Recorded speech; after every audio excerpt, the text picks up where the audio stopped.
Pirate King. By R. A. Salvatore. Prelude.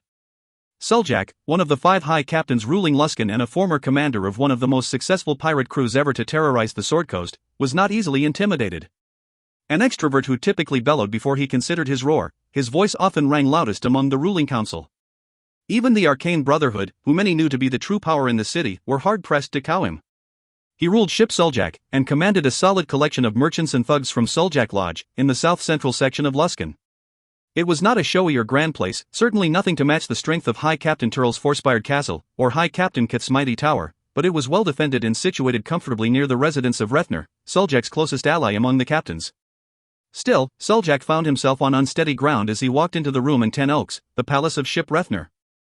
The old man Rethnir wasn't there, and wasn't supposed to be. He spoke through what seemed to be the least intimidating man in the room, the youngest of his 3 sons. But Suljak knew that appearances could be deceiving.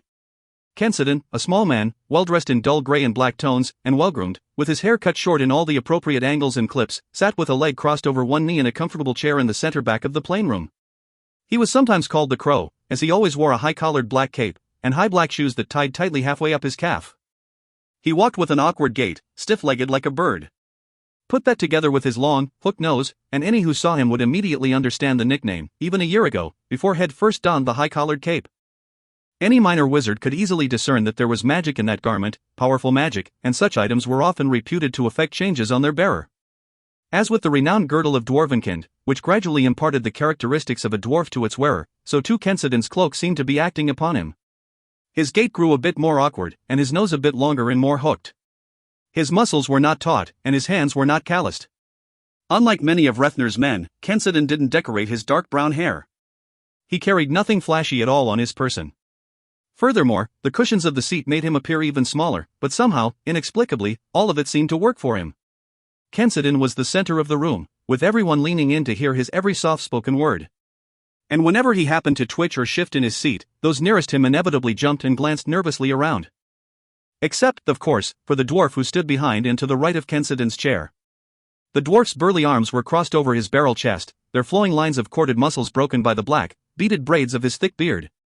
His weapons stabbed up diagonally behind him, spiked heads dangling at the end of glass steel chains. No one wanted a piece of that one, not even Suljak. Kensidon's friend, recently imported muscle from the east, had waged a series of fights along the docks that had left any and all opposing him dead or wishing they were. "How fares your father?" Suljak asked Kensidon, though he hadn't yet pried his eyes from the dangerous dwarf. He took his seat before and to the side of Kensidon. "Rethnir is well," Kensidon answered. "For an old man?" Suljak dared remark, and Kensidon nearly nodded.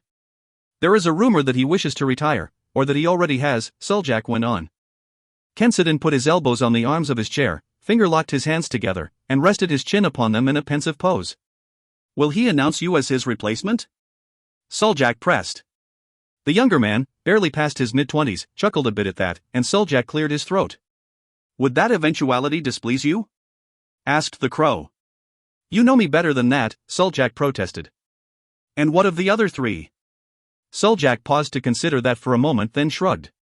"It's not unexpected." "Welcomed?" "Perhaps, but with a wary eye turned your way. The high captains live well, and don't wish to upset the balance." "Their ambition falls victim to success, you mean?" Again Suljak shrugged and said lightheartedly, "Isn't enough ever enough?" "No," Kensidon answered simply, with blunt and brutal honesty, and once again Suljak found himself on shifting sands. Suljak glanced around at the many attendants, then dismissed his own. Kensidon did likewise except for his dwarf bodyguard. Suljak looked past the seated man sourly. "Speak freely," Kensidon said. Suljak nodded toward the dwarf. "He's deaf," Kensidon explained. "Can't hear a thing," the dwarf confirmed. Suljak shook his head. What he meant to say needed saying, he told himself, and so he started, "You are serious about going after the Brotherhood?" Kensidon sat expressionless, emotionless. "There are more than 100 wizards who call the host tower home," Suljak announced. No response, not a whit. "Many of them archmages." "You presume that they speak and act with a singular mind," said Kensidon finally. "Arklam Grief holds them fast." "No one holds a wizard fast," Kensidon replied. "Theirs is the most selfish and self-serving of professions. Some say that grief has cheated death itself. Death is a patient opponent." Suljak blew out a frustrated sigh. He consorts with devils. He blurted. Grief is not to be taken lightly. I take no one lightly, Kensidin assured him, a clear edge to his words. Suljak sighed again and managed to calm himself. I'm wary of them, is all, he explained more quietly. Even the people of Luskan know it now, that we 5 high captains, your father among us, are puppets to the master Arklum Greeth. I've been so long under his thumb I've forgotten the feel of wind breaking over the prow of my own ship. Might be that it's time to take back the wheel. Past time. And all we need is for Arklum Greeth to continue to feel secure in his superiority. He weaves too many threads, and only a few need unravel to unwind his tapestry of power. Suljak shook his head, clearly less than confident. Thrice Lucky is secured? Kensidin asked. Maimon sailed this morning, yes. Is he to meet with Lord Brambleberry of Waterdeep? He knows what he is to do, Kensidin replied. Suljak scowled, understanding that to mean that Suljak need not know. Secrecy was power, he understood, though he was far too emotional a thug to ever keep a secret for long. It hit Suljak then, and he looked at Kensidin with even more respect, if that was possible. Secrecy was the weight of the man, the pull that had everyone constantly leaning toward him. Kensidin had many pieces in play, and no one saw more than a few of them. That was Kensidin's strength. Everyone around him stood on shifting sand, while he was rooted in bedrock. So it's Dudermont, you say? Suljak asked, determined to at least begin weaving the young man's threads into some sensible pattern. He shook his head at the irony of that possibility. Sea Sprite's captain is a true hero of the people, Kensidin replied. Perhaps the only hero for the people of Luskan, who have no one to speak for them in the halls of power. Suljak smirked at the insult, reminding himself that if it were a barb aimed at him then logic aimed it at Kensidin's own father as well. Dudermont is unbending in principle, and therein lies our opportunity, Kensidin explained. He is no friend of the Brotherhood, surely. The best war is a proxy war, I suppose, said Suljak. No, Kensidin corrected, the best war is a proxy war when no one knows the true power behind it. Suljak chuckled at that, and wasn't about to disagree. His laughter remained tempered, however, by the reality that was Kensidin the Crow. His partner, his ally man he dared not trust. A man from whom he could never, escape. Suljak knows enough, but not too much? Rethner asked when Kensidin joined him a short while later.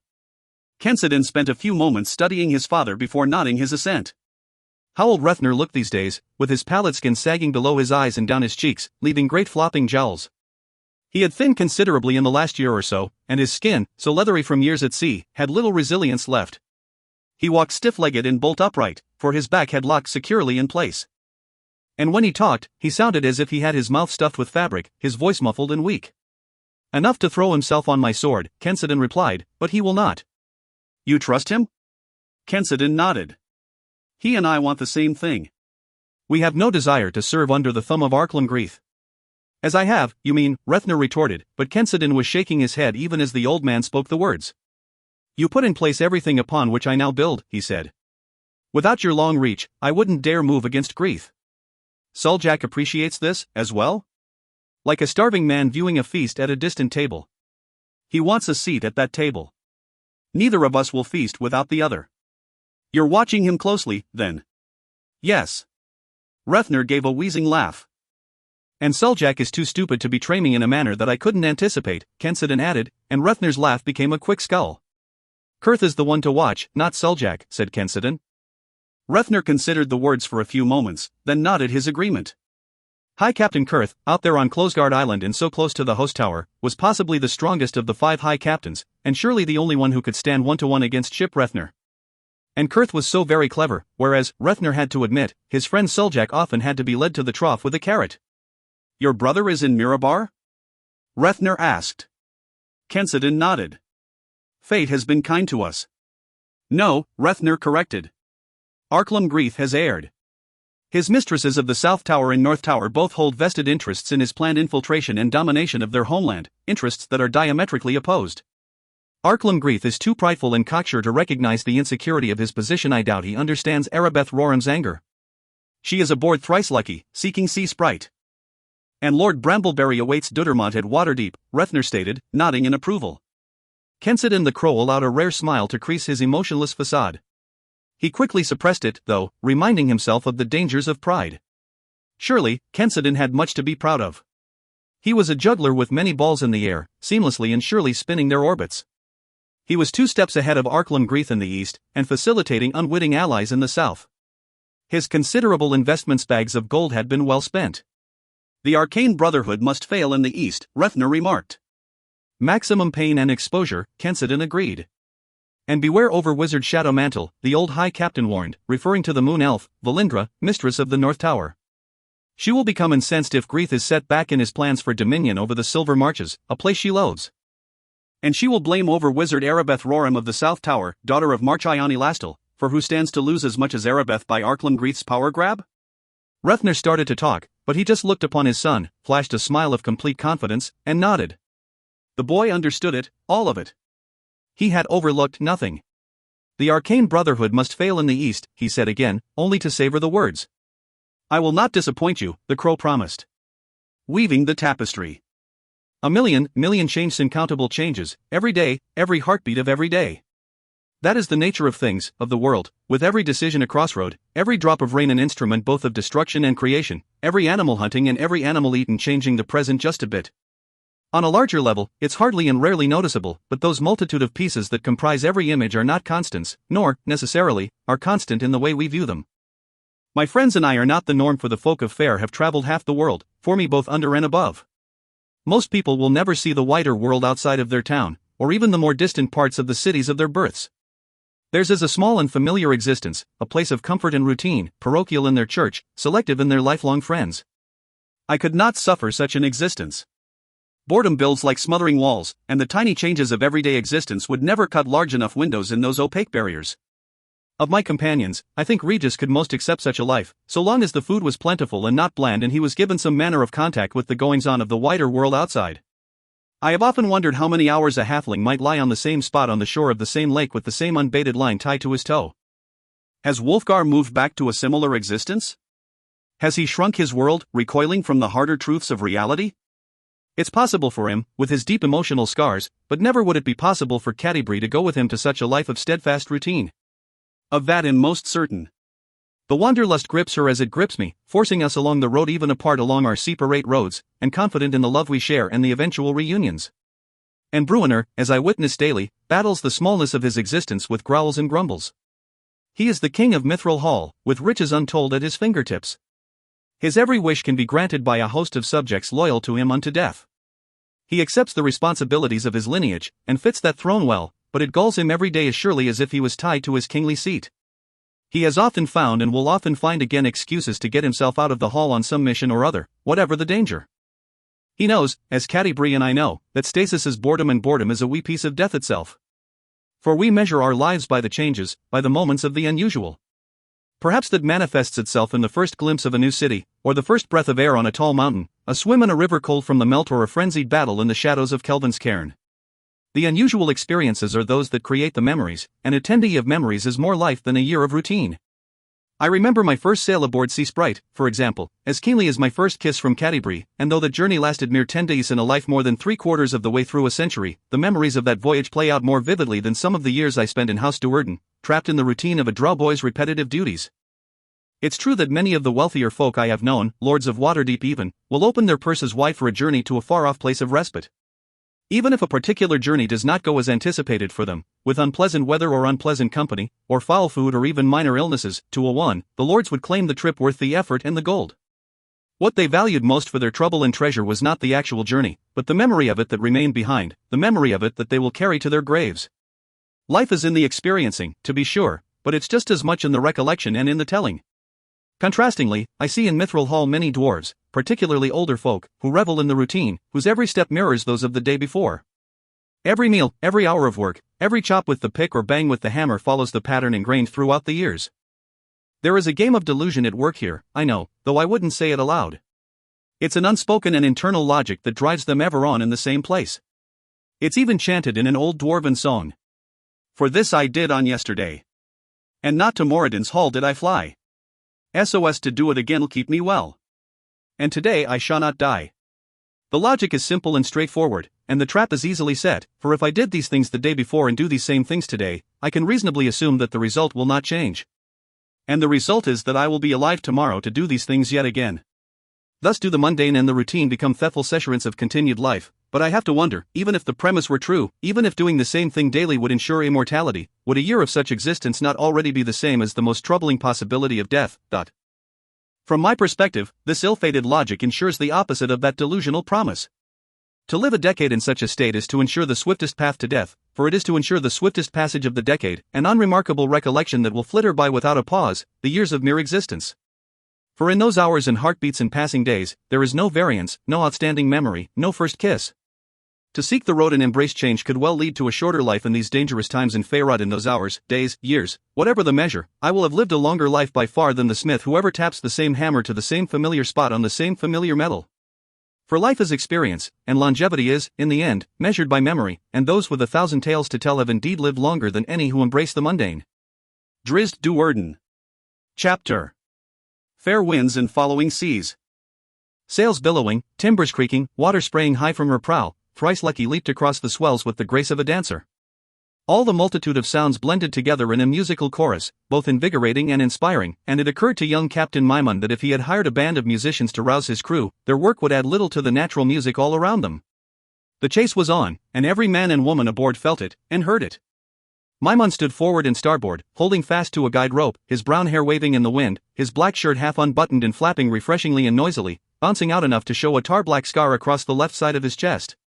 "They are close," came a woman's voice from behind him, and Maimon half turned to regard over wizard Arabeth Roram, mistress of the South Tower. "Your magic tells you so, Can't you feel it?" The woman answered, and gave a coy toss of her head so that her waist-length red hair caught the wind and flipped back behind her. Her blouse was as open as Maimon's shirt, and the young man couldn't help but look admiringly at the alluring creature. He thought of the previous night, and the night before that, and before that as well, off the whole enjoyable journey. Arabeth had promised him a wonderful and exciting sail in addition to the rather large sum Shed offered for her passage, and Maimon couldn't honestly say that Shed disappointed him. She was around his age, just past 30, intelligent, attractive, sometimes brazen, sometimes coy, and just enough of each to keep Maimon and every other man around her off balance and keenly interested in pursuing her. Arabeth knew her power well, and Maimon knew that she knew it, but still, he couldn't shake himself free of her. Arabeth stepped up beside him and playfully brushed her fingers through his thick hair. He glanced around quickly, hoping none of the crew had seen, for the action only accentuated that he was quite young to be captaining a ship, and that he looked even younger. His build was slight, wiry yet strong, his features boyish and his eyes a delicate light blue. While his hands were calloused, like those of any honest seaman, his skin had not yet taken on the weathered, leathery look of a man too much under the sparkling sun. Arabeth dared to run her hand under the open fold of his shirt, her fingers dancing across his smooth skin to the rougher place where skin and tar had melded together, and it occurred to Maimon that he typically kept his shirt open just a bit more for exactly the reason of revealing a hint of that scar, that badge of honor, that reminder to all around that he had spent most of his life with a blade in his hand. "You are a paradox," Arabeth remarked, and Maimon merely smiled. "Gentle and strong, soft and rough, kind and merciless, an artist and a warrior. With your lute in hand, you sing with the voice of the sirens, and with your sword in hand, you fight with the tenacity of a draw weapons master. You find this off-putting?" Arabeth laughed. "I would drag you to your cabin right now," she replied, "but they are close." As if on cue, Maimon was certain Arabeth had used some magic to confirm her prediction before Shed offered. Ida crewman from the crow's nest shouted down, "Sails! Sails on the horizon!" "Two ships," Arabeth said to Maimon. "Two ships." The man in the nest called down. "See Sprite in Quelch's Folly," said Arabeth. "As I told you when we left Luskan." Maimon could only chuckle helplessly at the manipulative wizard. He reminded himself of the pleasures of the journey, and of the hefty bag of gold awaiting its completion. He thought, too, in terms bitter and sweet, of Sea Sprite and Dudermont, his old ship, his old captain. "Aye, captain, that's Argus wretch or am the son of a barbarian king and an orc queen," Waylon Mykendi said. He winced as he finished, reminding himself of the cultured man he served. He scanned Dudermont head to toe, from his neatly trimmed beard and hair to his tall and spotless black boots.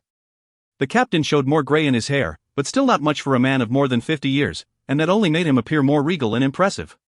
"A bottle of the finest wine for Doma's shearing veil, then," Dudermont said in a light tone that put Mykendi back at ease. "Against all of my doubts, the information you garnered from him was correct, and we've finally got that filthy pirate before us." He clapped Mykendi on the back and glanced back over his shoulder and up to see Sprite's wizard, who sat on the edge of the poop deck, his skinny legs dangling under his heavy robes. "And soon in range of our catapult," Dudermont added loudly, catching the attention of the mage, Robillard, "if our resident wizard there can get the sails straining." Cheat to win, Robillard replied, and with a dramatic flourish he waggled his fingers, the ring that allowed him control over a fickle air elemental, sending forth another mighty gust of wind that made Sea Sprite's timbers creak. I grow weary of the chase, Dudermont retorted, his way of saying that he was eager to finally confront the beastly pirate he pursued. Less so than I, the wizard replied. Dudermont didn't argue that point, and he knew that the benefit of Robillard's magic filling the sails was mitigated by the strong following winds. In calmer seas, Sea Sprite could still rush along, propelled by the wizard and his ring, while their quarry would typically flee at a crawl. The captain clapped Mykendy on the shoulder and led him to the side, in view of Sea Sprite's new and greatly improved catapult.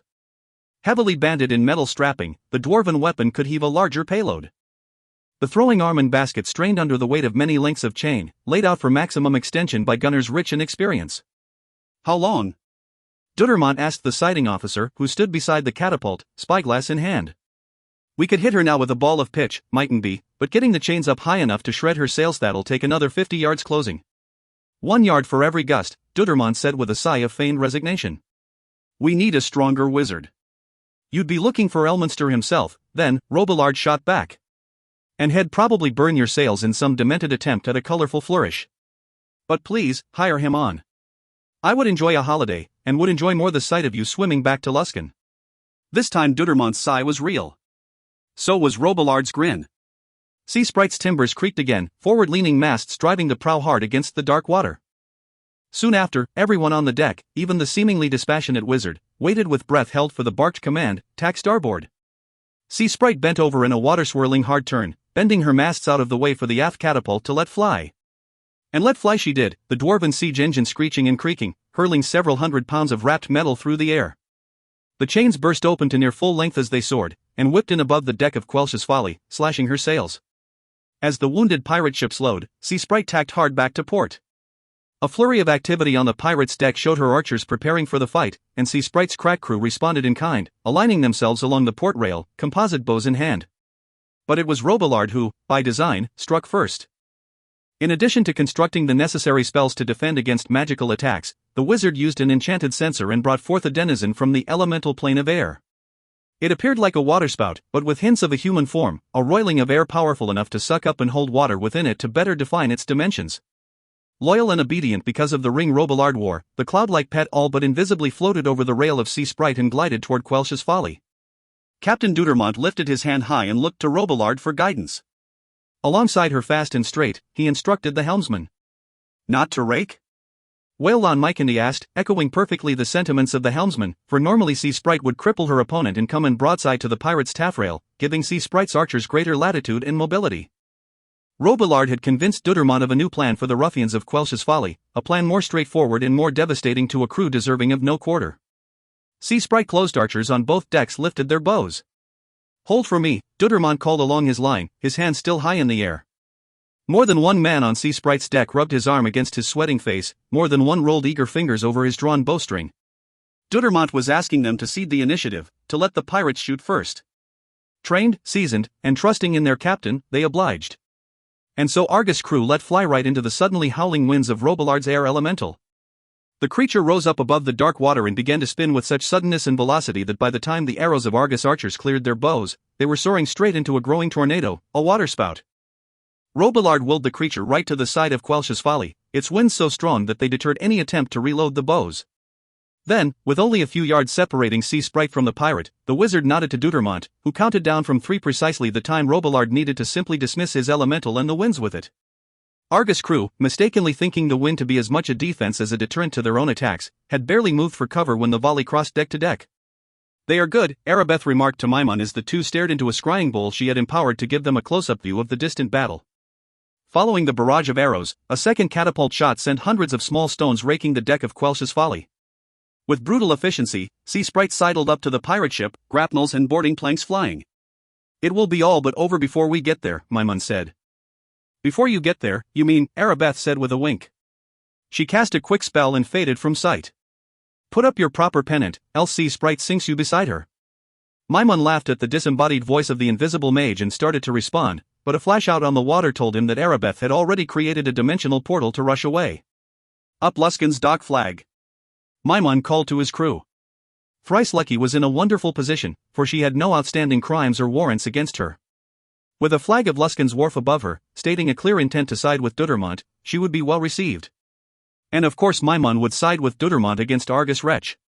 Though Maimon, too, was considered a pirate of sorts, he was nothing akin to the wretched Wretch whose last name had been taken with pride, albeit misspelled. Wretch was a murderer, and took great pleasure in torturing and killing even helpless civilians. Maimon wouldn't abide that, and part of the reason he had agreed to take Arabeth out was to see, at long last, the downfall of the dreadful pirate. He realized he was leaning over the rail. His greatest pleasure would be crossing swords with Wretch himself. But Maimon knew Dudermont too well to believe that the battle would last that long.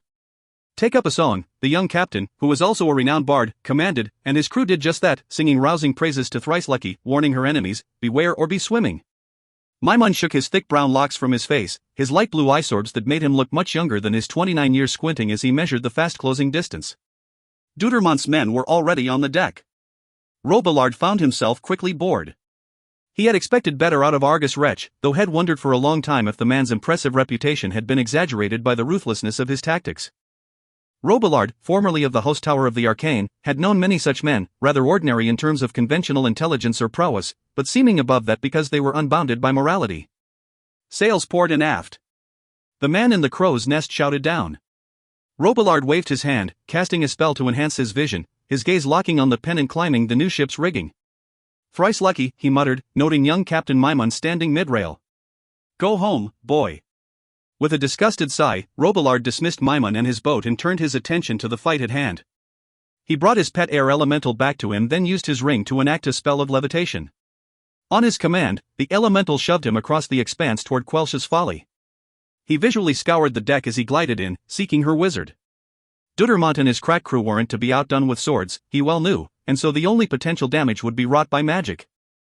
He floated over the pirate's rail, caught a rope to halt his drift, and calmly reached out to tap a nearby pirate, releasing a shock of electrical magic as he did.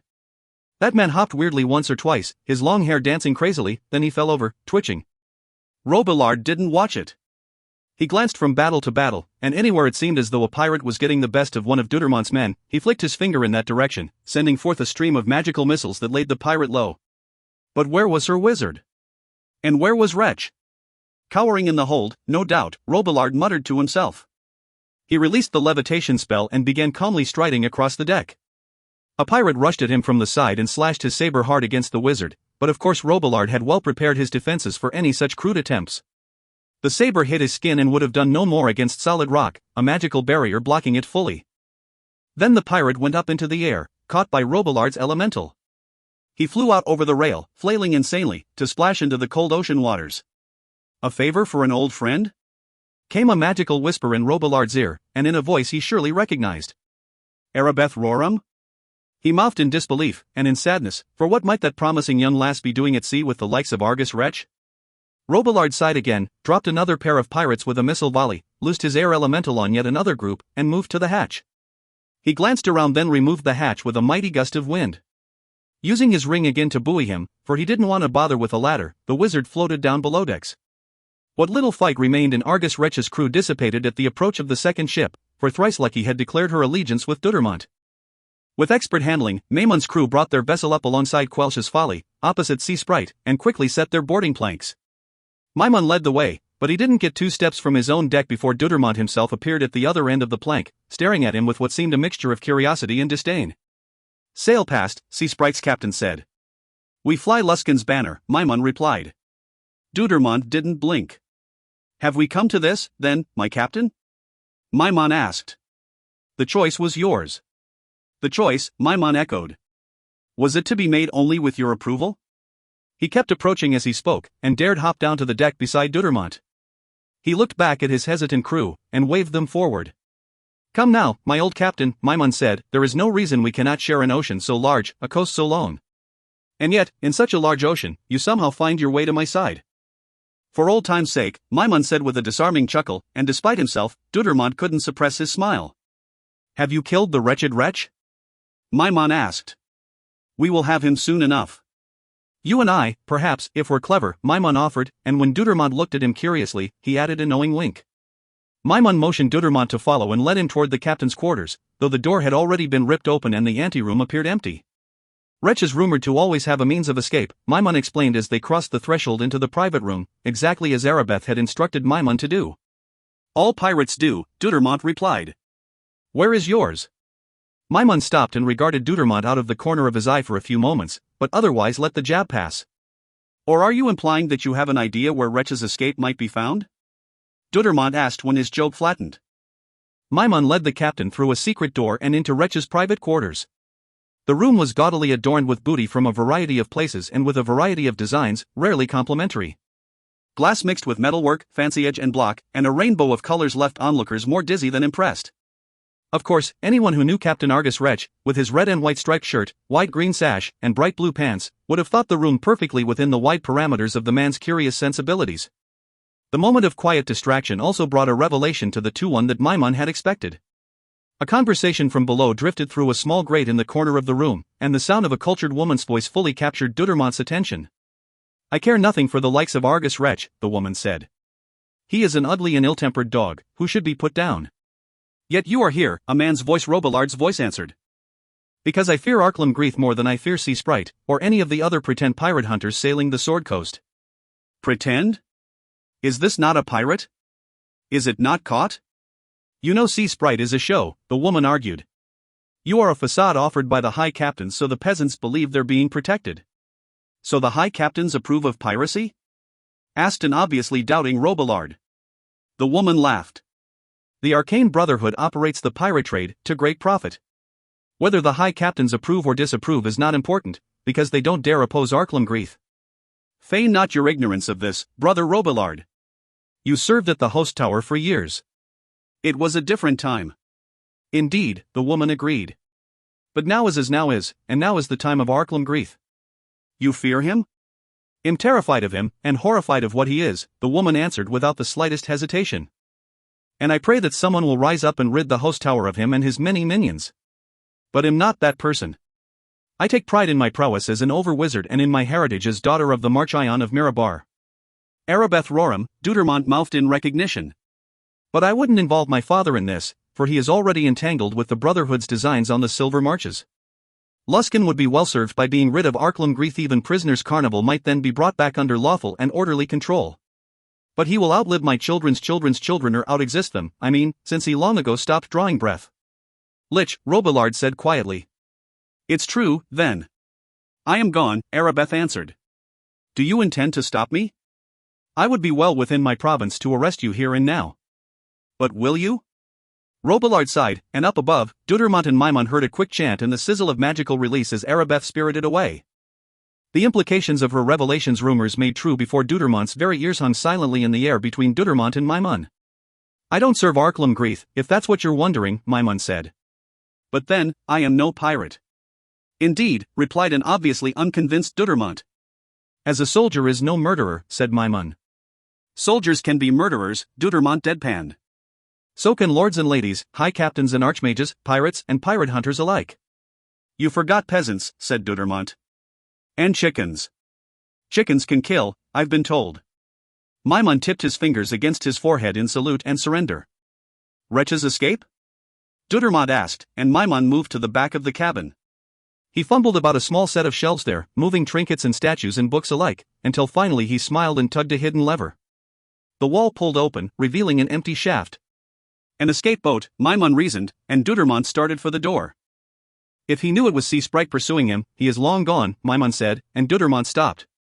Wretch is no fool, nor is he loyal enough to follow his ship and crew to the depths. He no doubt recognized that it was Sea Sprite chasing him, and relieved himself of his command quietly and quickly. These escape boats are clever things, some submerge for many hours and are possessed of magical propulsion that can return them to a design point of recall. You can take pride, though, for the escape boats are often referred to as Deuterboats. Deutermont's eyes narrowed. It's something, at least, Maimon offered. Deutermont's handsome face soured and he headed through the door. You won't catch him, Maimon called after him. The young man-bard, pirate, captain sighed and chuckled helplessly, knowing full well that Wretch was likely already back in Luskan, and knowing the ways of Kensidon, his employer, he wondered if the notorious pirate wasn't already being compensated for sacrificing his ship. Arabeth had come out there for a reason, to have that conversation with Robillard within earshot of Captain Deutermont. It all started to come together for clever Maimon. Kensidin was soon to be a high captain, and the ambitious warlord was working hard to change the very definition of that title. Despite his deep resentment, Maimon found himself glancing at the door through which Dudermont had exited. Despite his falling out with his former captain, he felt uneasy about the prospect of this too noble man being used as a pawn. And Arabeth Roram had just seen to that. She was a good ship, best I ever had, Argus Wretch protested. Best of a bad lot, then, Kensidin replied. He saw Hay was always sitting, it seemed, before the blustering, gaudy pirate, his dark and somber clothing so in contrast to Argus Wretch's display of mismatched colors. Salt in your throat, ye damned crow. Wretch cursed.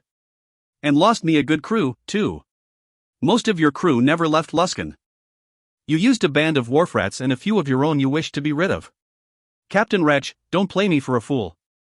Well, Wretch stammered. Well, good enough, then. But still a crew, and still workin' for me. And I lost Folly. Don't you forget that. Why would I forget that which I ordered? And why would I forget that for which you were compensated? Compensated? The pirate blustered. Kensidin looked at Wretch's hip, where the bag of gold hung. Gold's all well and fine, Wretch said, but I need a ship, and am not for finding one with any ease. Would sell to Argus Wretch, knowing that Dudermont got his last and is after him? In good time, said Kensidin.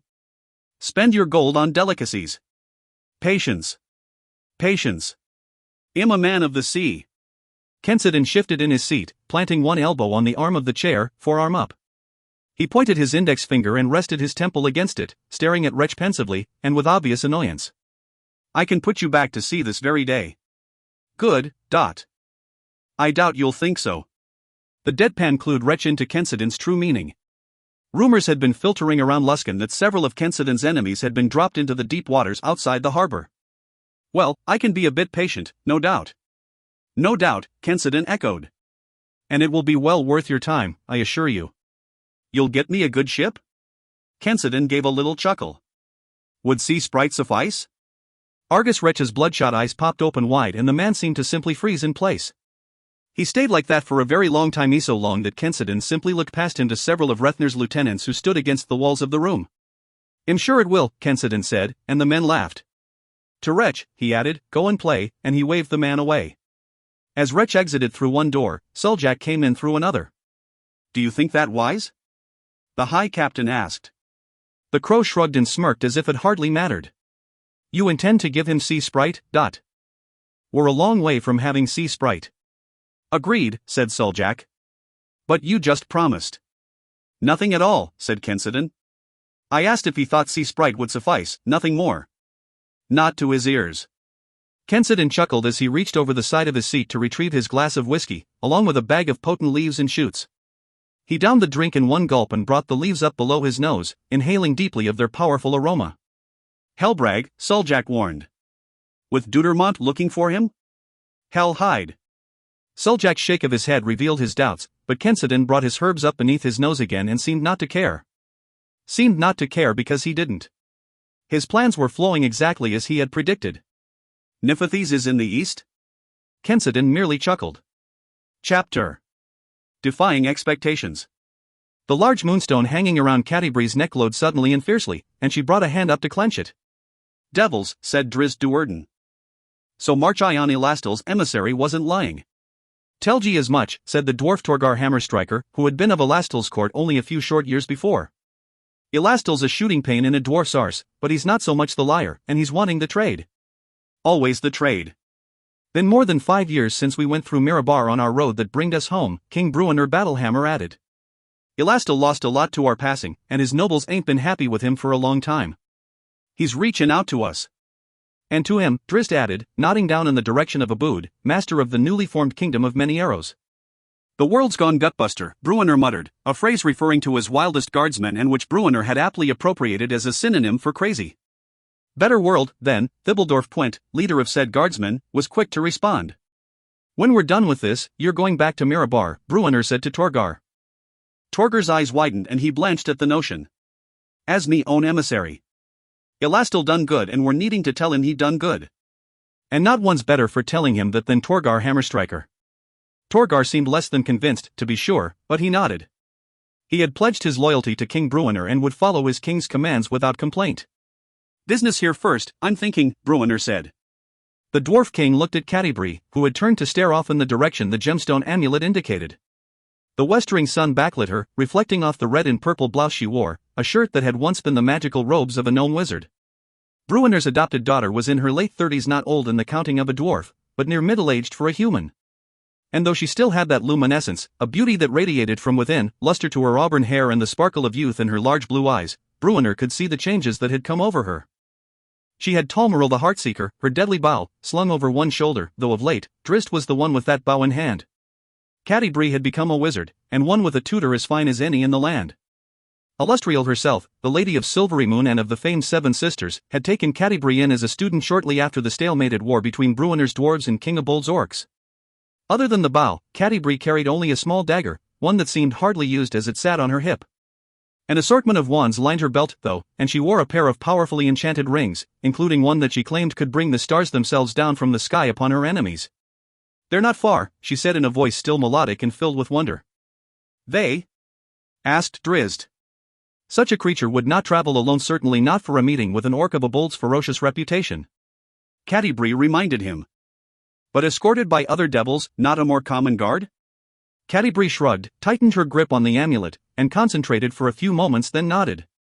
"A bold move," said Drizzt, "even when dealing with an orc. How confident must the Arcane Brotherhood be to allow devils to openly walk the land?" "Less confident tomorrow than today's all I'm knowing," muttered Bruenner. He moved down to the side of the stony hill that afforded him the best view of Abold's encampment. "Indeed," Drizzt agreed, throwing a wink at Catti-brie before moving down beside the dwarf. For never would they have calculated that King Bruenner Battlehammer would rush to the aid of an orc. "Just shut your mouth, elf," Bruenner grumbled, and Drizzt and Catti-brie shared a smile. Regis glanced around nervously. The agreement was for Abood to come out with a small contingent, but it was clear to the halfling that the orc had unilaterally changed that plan. Scores of orc warriors and shamans had been set around the main camp, hiding behind rocks or in crevices, cunningly concealed and prepared for swift egress. As soon as Elastil's emissaries had delivered the word that the Arcane Brotherhood meant to move on the Silver Marches, and that enlisting Abood would be their first endeavor, the Orc King's every maneuver had been aggressive. Too aggressive? Regis wondered. Lady Alustriel and Bruenner had reached out to Abood, but so too had Abood begun to reach out to them.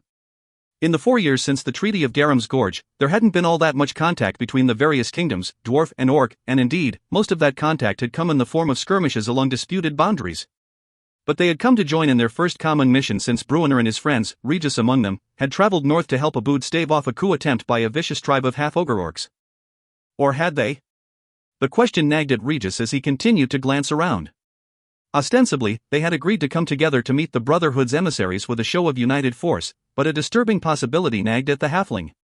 Suppose Abood instead planned to use his overwhelming numbers in support of the fiendish emissary and against Regis and his friends?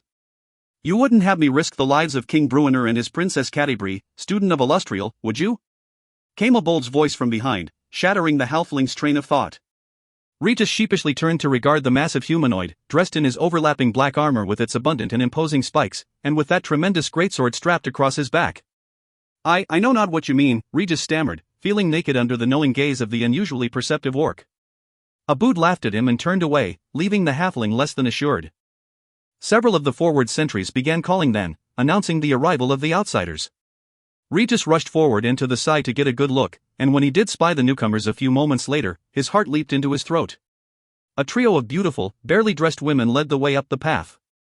One stepped proudly in front, flanked left and right by her entourage. Tall, statuesque, with beautiful skin, they seemed almost angelic to Regis, for from behind their strong but delicate shoulders, they each sprouted a pair of shining white feathered wings.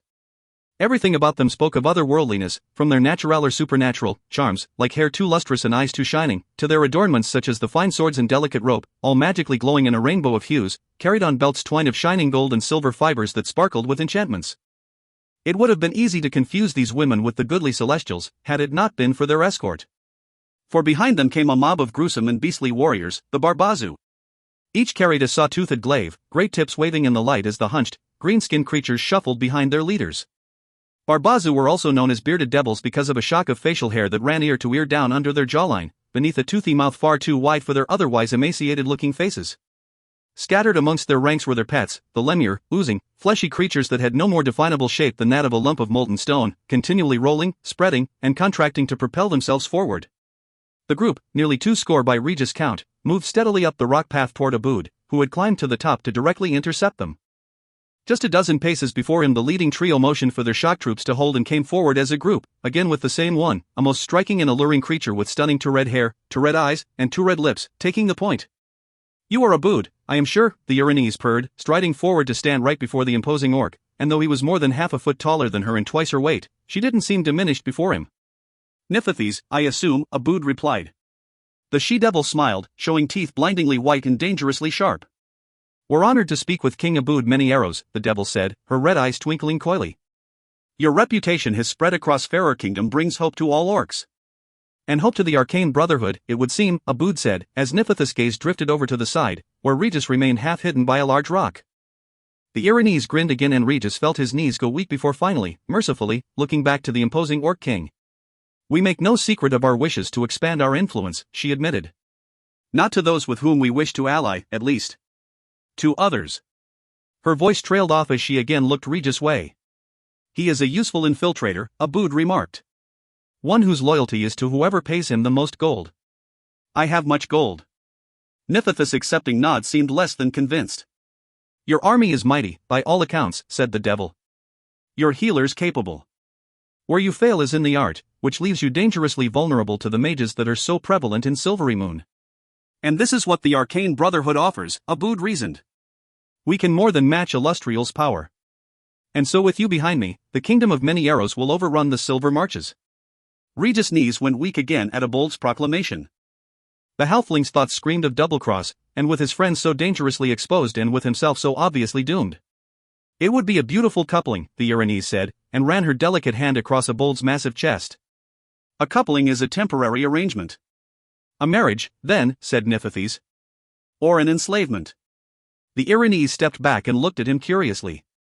"I would provide you the fodder to absorb the spears and spells of your enemies," Abood explained. "My orcs would become to you as those Barbizu." "You misunderstand." "Do I, Niphathes?" Abood said, and it was his turn to offer a toothy grin. "The Brotherhood seeks to enhance trade and cooperation. Then why do you approach me under the cloak of secrecy? All the kingdoms of the Silver Marches value trade. Surely you don't consider yourself kin and kind with the dwarves of Mithril Hall, or with Illustrial and her delicate creatures. You are a god among orcs. Grumsh adores you, I know this, as I have spoken with him." Regis, who was growing confident again at a bold strong rebuke, winced as surely as did Abood himself when Niphathes made that particular reference. "Grumsh has guided the vision that is Many Arrows," Abood replied after a moment of collecting himself. "I know his will." Niphathes beamed. "My master will be pleased. We will send." Abold's mocking laughter stopped her, and she looked at him with both curiosity and skepticism. "War brought us to this, our home," Abood explained, "but peace sustains us." "Peace with dwarves?" the devil asked. Abood stood firm and didn't bother to reply. "My master will not be pleased. He will exact punishment upon me?" "Be careful what you wish for, King of Orcs," the devil warned. "Your puny kingdom is no match for the magic of the Arcane Brotherhood. Who ally with devils and will send forth a horde of Barbiza to entangle my armies while their over-wizards rain death upon us?" Abood asked, and it was Niphath's turn to stand firm. "While my own allies support my ranks with elven arrows, dwarven war machines, and Lady Illustrial's own knights and wizards," the orc said and drew out his greatsword, willing its massive blade to erupt with fire as it came free of its sheath. To Niphathes and her two Uranese companions, none of whom were smiling, he yelled, "Let us see how my orc fodder fares against your Barbizu and flesh beasts." From all around, orcs leaped out of hiding. Brandishing swords and spears, axes and flails, they howled and rushed forward, and the devils, ever eager for battle, fanned out and met the charge. "Fool orc," Niphathes said. She pulled out her own sword, a wicked, straight-edged blade, blood-red in color, and took her strange rope from her belt as well, as did her sister Uranese devils. "Our promise to you is of greater power than you will ever know." To the sides of the principals, orcs and lesser devils crashed together in a sudden torrent of howls and shrieks. Abood came forward with frightening speed, his sword driving for the hollow between Niphath's breasts. He roared with victory, thinking the kill assured. But Niphathes was gone, just gone, magically disappeared, and so were her sisters. "Fool orc," she called down to him from above, and Abood whirled and looked up to see the three devils some 20 feet off the ground, their feathered wings beating easily, holding them aloft and steady against the wind. A bearded devil rushed at the seemingly distracted orc king, but Abood swept around at the last moment, his flaming greatsword cutting a devastating arc, and the creature fell away in pieces. As he turned back to regard Niphates, though, a rope slapped down around him. A magical rope, he quickly discerned, as it began to entwine him of its own accord, wrapping with blinding speed and the strength of a giant constrictor snake around his torso and limbs.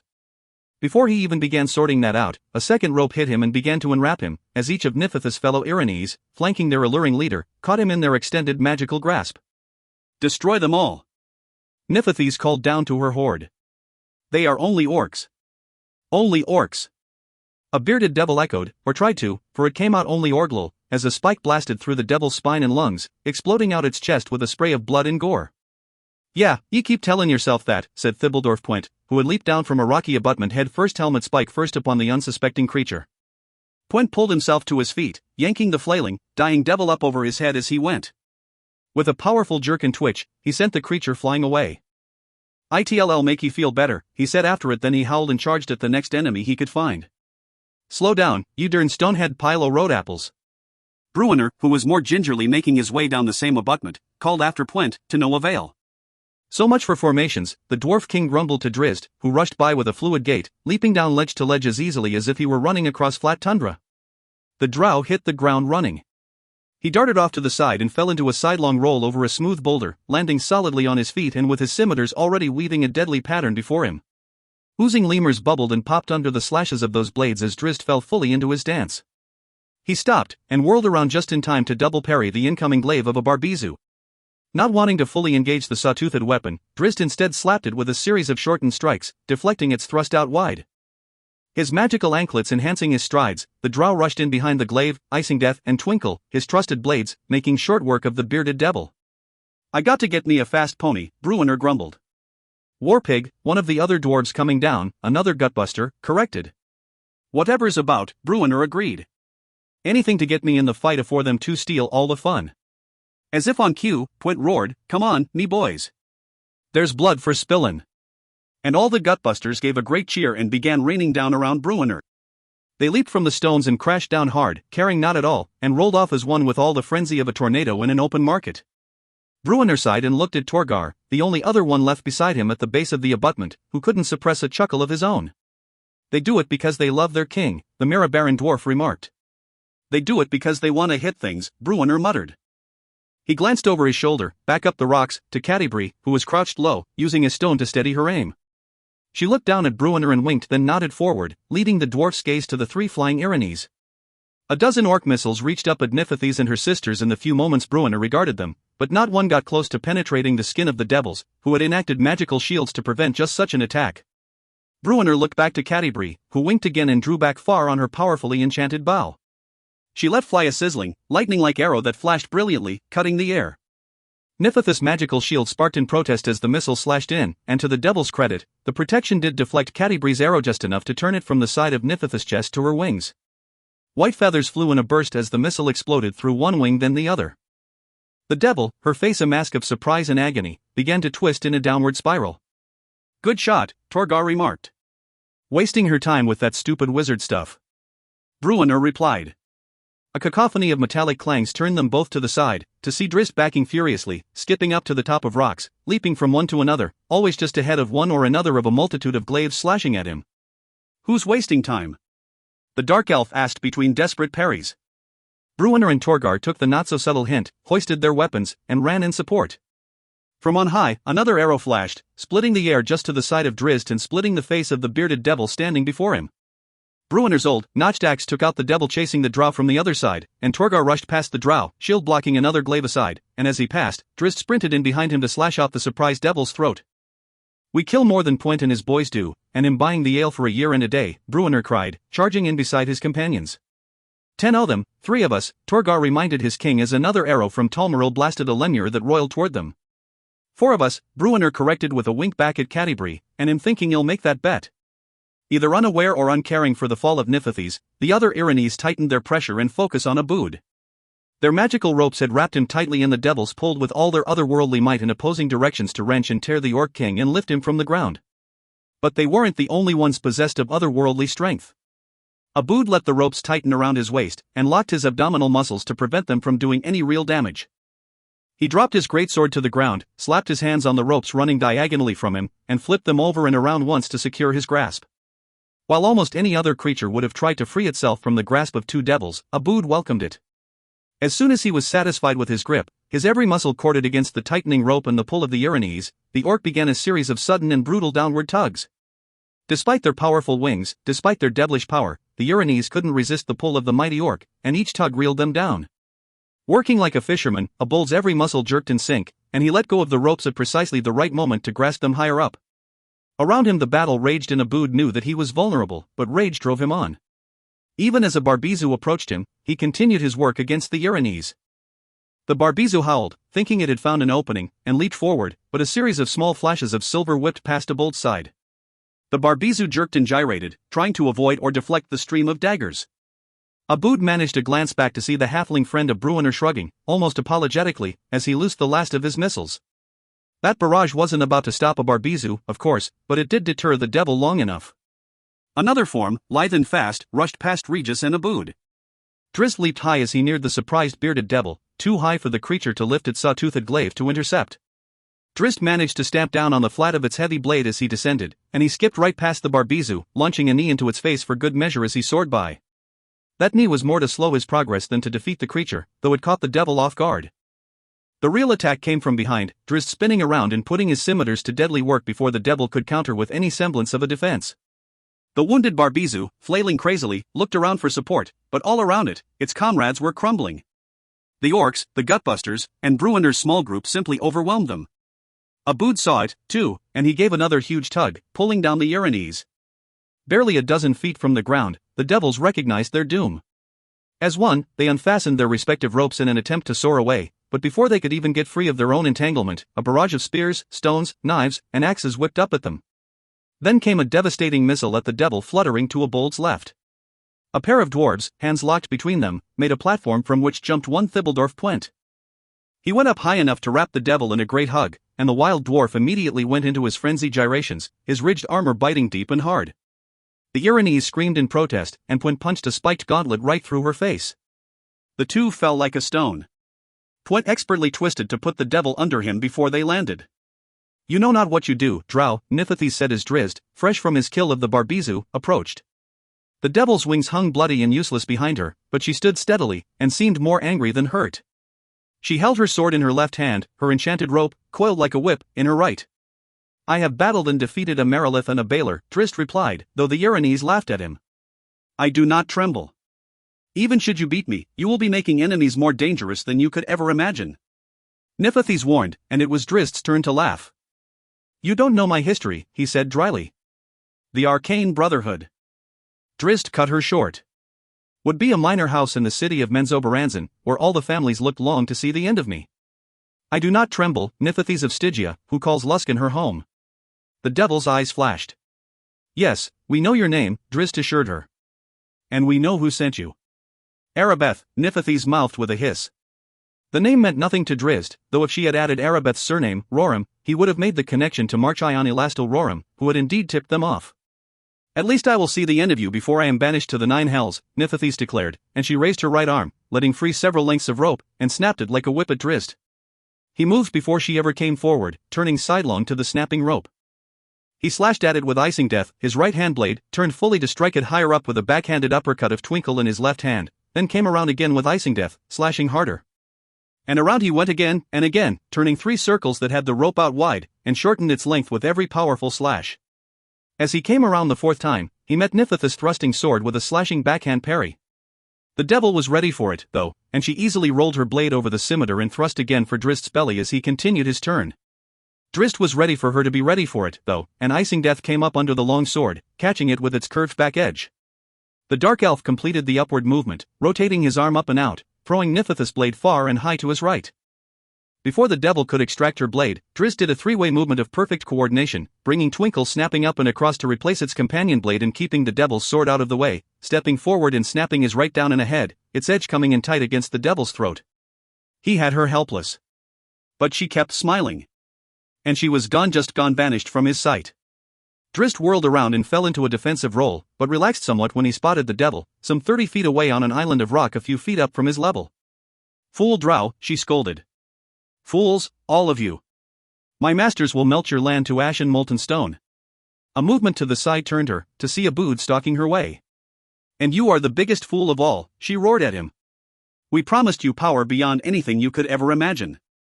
The orc took 3 sudden and furious strides, then leaped as only Abood could leap, a greater leap than any orc would even attempt, a leap that seemed more akin to magical flight. Niflhees didn't anticipate it. Drizzt didn't, either. And neither did Bruenor or Catti-brie, who was readying an arrow to try to finish off the devil. She quickly deduced that there was no need for it, when Abood cleared the remaining distance and went high enough to land beside Niflhees. He delivered his answer by transferring all of his momentum into a swing of his powerful greatsword. Drizzt winced, for he had seen that play before. He thought of Tarathiel, his fallen friend, and pictured the elf in Niflhees' place as she was shorn in half by the orc's mighty, fiery blade. The devil fell to the stone, in 2 pieces. "By Moradin's own mug," said Thibbledorf Puent, standing between Bruenor and Regis. "Im knowin' he's an orc, but im leaking this one." Bruenor smirked at his battle ridger escort, but his gaze went right back to Abood, who seemed almost godlike standing up on that stone, his foe, vanquished, at his feet. Realizing that he had to react, Bruenor stalked the orc's way. "Shed have made a fine prisoner," he reminded Abood. "She makes a better trophy," the orc king insisted, and he and Bruenor locked their typically angry stares, the two always seeming on the verge of battle. "Don't ye forget that we came to help ye," said Bruenor. "Don't you forget that I let you," Abood countered, and they continued to stare. Over to the side, Drizzt found his way to Catti-brie. "Been 4 years," the woman lamented, watching the 2 rival kings and their unending growling at each other. "I wonder if I will live long enough to see them change." "They're staring, not fighting," Drizzt replied. "You already have." Chapter. To Dare to Dream. A few years earlier, Sea Sprite would have just sent Quelch's Folly to the ocean floor and sailed on her way in search of more pirates. And Sea Sprite would have found other pirates to destroy before she needed to sail back into port. Sea Sprite could catch and destroy and hunt again with near impunity. She was faster, she was stronger, and she was possessed of tremendous advantages over those she hunted in terms of information. A catch, though, was becoming increasingly rare, though pirates were plentiful. A troubled Deutermont paced the deck of his beloved pirate hunter, occasionally glancing back at the damaged ship he had put in tow. He needed the assurance. Like an aging gladiator, Deutermont understood that time was fast passing him by, that his enemies had caught up to his tactics. The ship in tow alleviated those fears somewhat, of course, like a swordsman's win in the arena. And it would bring a fine payoff in Waterdeep, he knew. 4 months now I have wondered. Deutermont remarked to Robillard when he walked near the wizard, seated on his customary throne behind the mainmast, a dozen feet up from the deck. "Now I know." "Know what, my captain?" Robillard asked with obviously feigned interest. "Why we don't find them." "We found one." "Why we don't more readily find them," the captain retorted to his wizard's unending dry humor. "Pray tell." As he spoke, Robillard apparently caught on to the intensity of Deutermont's gaze, and he didn't look away. "I heard your conversation with Arabeth Roram," Deutermont said. Robillard replaced his shock with an amused grin. "Indeed. She is an interesting little creature." "A pirate who escaped our grasp," Deutermont remarked. "You would have had me put her in chains?" the wizard asked. "You are aware of her lineage, I presume?" Deutermont didn't blink. "And her power," Robillard added. "She is an over-wizard of the host tower of the arcane. Had I tried to detain her, she would have blown the ship out from under our boarding party, yourself included." "Isn't that exactly the circumstance for which you were hired?" Robillard smirked and let the quip pass. "I don't like that she escaped," Deutermont said. He paused and directed Robillard's gaze to starboard. The sun dipped below the ocean horizon, turning a distant line of clouds fiery orange, red, and pink. The sun was setting, but at least it was a beautiful sight. Deutermont couldn't dismiss the symbolism of the sunset, given his feelings as he considered the relative inefficiency of Sea Sprite of late, those nagging suspicions that his tactics had been successfully countered by the many pirates running wild along the Sword Coast. He stared at the sunset. "The Arcane Brotherhood meddles where they should not," he said quietly, as much to himself as to Robillard. "You would expect differently?" came the wizard's response. Deutermont managed to tear his eyes from the natural spectacle to regard Robillard. "They have always been meddlesome," Robillard explained. "Some, at least. There are those, I counted myself among them, who simply wanted to be left alone to our studies and experiments. We viewed the host tower as a refuge for the brilliant. Sadly, others wish to use that brilliance for gain or for dominance. This Arklum Greeth creature." "Creature?" "Yes, a fitting description." "You left the host tower before he arrived?" Deutermont asked. I was still among its members as he rose to prominence, sadly. Do you count his rise among your reasons for leaving? Robillard considered that for a moment, then shrugged. I don't believe grief alone was the catalyst for the changes in the tower, he was more a symptom. But perhaps the fatal blow to whatever honor remained at the host tower. Now he supports the pirates. Likely the least of his crimes. He is an indecent creature. Dudermont rubbed his tired eyes and looked back to the sunset. 3 days later, Sea Sprite and Quelch's Folly, whose name had been purposely marred beyond recognition, put into Waterdeep Harbor. They were met by eager wharf hands and the harbor master himself, who also served as auctioneer for the captured pirate ships Dudermont and a very few others brought in. Argus Wretch's ship, he said to Dudermont when the captain walked down from Sea Sprite. Tell me ye got him in your hold, and me day'll be brighter. Dudermont shook his head and looked past the harbor master, to a young friend of his, Lord Brambleberry of the East Waterdeep nobility. The man moved swiftly, with a boyish spring still in his step. He had passed the age of 20, but barely, and while Dudermont admired his youth and vigor, and indeed believed that he was looking at a kindred spirit, Brambleberry so reminded him of himself at that age he sometimes found the young man too eager and anxious to make a name for himself. Such rushed ambition could lead to a premature visit to the fugue plane, Dudermont knew. Ye killed him, then, did ye? The harbor master asked. He was not aboard when we boarded, Dudermont explained. But we've a score of pirate prisoners for your jailers. Bah, but I'd trade the lot of them for Argus Wretch's ugly head, the man said and spat. Dudermont nodded quickly and walked by him. I heard that your sails had been sighted, and was hoping that you would put in this day, Lord Brambleberry said as the captain neared. He extended his hand, which Dudermont grasped in a firm shake. You wish to get in an early bid on Wretch's ship? Dudermont asked. I may, the young nobleman replied. He was taller than most, mean as tall as Dudermont, with hair the color of wheat and a bright sun and eyes that darted to and fro with inquisitiveness and not wariness, as if there was too much of the world yet to be seen. He had thin and handsome features, again so much like Dudermont, and unblemished skin and clean fingernails bespeaking his noble birthright. May? Asked Dudermont. I had thought you intended to construct a fleet of pirate hunters. You know I do, the young lord replied. Or did. I fear that the pirates have learned to evade such tactics. He glanced at Quelch's Folly and added, usually. A fleet of escort ships, then, said Dudermont. A prudent adjustment, Captain, Brambleberry replied, and led Dudermont away to his waiting coach. They let the unpleasant talk of pirates abate during their ride across the fabulous city of Waterdeep. The city was bustling that fine day, and too noisy for them to speak and be heard without shouting. A cobblestone drive led up to Brambleberry's estate. The coach rolled under an awning and the attendants were fast to open the door and help the lord and his guest climb out. Inside the palatial dwelling, Brambleberry went first to the wine rack, a fine stock of elven vintages. Dudermont watched him reach to the lower rack and pull forth one bottle, then another, examining the label and brushing away the dust. Brambleberry was retrieving the finest of his stock, Dudermont realized and smiled in appreciation, and also in recognizing that the Lord Brambleberry must have some important revelations waiting for him if he was reaching so deep into his liquid treasure trove. They moved up to a comfortable sitting room, where a hearth blazed and fine treats had been set out on a small wooden table set between two plush chairs. I have wondered if we should turn to defensive measures, protecting the merchant ships, instead of our aggressive pirate hunts, Brambleberry said almost as soon as Dudermont took his seat. It's no duty I would wish. There is nothing exciting about it, particularly not for Sea Sprite, Brambleberry agreed. Since any pirate spying such an escort would simply raise sail and flee long before any engagement. The price of fame, he said, and lifted his glass in toast. Dudermont tapped the glass and took a sip, and indeed the young lord had provided him with a good vintage. And what has been the result of your pondering? Dudermont asked. Are you and the other lords convinced of the wisdom of escorts? It does sound like a costly proposition, given the number of merchant ships sailing out of your harbor every day. Prohibitive, the lord agreed. And surely unproductive. The pirates adjust, cleverly and with assistance. They have friends, Dudermont agreed. Powerful friends, said Lord Brambleberry. Dudermont started the next toast, and after his sip asked, Are we to dance around in circles, or are you to tell me what you know or what you suspect? Brambleberry's eyes flashed with amusement and he grinned smugly. Rumors, perhaps merely rumors, he said.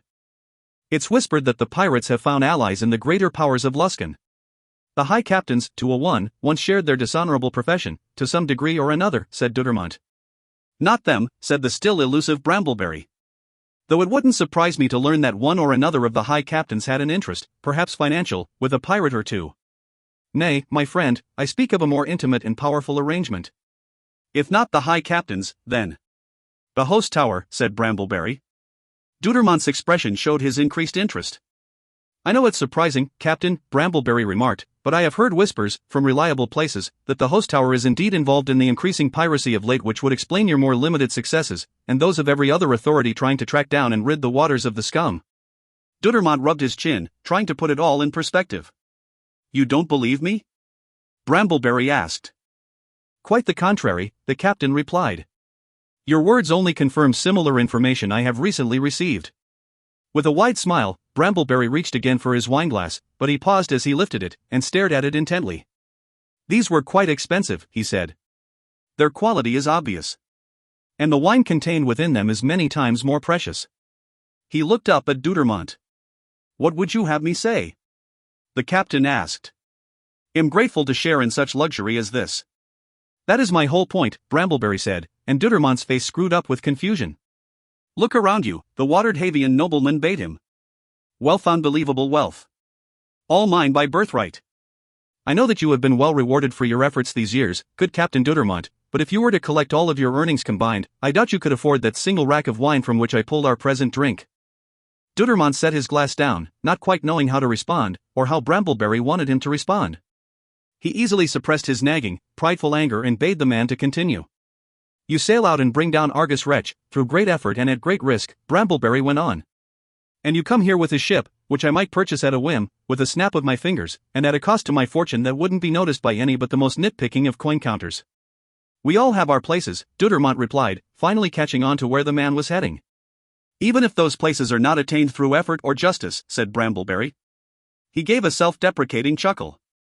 I feel that I'm living a good life and the life of a good man, Captain. I treat my servants well, and seek to serve the people. You are a well-respected lord, and for good reason. And you are a hero, in Luskan and in Waterdeep. And a villain to many others, the captain said with a grin. A villain to villains, perhaps, and to no others. I envy you. And I salute you and look up to you, he added, and lifted his glass in toast, finally. And I would trade places with you. Tell your staff and I will tell my crew, Dudermont said with a laugh. I jest with you not at all, Brambleberry replied. Would that it were so simple? But we know it's not, and I know that to follow in your footsteps will be a journey of deeds, not of birthright. And not of purchases. I would have the people speak of me, one day, as they now speak of Captain Dudermont. To Dudermont's surprise, Brambleberry threw his wineglass against the hearth, shattering it. I have earned none of this, other than by the good fortune of my birth. And so you see, Captain, am determined to put this good fortune to work. Yes, I will purchase Argus Wretch's ship from you, to make 3 in my fleet, and I will sail them, crewed by mercenaries, to Luskan beside you if you'll join me and deal such a blow to those pirates sailing the Sword Coast as they have never before known. And when we're done, I will turn my fleet loose to the seas, hunting as sea sprite hunts, until the scourge of piracy is removed from the waters. Dudermont let the proclamation hang in the air for a long while, trying to wind his thoughts along the many potential paths, most of them seeming quite disastrous. If you mean to wage war on the host tower, you will be facing a formidable foe, and a foe no doubt supported by the 5 high captains of Luskan, he finally replied. Do you mean to start a war between Waterdeep and the City of Sails? No, of course not, said Brambleberry. We can be quieter than that. A small force to unseat Arklemgreeth and his over-wizards? Dudermont asked. Not just any small force, Brambleberry promised. Waterdeep knows no shortage of individuals of considerable personal power. Dudermont sat there staring as the heartbeat slipped past. Consider the possibilities, Captain Dudermont, Brambleberry begged. Are you not being too anxious to make your coveted mark, my young friend? Or am I offering you the opportunity to truly finish that which you started so many years ago? Brambleberry countered. To deal a blow such as this would ensure that all of your efforts these years were far more than a temporary alleviation of misery for the merchants sailing the Sword Coast. Captain Dudermont sat back in his chair and lifted his glass before him to drink. He paused, though, seeing the flickering fire in the hearth twisting through the facets of the crystal. He couldn't deny the sense of challenge, and the hope of true accomplishment. Chapter Fishing for Memories. It was a prime example of the good that can come through cooperation, Drizzt remarked, and his smirk told Regis that he was making the lofty statement more to irk Bruenor than to make any profound philosophical point. Bah, I had to choose between orcs and demons. Devils, the halfling corrected, and Bruenor glared at him. Between orcs and devils, the dwarf king conceded. I picked the ones what smelled better. You were bound to do so, Regis dared say, and it was his turn to toss a clever wink Drizzt's way. Bah, the 9 hells I was. Shall I retrieve the Treaty of Garam's Gorge that we might review the responsibilities of the signatories? Drizzt asked. Yourself winks at him and I put me fist into your eye, then I toss Rumble Belly down the hallway, Bruenor warned. You cannot blame them for being surprised that King Bruenor would go to the aid of an orc, came a voice from the door, and the three turned as one to watch Catti-brie enter the room. Don't ye join them, Bruenor warned. Catti-brie bowed with respect. Fear not, she said. I've come for my husband, that he can see me on my way. Back to Silvery Moon for more lessons with Illustrial? Regis asked. Beyond that, Drizzt answered for her as he walked across to take her arm. Lady Illustrial has promised Catti-brie a journey that will span half the continent and several planes of existence. He looked at his wife and smiled with obvious envy. And how long's that to take? Bruenor demanded. He had made it no secret to Catti-brie that her prolonged absences from Mithril Hall had created extra work for him, though in truth, the woman and everyone else who had heard the dwarf's grumbling had understood it to be his way of admitting that he sorely missed Catti-brie without actually saying the words. She gets to escape another Mithril Hall winter, Regis said. Have you room for a short but stout companion? Only if she turns you into a toad, Drizzt answered and led Catti-brie away. Later that same day, Regis walked outside of Mithril Hall to the banks of the river Cerbrin. His remark about winter had reminded him that the unfriendly season was not so far away, and indeed, though the day was glorious, the wind swept down from the north, blustery and cold, and the leaves on the many trees across the river were beginning to show the colors of autumn. Something in the air that day, the wind or the smell of the changing season, reminded Regis of his old home in Icewind Dale.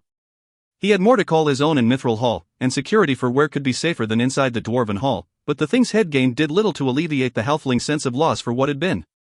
He had known a good life in Icewind Dale. Had spent his days fishing for knucklehead trout from the banks of Mare Dúldan. The lake had given him all he needed and more, with water and food knew 100 good recipes for cooking the delicious fish. And few could carve their skulls more wonderfully than Regis. His trinkets, statues, and paperweights had earned him a fine reputation among the local merchants. Best of all, of course, was the fact that his work consisted mostly of lying on the banks of the lake, a fishing line tied to his toe. With that in mind, Regis spent a long time walking along the riverbank, north of the bridge, in search of the perfect spot. He finally settled on a small patch of grass, somewhat sheltered from the north wind by a rounded gray stone, but one not high enough to shade him at all. He took great care in getting his line out to just the right spot, a quieter pool around the edge of a stony jut in the dark water. He used a heavy weight, but even that wouldn't hold if he put the line into the main flow of the river, the strong currents would wash it far downstream. He waited a few moments, and confident that his location would hold steady, he removed his shoe, looped the line around his big toe, and dropped his pack to use as a pillow. He had barely settled down and closed his eyes when a noise from the north startled him. He recognized the source before he even sat up to look beyond the rounded stone. Orcs. Several young ones had gathered at the water's edge.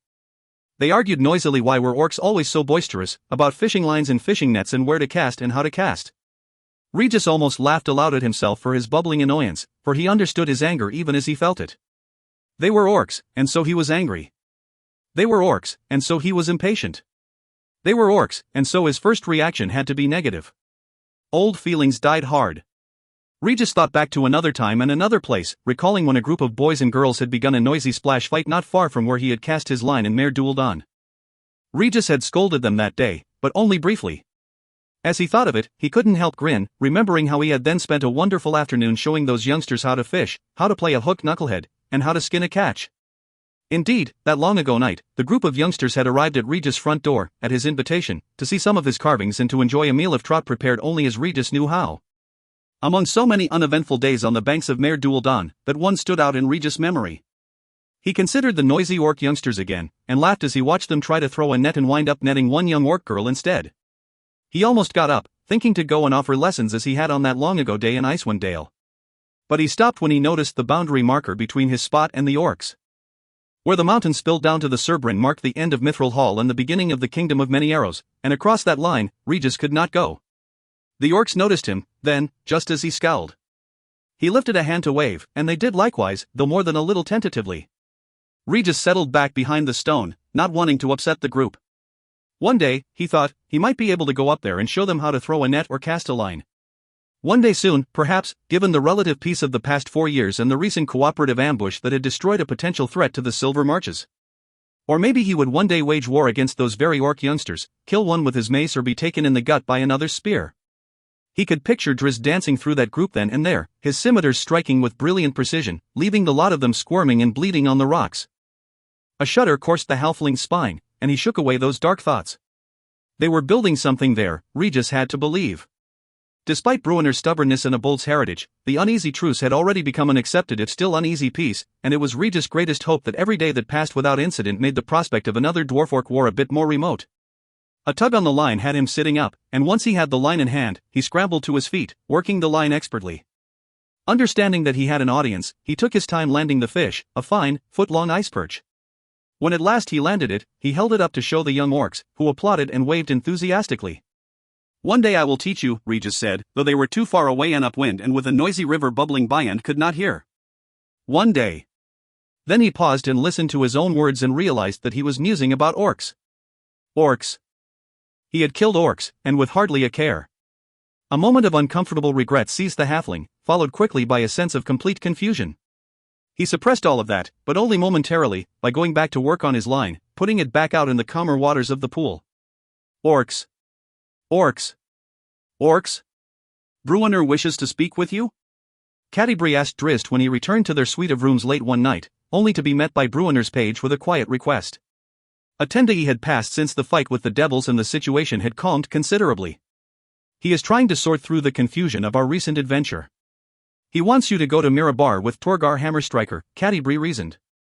It does seem ridiculous, Drizzt replied, agreeing with Catti-brie's incredulous tone.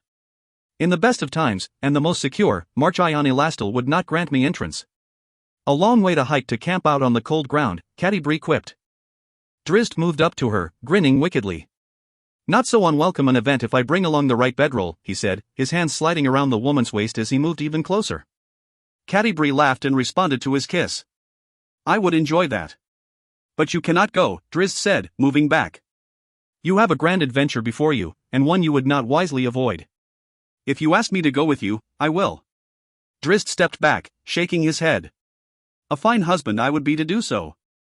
I have heard hints of some of the wonders Illustrial has planned for you throughout the next few months. I could not deny you that for the sake of my own desires. Ah, but don't you understand how alluring it is to know that your desires for me overwhelm that absolute sense of right and wrong that is so deeply ingrained into your heart and soul? Drizzt fell back at that and stared at Catti-brie, blinking repeatedly. He tried to respond several times, but nothing decipherable came forth. Catti-brie let her laughter flow. You are insufferable, she said, and danced across the room from Drizzt. You spend so much time wondering how you should feel that you rarely ever simply do feel. Knowing he was being mocked, Drizzt crossed his arms over his chest and turned his confused stare into a glare. I admire your judgment, all the while being frustrated by it, Catti-brie said. I remember when you went into Big Grin's cave those many years ago, Wulfgar at your side. It was not a wise choice, but you followed your emotions instead of your reason.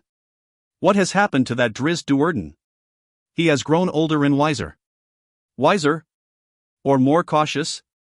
She asked with a sly grin. Are they not one and the same? In battle, perhaps, Catti-brie replied.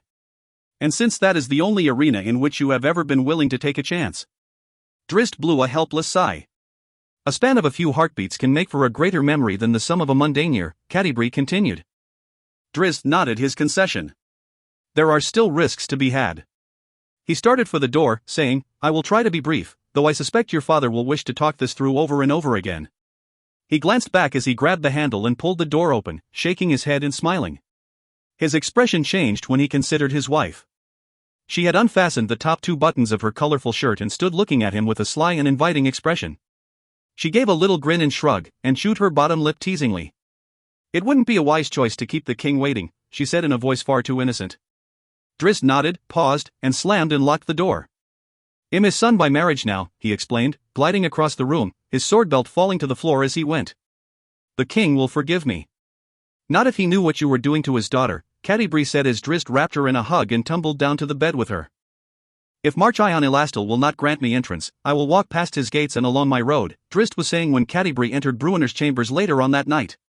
Regis was there as well, along with Torgar Hammerstriker and his Mirabaran companion, Shingles McGruff.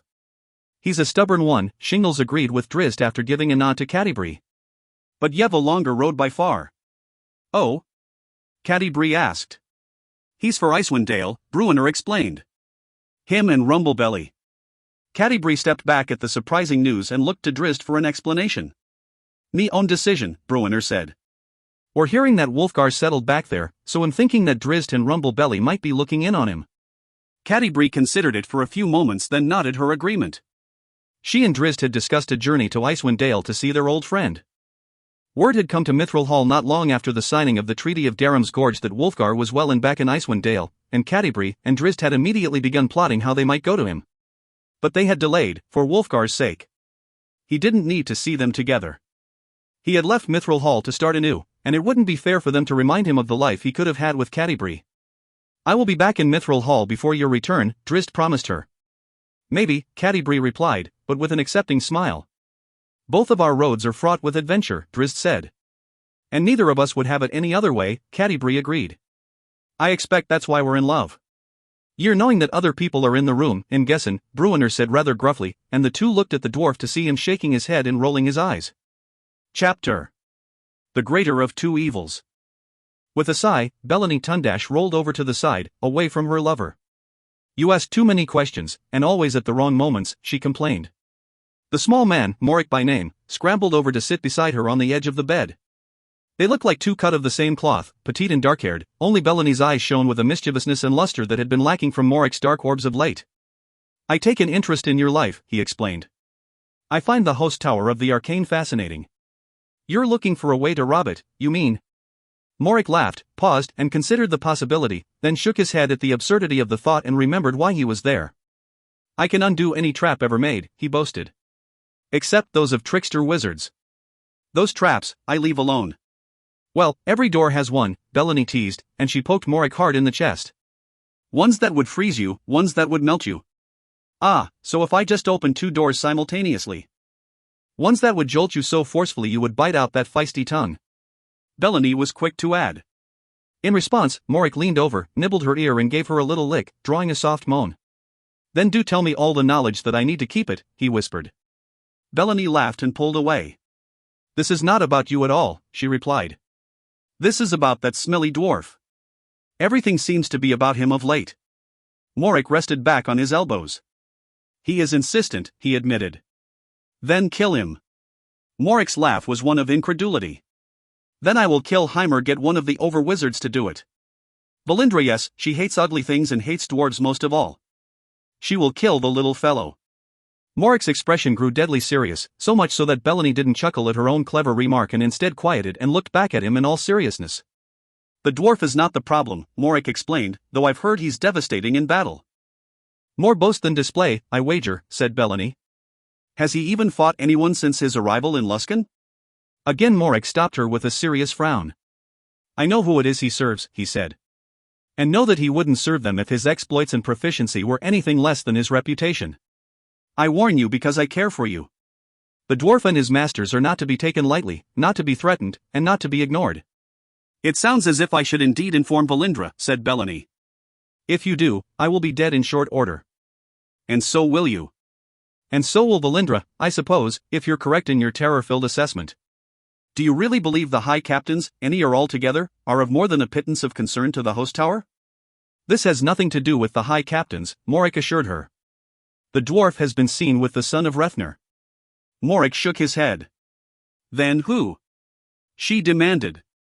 "Who are these mysterious ringleaders who seek information about the host tower?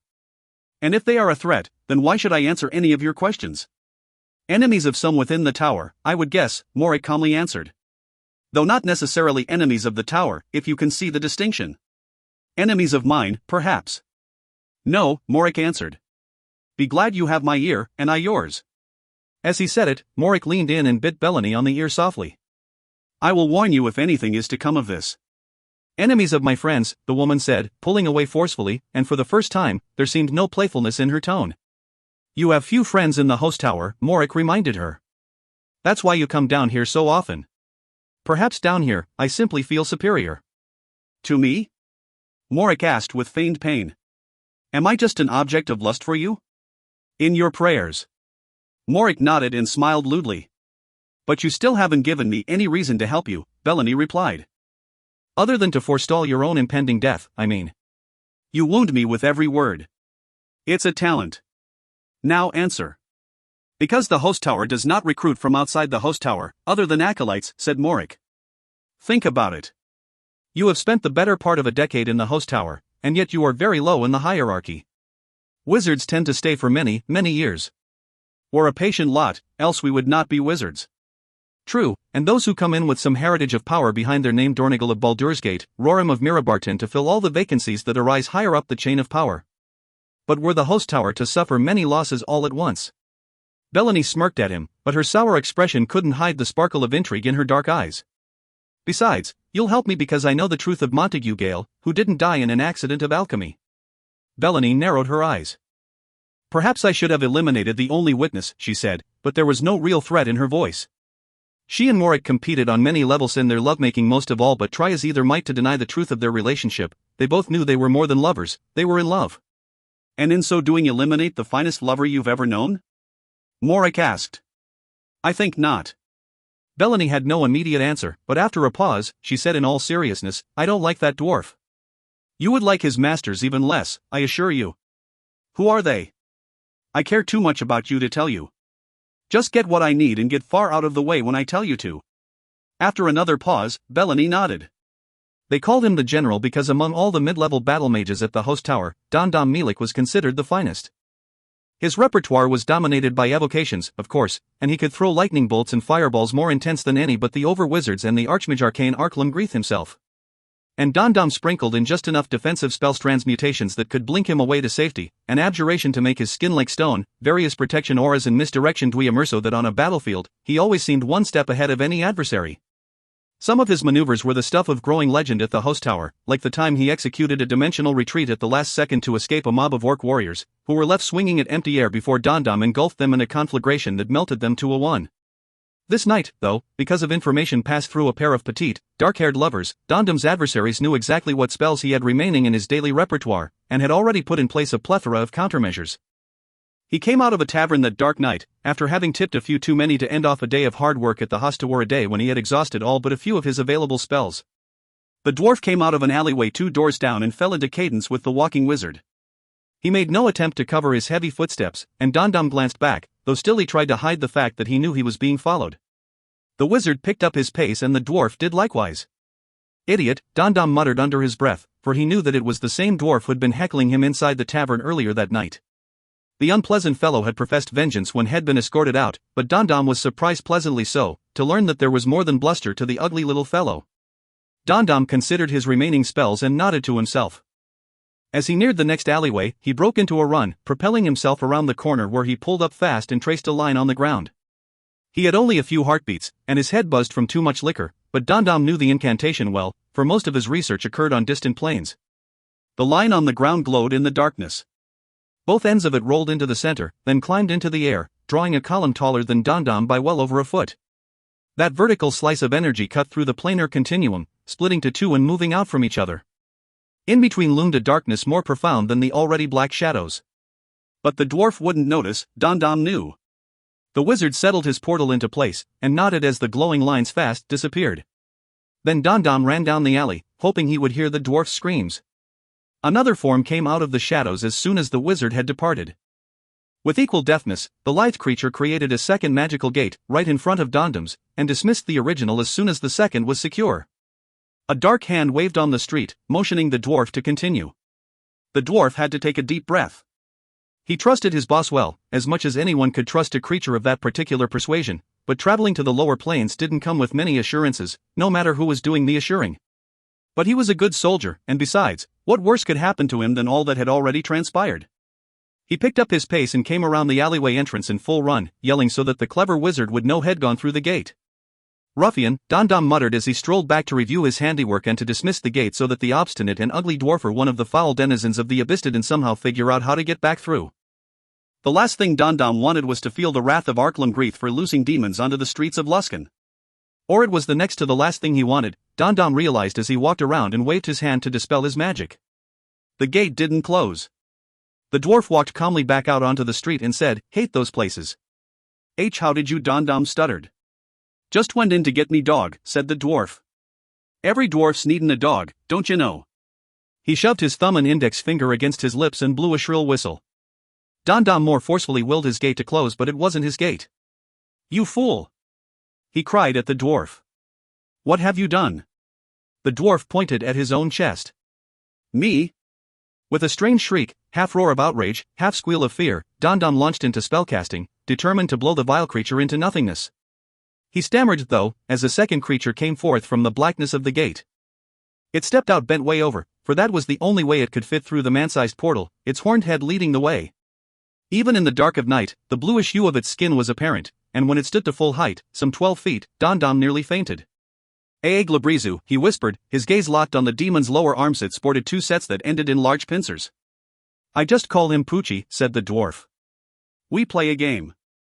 With a howl, Don Dom spun around and ran. "Yeah, that's it," cried the dwarf. To the demon, he commanded, "Fetch." A fine sight greeted those revelers exiting the many taverns on Whiskey Row at that moment of the evening. Out of an alleyway came a wizard of the host tower, flailing his arms, screaming indecipherably. With his long and voluminous sleeves he looked rather like a frantic, wounded bird.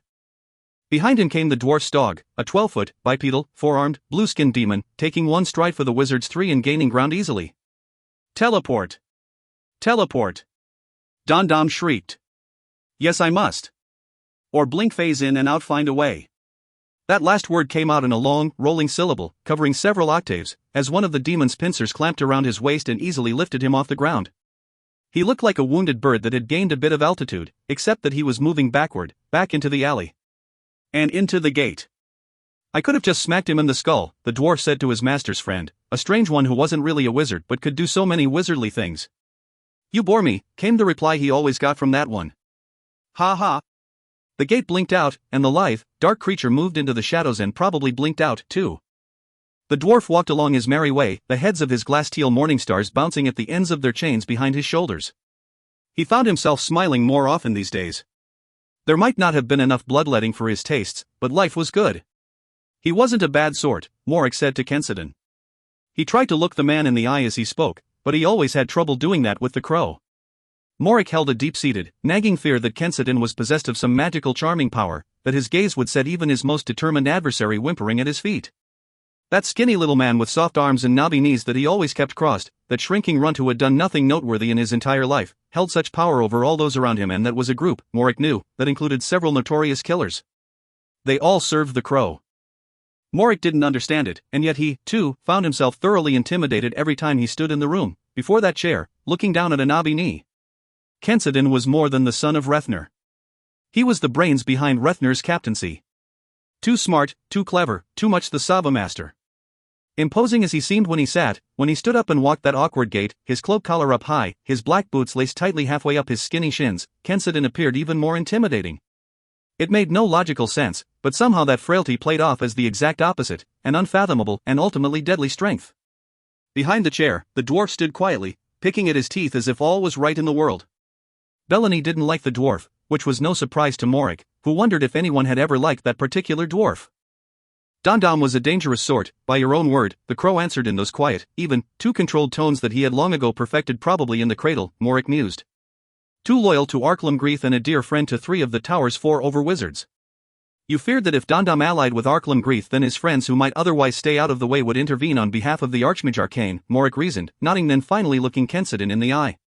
To find a disapproving stare. You twist and turn into designs of which you have no knowledge, and no capacity to comprehend, Kensidon said. Do as you are bid, Morik the rogue, and no more. I'm not just some unthinking lackey. Truly? Morik couldn't match the stare and couldn't hold the line of defiance, either. Even if he somehow summoned the courage to deny the terrible crow and run free of him, there was the not-so-little matter of those other puppeteers. You have no one to blame for your discomfort but yourself, Kensidon remarked, seeming quite amused by it all. Was it not you who planted the seeds? Morik closed his eyes and cursed the day had ever met Wulfgar, son of Bjorniger. And now your garden grows, said Kensidon.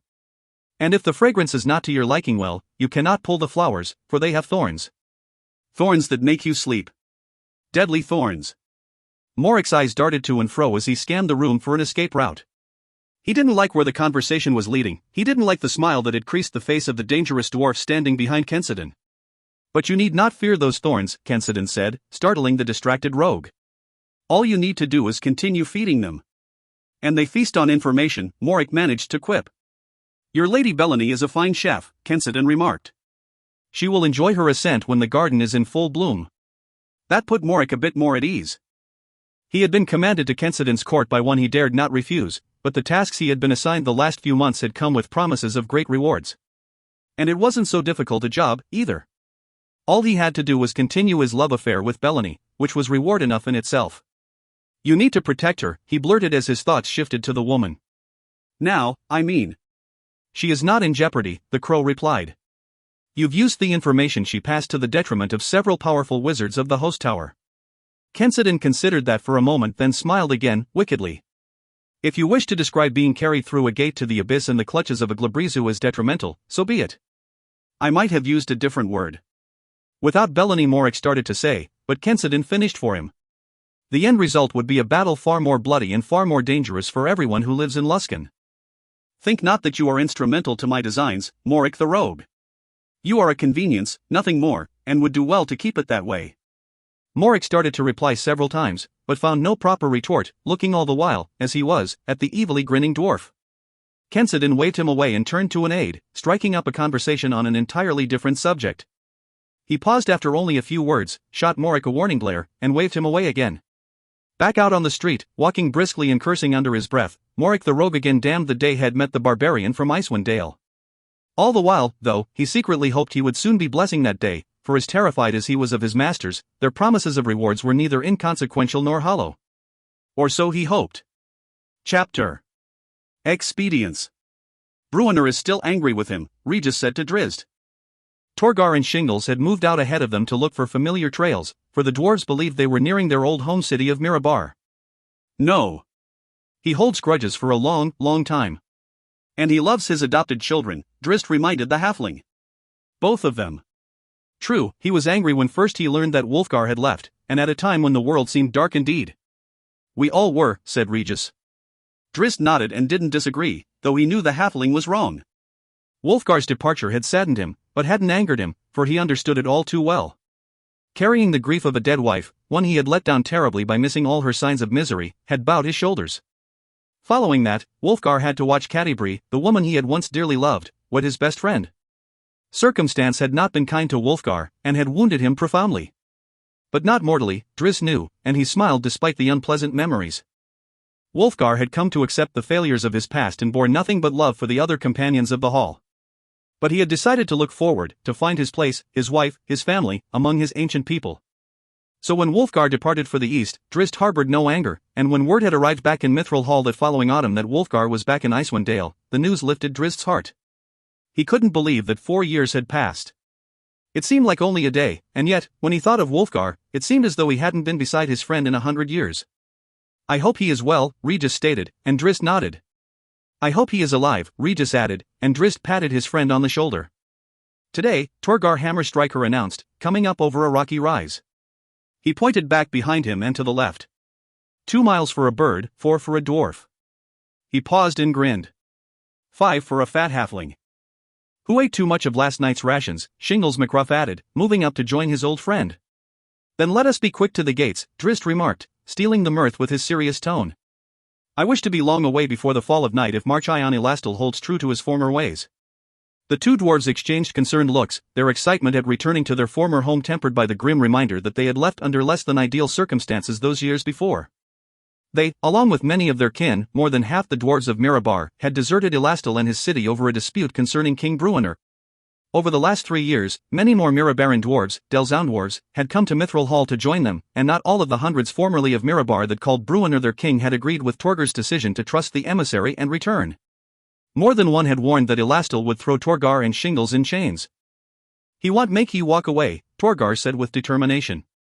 Elastil's a stubborn one, but he's no fool. He's wanting his eastern trade route back. He never think that Silvery Moon and Sundabar would side with Mithril Hall. We shall see, was all Drizzt would concede, and off they went at a swift pace. They passed through the front gates of Mirabar soon after, hustled in by excited guards both dwarf and human. They were greeted by cheers. Even Drizzt, who had been denied entrance just a few short years earlier when King Bruenor had returned to Mithril Hall. Before any of the companions could even digest the pleasant surprise, the four found themselves before Elastil himself, a highly unusual circumstance. Torgar Hammerstriker, never did I expect to see you again, the old Martian, and indeed, he seemed much, much older than when Torgar had left, said with a tone as warm as the dancing licks of fairy fire.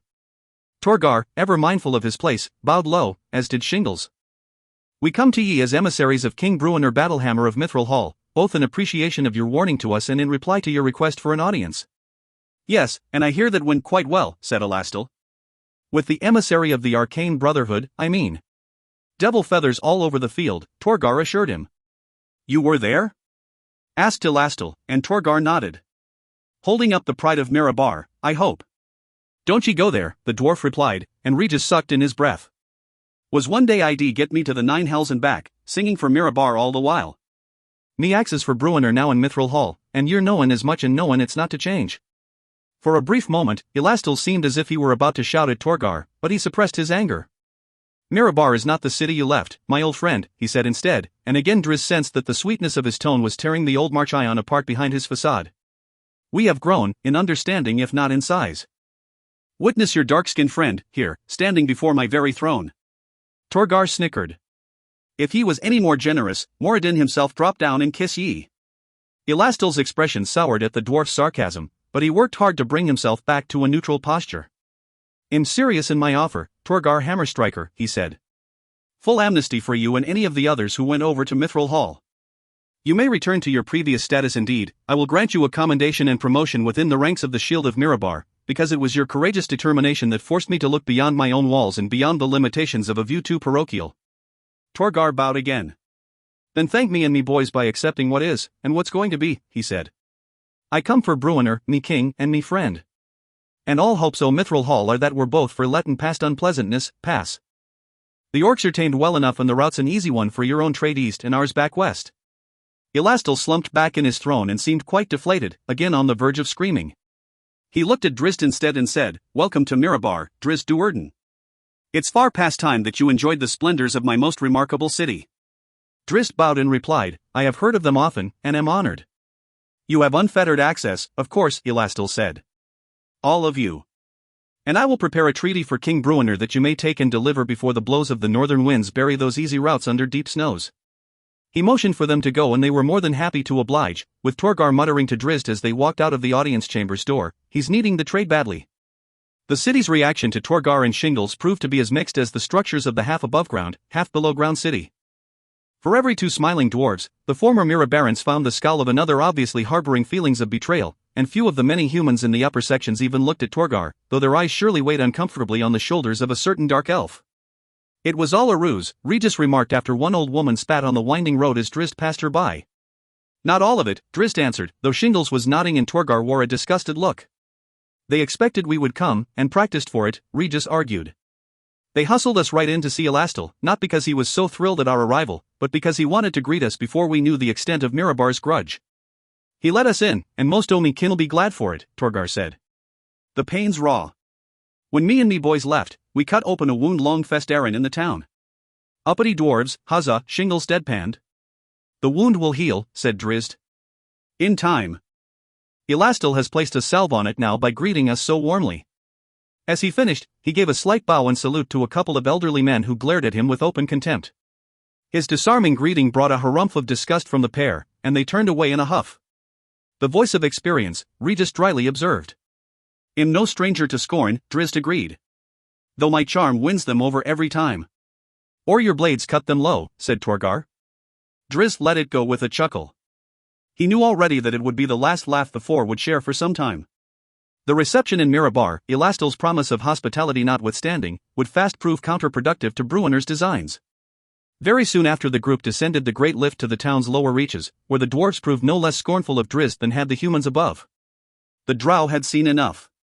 We've a long road and a short season remaining, Drizzt said to Torgar and Shingles. Your city is as wondrous as you've oft told me, but I fear that my presence here hinders your desire to bring goodwill from Mithril Hall. Bah, but they'll shut their mouths. Torgar insisted, and he seemed to be winding himself into a froth. Drizzt put a hand on his shoulder. This is for King Bruenor, not for you and not for me, the drow explained. And my reason is not false. The trail to Icewind Dale fast closes, often before winter proper, and I would see my old and dear friend before the spring melt. We're leaving already? Regis put in. I'd been promised a good meal. "And so you're to get one," said Torgar, and he steered them toward the nearest tavern. But Drizzt grabbed him by the arm and pulled him up short, and Torgar turned to see the drow shaking his head. "There's likely to be a commotion that will do none of us any good." "Getting dark outside," Torgar argued. "It has been dark every night since we left Mithril Hall, as expected," the drow replied with a disarming grin. "I don't fear the night. Many call it the time of the drow, and I am, after all. But I'm not, and I'm hungry," Regis argued. "Our packs are half full. With dry bread and salted meat. Nothing juicy and tender and Helmone all the way to Icewind Dale," Torgar warned. "Long road," Shingles added. Drizzt knew he was defeated, so he followed the dwarves into the common room. It was as expected, with every eye turning on Drizzt the moment he walked through the door. The tavern keeper gave a great sigh of resignation. Word had gone out from Elastil that the drow must be served, Drizzt realized. He didn't argue, nor did he press the point, allowing Torgar and Shingles to go to the bar to get the food while he and Regis settled at the most remote table. The four spent the whole of their meal suffering the glares of a dozen other patrons.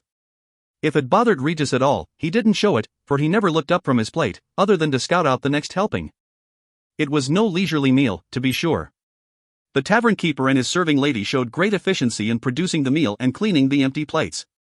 That suited Drizzt, and when the last of the bones and crumbs were removed and Regis pulled out his pipe and began tapping it on the table, the drow put his hand atop it, holding it still.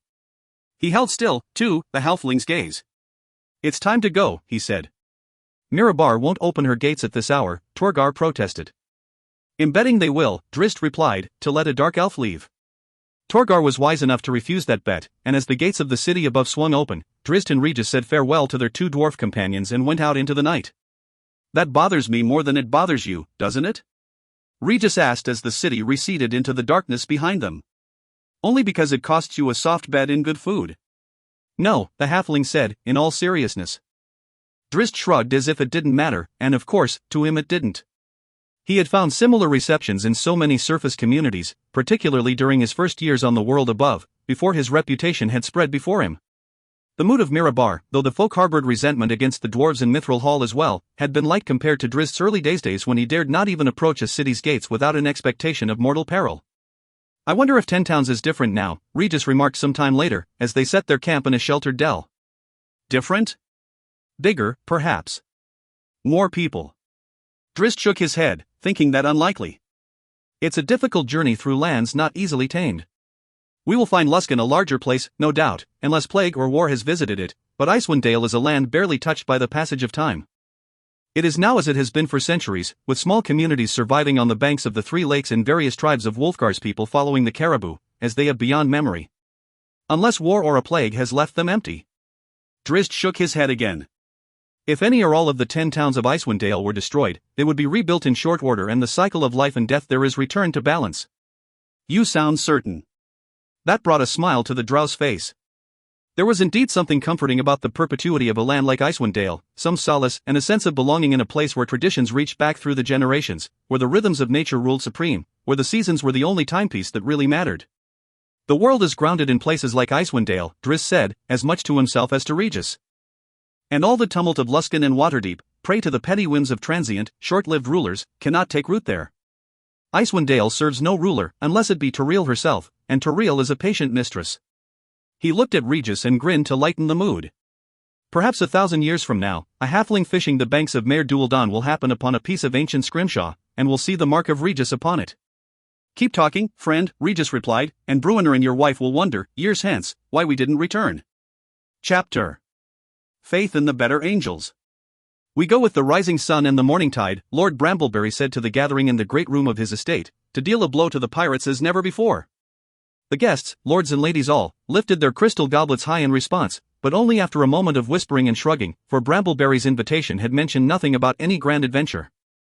Those shrugs fast turned to nods as the news settled in, however, for rumors had been growing around impatient Lord Brambleberry for many months. He had made no secret of his desire to transform good fortune into great deed. Up to that point, though, his blather had been considered the typical boasting of almost any young lord of Waterdeep, a game to impress the ladies, to create stature where before had been only finery. Many in the room carried reputations as worthy heroes, after all, though some of them had never set foot outside of Waterdeep, except traveling in luxury and surrounded by an army of private guards. Some other lords with actual battlefield credentials to their names had gained such notoriety over the bodies of hired warriors, only arriving on the scene of a victory after the fact for the heroic pose to be captured on a painter's canvas. There were real heroes in the room, to be sure. Morris Brokengulf the Younger, paladin of great renown and well-earned reputation, had just returned to Waterdeep to inherit his family's vast holdings. He stood talking to Ryas Majara, considered the greatest bard of the city, perhaps of the entire Sword Coast, though had barely passed his 20th year. Across the way from them, the ranger Aluar Zendos, who could track a shadow at midnight, and the famous Captain Rolathon tapped glasses of fine wine and commiserated of great adventures and heroic deeds. These men, usually the least boastful of the crowd, knew the difference between the posers and the doers, and often relished in such gossip, and up to that moment they had been evenly split on which camp the striking young Lord Brambleberry would ultimately inhabit. It was hard not to take him seriously at that moment, however, for standing beside the young Brambleberry was Captain Dudermont of Seasprite, well known in Waterdeep and very highly considered among the nobility. If Brambleberry sailed with Dudermont, his adventure would be no ruse. Those true heroes in the room offered solemn nods of approval to each other, but quietly, for they didn't want to spoil the excited and humorously inane conversations erupting all across the hall, squealed in the corners under cover of the rousing symphony or whispered on the dance floor. Roaming the floor, Dudermont and Robillard took it all in. The wizard even cast an enchantment of clairaudience so that they could better spy on the amusing exchanges. "He's not satisfied with wealth and wine," one lady of court whispered. She stood in the corner near a table full of tall glasses, which she not so gracefully imbibed one after another. "Hell, add the word hero to his title or they'll put him in the cold ground for trying," said her friend, with hair bound up in a woven mound that climbed more than a foot above her head. "To get such fine skin dirty at the feet of an ogre," another decried. "Or bloody at the end of a pirate's sword," yet another lamented. "So much the pity." They all stopped chattering at once, all eyes going to Brambleberry, who swept across their field of view on the dance floor, gracefully twirling a pretty young thing. That brought a collective sigh from the four, and the first remarked, "One would expect the older and wiser lords to temper this one. So much a waste. So much to lose. The young fool. If he is in need of physical adventure." The last said, ending in a lewd smile, and the others burst out in ridiculous tittering. The wizard waved his hand to dismiss the clairaudience dwemer, having heard more than enough. "Their attitude makes it difficult to take the young lord's desires seriously," Robillard remarked to Dudermont. "Or easier to believe that our young friend needs more than this emptiness to sustain him," the captain answered. "Obviously he needs no further laurels to be invited to any of their beds. Which is a blessing, I say, for there is nothing more dangerous than a young man trying to hero himself into a lattice arms." Robillard narrowed his eyes as he turned to his companion. "Spoken like a young man I knew in Luskan, so many years ago, when the world was calmer and my life held a steady cadence." "Steady and boring," Dudermont replied without hesitation. "You remember that young man well because of the joy he has brought to you, stubborn though you have been through it all. Or perhaps I just felt pity for the fool." With a helpless chuckle, Dudermont lifted his tall glass, and Robillard tapped it with his own. Without fanfare, the four ships glided out of Waterdeep harbor to the wider waters of the Sea of Swords the next morning. No trumpets heralded their departure, no crowds gathered on the docks to bid them farewell, and even the chaplain blessing for favorable winds and gentle swells was kept quiet, held aboard each ship instead of the common prayer on the wharves with sailors and dockhands alike. From the deck of Seasprite, Robillard and Dudermont regarded the skill and discipline, or lack thereof, of Brambleberry's three ships as they tried to form a tight squadron. At one point, all three nearly collided. The quick recovery left Brambleberry's flagship, formerly Quelch's Folly and since lettered with the additional Justice, with tangled rigging. Brambleberry had wanted to rename the ship entirely, but Dudermont had dissuaded him. Such practices were considered bad luck, after all. "Keep us well back," Dudermont ordered his helmsman. "And to port. Always in the deeper water. Afraid that we might have to dodge their wreckage?" Robillard quipped. "They are warriors, not seamen," Dudermont replied. "If they fight as well as they sail, they'll be corpses," Robillard said and looked out to sea, leaning on the rail. He added, "Probably will be anyway," under his breath, but loudly enough so that Dudermont heard. "This adventure troubles you," said Dudermont. "More than usual, I mean. Do you fear Arklum Greeth and your former associates so much?" Robillard shrugged and let the question hang in the air for a few heartbeats before replying, "Perhaps I fear the absence of Arklum Greeth." "How so?" "We know now what we have suspected for some time. Surely the people of the Sword Coast will be better off without such treachery. Things are not always as simple as they seem." "I ask again, how so?" Robillard merely shrugged. "Or is it that you hold some affinity for your former peer?" Robillard turned to look at the captain and said, "He is a Biasta Lich, an abomination. But you fear his power. He is not a foe to be taken lightly, nor are his minions, the wizard replied. But I'm assured that our young Lord Brambleberry there has assembled a capable and potent force, and, well, you have me beside you, after all. Then what? What do you mean when you say that you fear the absence of Grief? What do you know, my friend? I know that Arklam Grief is the absolute ruler of Luskan. He has established his boundaries. Yes, and extended them to pirates running wild along the Sword Coast. Not so wild, said Robillard. And need I remind you that the 5 high captains who appear to rule Luskan once skirted similar boundaries? Shall we explain to the next shipwrecked and miserable victims we happen across, good and decent folk who just watched family and friends murdered, that the pirates who scuttled them were operating within acceptable boundaries? Asked Dudermont.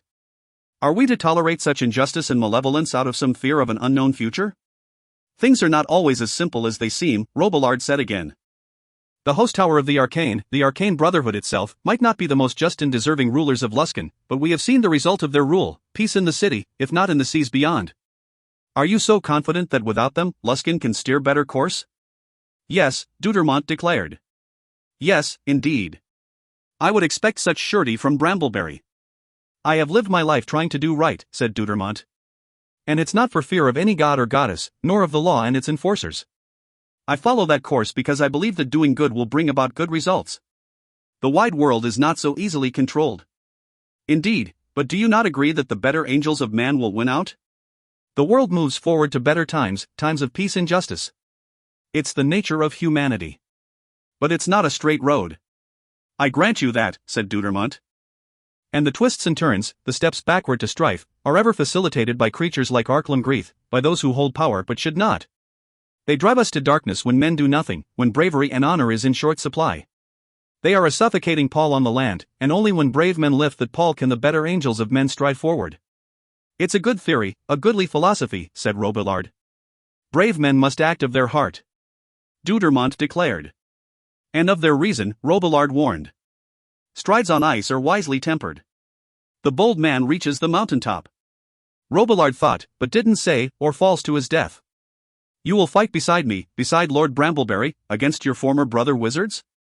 Against those who don't willingly come over to us, yes, Robillard answered. My oath of loyalty is to you, and to Sea Sprite. I have spent too many years saving you from your own foolishness to let you die so ingloriously now. Dudermont clapped his dearest friend on the shoulder and moved to the rail beside him, leading Robillard's gaze back out to the open sea. I do fear that you may be right, he conceded. When we defeat Arklam Grief and end the pirate scourge, the unintended consequences might include the retirement of Sea Sprite. We'll have nothing left to hunt, after all. You know the world better than that. There were pirates before Arklam Grief, there are pirates in the time of Grief, and there will be pirates when his name is lost to the ashes of history. Better angels, you say, and on the whole, I believe or at least I pray that you are correct. But it's never the whole that troubles us, is it? It's but a tiny piece of humanity who sail the Sword Coast as pirates. A tiny piece magnified by the powers of the host tower. You may well be right, said Robillard. And you may well be wrong, and that, my friend, is my fear. Dudermont held fast to the rail and kept his gaze to the horizon, unblinking though the sun had broken through and reflected brilliantly off the rolling waters. It was a good man's place to act for the cause of justice. It was a brave man's place to battle those who would oppress and do harm to helpless innocents. It was a leader's place to act in concert with his principles and trust enough in those principles to believe that they would lead him and those who followed him to a better place. Those were the things Dudermont believed, and he recited them in his mind as he stared at the brilliant reflections on the waters he loved so dearly. He had lived his life, had shaped his own code of conduct, through his faith in the dictums of a good and brave leader, and they had served him well as he in turn had served so well the people of Luskan, Waterdeep, and Baldur's Gate. Robillard knew the host tower and the ways of the Arcane Brotherhood, and so Dudermont would indeed defer to him on the specifics of their present enemy. But Captain Dudermont would not shy from the duty he saw before him, not with the opportunity of having eager Lord Brambleberry and his considerable resources sailing beside him. He had to believe that he was right. Chapter. Smothered by a security blanket. Perhaps I'm just getting older and harder to impress, Regis said to Drizzt as they walked across a wide fields of grass. She's not so great a city, not near the beauty of Mithril Halland, surely not Silverymoon, but I'm glad they let you in through the gates, at least. Folk are stubborn, but it gives me hope that they can learn. I was no more impressed by Mirabar than you were, Drizzt replied, tossing a sidelong glance at his halfling friend. I had long heard of her wonders, but I agree they're lacking beside Mithril Hall. Or maybe it's just that I like the folk who live in Mithril Hall better. It's a warmer place, Regis decided. From the king on down. But still, you must be glad of your acceptance in Mirabar. Drizzt shrugged as though it didn't matter, and of course, it didn't. Not to him, anyway. He could not deny his hope that Marchion Elastil would truly make peace with Mithril Hall and his lost dwarves. That development could only bode well for the north, particularly with an orc kingdom settled on Mithril Hall's northern border. I'm more glad that Bruenor found the courage to go to a bold's aid for a cause of common good, the drow remarked. We've seen a great change in the world. Or a temporary reprieve. Again Drizzt shrugged, but the gesture was accompanied by a look of helpless resignation. Every day Abood holds the peace as a day of greater security than we could have expected. When his hordes rushed down from the mountains, I believed we would know nothing but war for years on end. When they surrounded Mithril Hall, I feared we would be driven from the place forevermore. Even in the first months of stalemate, I, like everyone else, expected that it would surely descend into war and misery. I still expect it. Drizzt's smile showed that he didn't necessarily disagree. We stay vigilant for good reason. But every passing day makes the future just a bit less certain. And that's a good thing. Or is every passing day nothing more than another day Abood prepares to finish his conquest? Regis asked. Drizzt draped his arm over the halfling's shoulders. Am I too cynical for fearing such? Regis asked. If you are, then so am I, and so is Brunarand Illustrial, who has spies working all through the Kingdom of Many Arrows. Our experience with the orcs is long and bitter, full of treachery and war. To think that all we've known to be true is not necessarily an absolute is unsettling and almost incomprehensible, and so to walk the road of acceptance and peace often takes more courage than the way of the warrior. It always is more complicated than it seems, isn't it? Regis asked with a wry grin. Like you, for example. Or like a halfling friend of mine who fishes with one foot and flees with the other, fights with a mace in his right hand and pickpockets an unsuspecting fool with his left, and all the while manages to keep his belly full. I have a reputation to uphold, Regis answered, and handed Drizzt back the purse head just lifted from the drow's belt. Very good, Drizzt congratulated. You almost had it off my belt before I felt your hand. As he took the purse, he handed Regis back the unicorn-headed mace head deftly slid from the halfling's belt as the rogue was lifting his purse. Regis shrugged innocently. If we steal one for one, I will end up with the more valuable items of magic. Drizzt looked across the halfling and out to the north, leading Regis' gaze to a huge black panther moving their way. Drizzt had summoned Genhuavar from her astral home that afternoon and let her go to run a perimeter around them. He hadn't brought the panther forth much of late, not needing her in the halls of King Bruenor and not wanting to spark some tragic incident with any of the orcs in Abold's kingdom, who might react to such a sight as Genhuavar with a volley of spears and arrows. It's good to be on the road again, Regis declared as Genhuavar loped up beside him, opposite Drizzt. He ruffled the fur on the back of the great cat's neck and Genhuavar tilted her head and her eyes narrowed to contented slits of approval. And you are complicated, as I said, Drizzt remarked, viewing this rarely seen side of his comfort-loving friend. I believe I was the one to say that, Regis corrected. You just applied it to me. And it's not that I'm a complicated sort. It's just that I ever keep my enemies confused. And your friends. I use you for practice, said the halfling, and as he gave a rather vigorous rub of Genhuavar's neck, the panther let out a low growl of approval that resonated across the dales and widened the eyes of every deer within range. The fields of tall grass and wildflowers gave way to cultivated land as the sun neared the horizon before them. In the waning twilight, with farmhouses and barns dotting both sides, the path had become a road. The companions spotted a familiar hill in the distance, one sporting the zigzagging silhouette of a house magnificent and curious, with many towers tall and thin, and many more short and squat. Lights burned in every window. Ah, but what mysteries might the Harples have in store for us this visit? Drizzt asked. Mysteries for themselves as well, no doubt, said Regis. If they haven't all killed each other by accident by now. As light-hearted as the quip was meant to be, it held an undeniable ring of truth for them both. They'd known the eccentric family of wizards for many years, and never had visited, or been visited by, any of the clan, particularly one Harkle Harple, without witnessing some strange occurrence. But the Harples were good friends of Mithril Hall. They had come to the call of Bruenor when the drow of Menzoberranzan assaulted his kingdom, and had fought valiantly among the dwarven ranks. Their magic lacked predictability, to be sure, but there was no shortage of power behind it. We should go straight to the Ivy Mansion, Drizzt said as darkness closed in on the small town of Longsaddle. Even as he finished speaking, almost in response, it seemed, a shout of anger erupted in the stillness, followed by an answering bellow and a cry of pain. Without hesitation, the drow and halfling turned and headed that way, Genhuavar trotting beside them. Drizzt's hands stayed near his sheathed scimitars, but he didn't draw them. Another shout, words too distant to be decipherable, followed by a cheer, followed by a cacophony of shouted protests. Drizzt sprinted out ahead of Regis. He scrambled down a long embankment, picking a careful route over fallen branches and between the tightly packed trees. He broke out of the copse and skidded to a stop, surprised. "What is it?" Regis asked, stumbling down past him, and the halfling would have gone headlong into a small pond had Drizzt not caught him by the shoulder and held him back. "I don't remember this pond," Drizzt said, and glanced back in the general direction of the Ivy Mansion to try to get his bearings. "I don't believe it was here the last time I came through, though it was only a couple of years back." "A couple of years is an eternity where the Harples are concerned," Regis reminded him. "Had we come here and found a deep hole where the town had once stood, would you have been surprised?" "Truly?"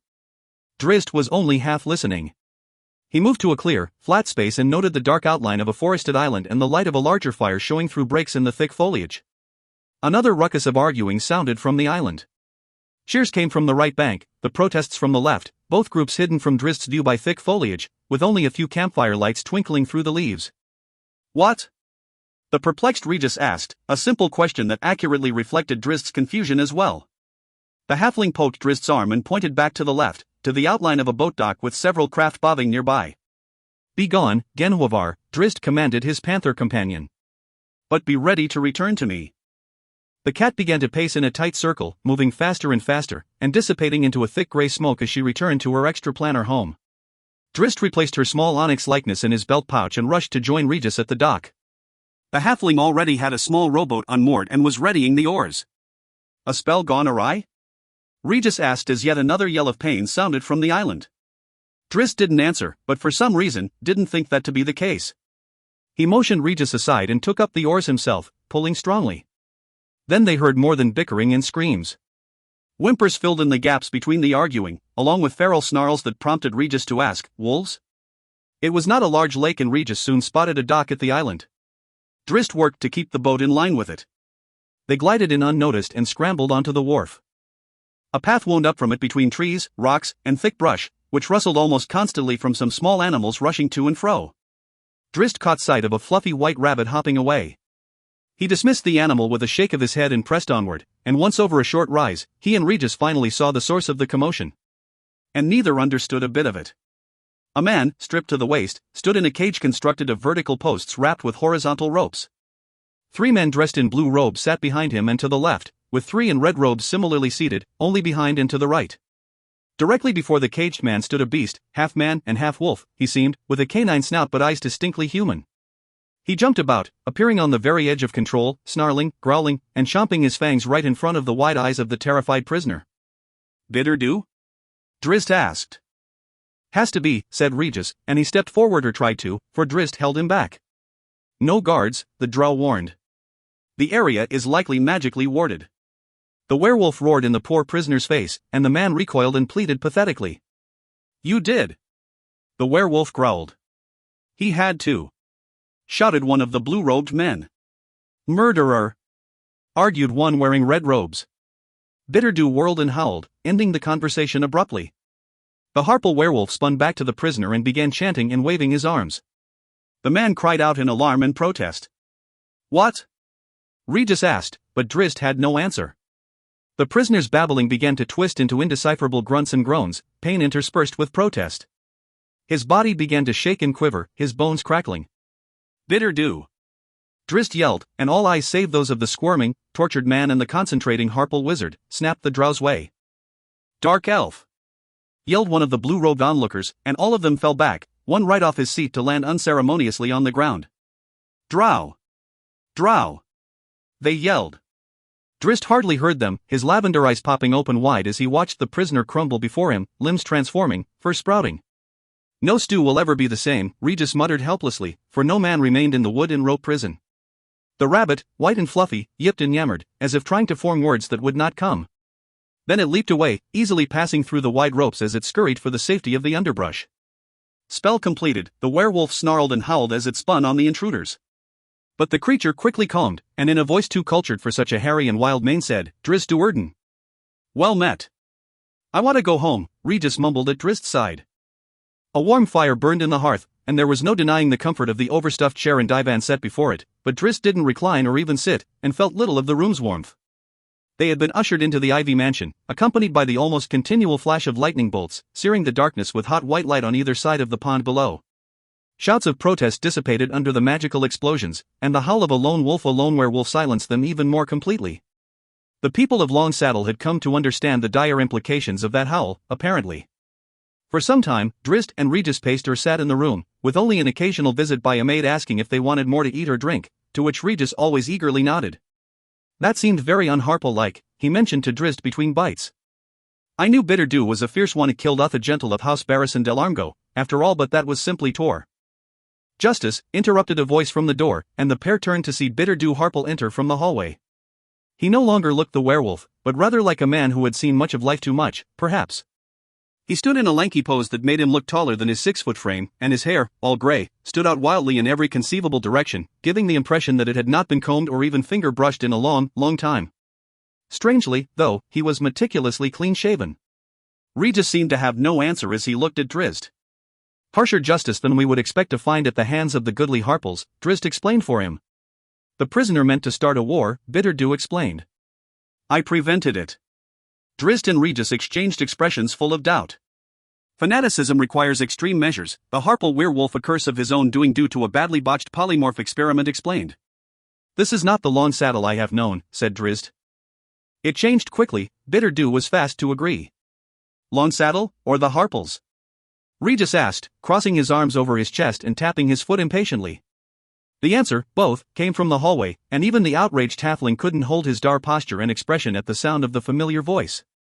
One after the other, of course, Harple explained, bounding in through the door. The lanky wizard was dressed all in robes, 3 shades of blue, ruffled and wrinkled, with sleeves so long they covered his hands. He wore a white beret topped by a blue button that matched the darkest hue of his robes, as did his dyed beard, which had grown with magical assistance, no doubt of outrageous proportions.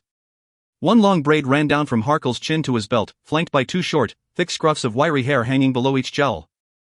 The hair on his head had gone gray, but his eyes held the same luster and eagerness the friends had seen flash so many times in years gone, usually right before some Harkle-precipitated disaster had befallen them all. The town changed first, Regis remarked. Of course, said Harple. You don't think we enjoy this, do you? He bounded over to Drizzt and took the drow's hand in a great shaker started to before wrapping Drizzt in a powerful embrace that nearly lifted him off the ground. It's grand to see you, my old pirate hunting companion. Harkle boomed. Bitterdew seemed to enjoy his work, Regis said, cutting Harkle's turn toward him short. You come to pass judgment after so short a time? Bitterdew replied. I know what I saw, said the halfling, not backing down an inch. What you saw without context, you mean, said Bitterdew. Regis glared at him, then turned his judgment upon Harkle. You understand, of course, Harkle said to Drizzt, seeking support. But he found little in the drow's rigid expression. Harkle rolled his eyes and sighed, then nearly fell over as one of his orbs kept on rolling, over and over, in its socket. After a few moments, the discombobulated wizard slapped himself hard on the side of the head, and the eye steadied into place. My orbs have never been the same since I went to look in on Bruenor, he quipped with an exaggerated wink, referring, of course, to the time had accidentally teleported just his eyes to Mithril Hall to roll around on Bruenor's audience chamber floor. Indeed, said Regis, and Bruenor bids you to never do so in such a manner ever again. Harkle looked at him curiously for a few moments, then burst out laughing. Apparently thinking the tension gone, the wizard moved to wrap Regis in a tight hug. The halfling stopped him with an upraised hand. We make peace with orcs while the Harples torture humans. Justice, not torture, Harkle corrected. Torture? Hardly that, I know what I saw, said the halfling, and I saw it with both of my eyes and my head and neither of them rolling around in circles. There are a lot of rabbits on that small island, Drizzt added. And do you know what you would have seen if we hadn't dealt harshly with men like that priest Ganabo? Priest? Both Drizzt and Regis said together. Aren't they all and aren't they always? Bitterdew answered with obvious disgust. More than our share of them, to be sure, Harkle agreed. We're a tolerant bunch here in Long Saddle, as you know. As we knew, said Regis, and it was Bitterdew who rolled his eyes, though having never botched a teleportation like his bumbling cousin, his eyes didn't keep rolling. Our acceptance of strangeness, Harkle started. Embrace of strangeness, you mean, said Drizzt. What? The wizard asked, and looked curiously at Bitterdew before catching on and giving a burst of laughter. Indeed, yes. He said. We who so play in the extremes of Mistress Weave are not so fast to judge others. Which invited trouble to Long Saddle. You are aware of the disposition of Malarites in general, yes? Bitterdew clarified. Malarites? Drizzt asked. The worshippers of Malor? Asked the more surface-worldly Regis. A battle of gods? Drizzt asked. Worse, said Harkle. A battle of followers. Drizzt and Regis looked at him curiously. Different sects of the same god, Harkle explained. Same god with different edicts, depending on which side you ask no, but they'll kill you if you disagree with their narrow interpretations of their beast god's will. And how these Malarites always disagree, with each other and with everyone else. One group built a chapel on the eastern bank of Pavlo. The other on the western bank. Pavlo? The lake? We named it after him, said Harkle. In memoriam, no doubt, Regis said. Well, we don't really know, Harkle replied. Since he and the mountain flew off together. Of course, said the halfling who knew he shouldn't be surprised. The blue-robed and red-robed onlookers at the punishment, said Drizzt. Priests of Malor all, Bitterdew replied. One side witnessing justice, the other accepting consequences. It's important that we make a display of such punishment to deter future acts. He burned down a house, Harkle explained. With a family inside. And so he was punished, Bitterdew added. By being polymorphed into a rabbit? Asked Regis. At least they can't hurt anyone in that state, said Bitterdew. Except for that one, Harkle corrected. The one with the big teeth, who could jump so high. Ah, him, Bitterdew agreed. That rabbit was smoke powder. It seemed as if he was possessed of the edge of a vorpal weapon, that one, giving nasty bites. He turned to Drizzt. Can I borrow your cat? No, the drow replied. Regis growled with frustration. You turned him into a rabbit. He shouted, as if there could be no suitable reply. Bitterdew shook his head solemnly. He remains happy and with bountiful leaves, brush, and flowers on the island. Happy? Is he man or rabbit? Where is his mind? Somewhere in between, at this point, I would expect, Bitterdew admitted. That's ghastly. Regis protested. Time's passage will align his thoughts with his new body. To live as a rabbit, said Regis. Bitterdew and Harkle exchanged concerned, and guilty, glances. You killed him. Regis shouted. He is very much alive. Harkle protested. How can you say that? Drizzt put a hand on the halfling's shoulder, and when he looked up to meet the drow's gaze, Drizzt shook his head slowly, backing him down. Would that we could simply obliterate them all, that long saddle would know her days of old, Bitterdew mumbled and left the room. The task that has befallen us is not a pleasant one, Harkle said. But you don't understand. Drizzt motioned for him to stop, needing no further elaboration, for indeed, the drow did understand the untenable situation that had descended upon his friends, the Harples. A foul taste filled his throat and he wanted to scream in protest of it all, but he didn't. Truly there was nothing to say, and nothing left for him to see in Long Saddle. He informed Harkle, we're traveling down the road to Luskan and from there to Icewind Dale. Ah, Luskan, said Harkle. I was to apprentice there once, long ago, but for some reason, they wouldn't let me into the famed host tower. A pity. He sighed profoundly and shook his head, but brightened immediately, as Harkle always did. I can get you there in an instant, he said, snapping his fingers in such dramatic fashion, waving his hand with such zest, that he knocked over a lamp. Or would have, except that Drizzt, his speed enhanced by magical anklets, darted forward in a blur, caught the lamp, and righted it. We prefer to walk, the drow said. It's not so far and the weather is clear and kind. It's not the destination that matters most, after all, but the journey. True, I suppose, Harkle muttered, seeming disappointed for just a moment before again brightening. But then, we could not have dragged Sea Sprite across the miles to Cara Dune, could we? Fog of Fate? Regis asked Drizzt, recalling the tale of how Drizzt and Catti-brie wound up in a landlocked lake with Captain Dudermont and his ocean-going pirate hunter. Harkle had created a new enchantment, which, as expected, had gone terribly awry, transporting the ship and all aboard her to a landlocked lake in the Snowflake Mountains. I have a new one. Harkle squealed. Regis blanched and fell back, and Drizzt waved his hands to shut down the wizard before he could fully launch into spellcasting. We will walk, the drow said again. He looked down at Regis and added, at once, which brought a curious expression from the halfling. They were out of Long Saddle soon after, hustling down the road to the west, and despite Drizzt's determined stride, Regis kept pausing and glancing left and right, as if expecting the drow to turn. What is it?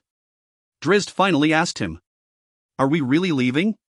That was our plan. I thought you meant to come out of town then circle back in to better view the situation. Drizzt gave a helpless little chuckle. To what end?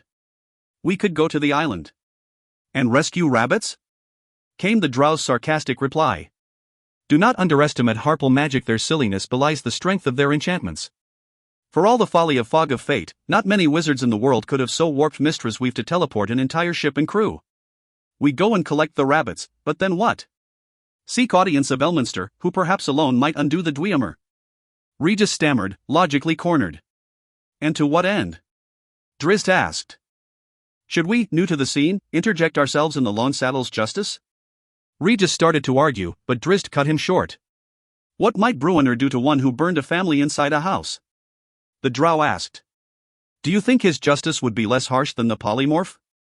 I think it might come at the end of a many-notched axe. This is different, Regis said, shaking his head in obvious frustration. Clearly the sight of a man violently transformed into a rabbit had unnerved the halfling profoundly. You cannot, that's not what the Harple's Longsaddle shouldn't, Regis stammered, looking for a focus for his frustration. It's not what I expected, and no, I'm not pleased by it. But you will accept it? It's not my choice to make. The people of Longsaddle call out to you, Regis said. The drow stopped walking and moved to a boulder resting on the side of the trail, where he sat down, gazing back the way they'd come. These situations are more complicated than they appear, he said. You grew up among the Pashas of Kalimport, with their personal armies and thuggish ways. Of course, but that doesn't mean I accept the same thing from the Harples. Drizzt shook his head. That's not my point. In their respective neighborhoods, how were the Pashas viewed? As heroes, Regis said. Why? Regis leaned back against a stone, a perplexed look on his face. In the lawless streets of Kalimport, why were thugs like Pasha Pook seen as heroes? Because without them, it would have been worse, Regis said, and caught on. The Harples have no answer to the fanaticism of the battling priests, and so they respond with a heavy hand. You agree with that? It's not my place to agree or disagree, said Drizzt. The Harples are the lid on a boiling cauldron. I don't know if their choice of justice is the correct one, but I suspect from what we were told that without that lid, Longsaddle would know strife beyond anything you or I can imagine. Sects of opposing gods battling for supremacy can be terrifying indeed, but when the fight is between two interpretations of the same god, the misery can reach new proportions. I saw this intimately in my youth, my friend. You cannot imagine the fury of opposing matron mothers, each convinced that she, and not her enemy, spoke the will of Lolth. You would have me descend upon Longsaddle and use my influence, even my blades, to somehow alter the situation. But what would that, even if I could accomplish anything, which I strongly doubt, loose upon the common folk of Longsaddle? Better to let Bitterdew continue his brutality? Regis asked. Better to let the people with a stake in the outcome determine their own fate, Drizzt answered. We've not the standing or the forces to better the situation in Longsaddle. We don't even know what that situation really is. Drizzt took a deep, steadying breath, and said, I know enough to recognize that if the problems in Longsaddle are not as profound as IAS Wafir, then the Harples will find their way out of it. And if it is as dangerous, then there's nothing we can do to help. However we intervene, one or even both sides will see us as meddling. Better that we go on our way. I think we are both unnerved by the unusual nature of the Harple's justice, but I have to say that there is a temperate manner to it. Drizzt. It is not a permanent punishment, for Bitterdew can undo that which he has enacted, the drow explained. He is neutering the warring offenders by rendering them harmless unless, of course, he is turning the other side into carrots. That's not funny. I know, Drizzt admitted with an upraised hand and a smirk. But who are we to intervene, and haven't the Harples earned our trust? You trust in what you saw, Dot. I trust that if the situation alters and calls for a recanting of the justice delivered, the Harples will undo the transformations and return the no doubt shaken and hopefully repentant men to their respective places. Easier that than the dwarves of Mithril Hall sewing a head back on a criminal there. Regis sighed and seemed to let it all go. Can we stop back here on our return to Mithril Hall? Do you want to? I don't know, Regis answered honestly, and he too looked back toward the distant town, profound disappointment on his normally cheery face. It's like a bood many arrows, Regis mumbled. Drizzt looked at him curiously. Everything is like a bood lately, the halfling went on. Always the best of a bad choice. I will be certain to relay your feelings to Bruenor. Regis stared blankly for just a moment, then a grin widened and widened until it was followed by a belly laugh, both heartfelt and sadly resigned. Come along, Drizzt bade him. Let us go and see if we can save the rest of the world. And so the two friends lightened their steps and headed down the western trail, oblivious to the prophecy embedded in Drizzt Do'Urden's joke. Chapter. The City of Sails. Pimian Ludran burst out the tavern door, arms flailing with terror. He fell as he turned, tearing the skin on one knee, but he hardly slowed. Scrambling, rolling, and finally getting back to his feet, he sprinted down the way. Behind him, out of the tavern, came a pair of men dressed in the familiar robes of the host tower of the arcane, white with broad red trim, talking as if nothing was amiss. "You don't believe he's fool enough to enter his own house," one said. "You accepted the bet," the other reminded. "He will flee for the gate and the wider road beyond," the first insisted, but even as he finished the other pointed down the road to a 3-story building. The terrified man ascended an outside stairway on all fours, grabbing and pulling at the steps. The first wizard, defeated, handed over the wand. "May I open the door, at least?" he asked. "I would be an unappreciative victor to deny you at least some enjoyment," his friend replied. They made their way without rushing, even though the stairway moved back along an alleyway and away from the main road, so the hunted man had passed out of sight. "He resides on the 2nd floor?" the first wizard asked. "Does it matter?" said the second, to which the first nodded and smiled. As they reached the alleyway, they came in sight of the 2nd-story door. The first wizard pulled out a tiny metal rod and began to mutter the first words of a spell. "Hi, Captain Kith's man," his companion interrupted. He motioned with his chin across to the other side of the street where a large-frame thug had exited a building and taken a particular interest in the two wizards.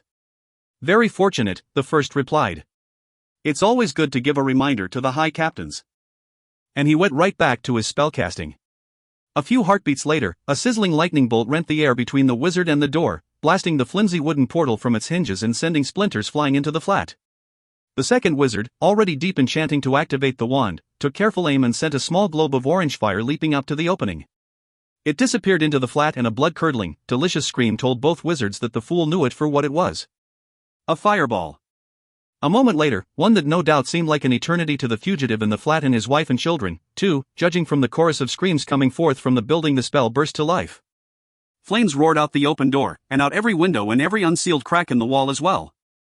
Though not a concussive blast, the magical fire did its work hungrily, biting at the dry wood of the old building, engulfing the entire 2nd floor and roaring upward to quickly engulf the 3rd.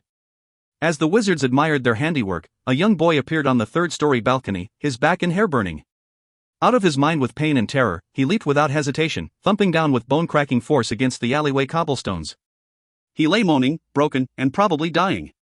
"A pity," said the first wizard. "It's the fault of Pimian Ludran," the second replied, referring to the fugitive who had had the audacity to steal the purse of a lower-ranking acolyte from the host tower. The young mage had indulged too liberally of potent drink, making him easy prey, and the rogue Ludran had apparently been unable to resist.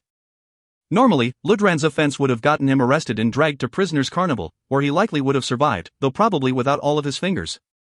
But Arklam Greeth had decided that it was time for a show of force in the streets. The peasants were becoming a bit more bold of late, and worse, the high captains seemed to be thinking of themselves as the true rulers of the city. The two wizards turned back to regard Kith's scout, but he had already melted into the shadows, no doubt to run screaming to his master. Arklam Greeth would be pleased. "This work invigorates and wearies me at the same time," the second said to the first, handing him back his wand. "I do love putting all of my practice into true action." He glanced down the alley, where the boy lay unmoving, though still quietly groaning. "But take heart, brother," the other said, leading him away. "The greater purpose is served and Luskan is at peace." The fire burned through the night, engulfing 3 other structures before the area residents finally contained it. In the morning, they dug out 11 bodies, including that of Pimian Ludran, who had been so proud the day before when he had brought a chicken and fresh fruit home to his hungry family. A real chicken. A real meal, their first that was not just moldy bread and old vegetables in more than a year. The first real meal his young daughter had ever known. And the last. "If I wanted to speak with Rethnar's brat, I'd come here looking for him," said Durago, a ranking captain in the ship of High Captain Baram. He finished his rant and moved as if to strike the ship-Rethner soldier who had tried to divert him to Kensadin's audience chamber, but held the slap when he noted the dreaded Crow himself entering the small antechamber with a look on his face that showed he'd heard every word. "My father has passed the daily business onto my shoulders," Kensadin said calmly. In the other room, out of sight of Durago, High Captain Suljak quietly snickered. "If you wish to speak with Ship Rethner, your discussion is with me. Me orders from High Captain Baram are to speak with Rethner himself.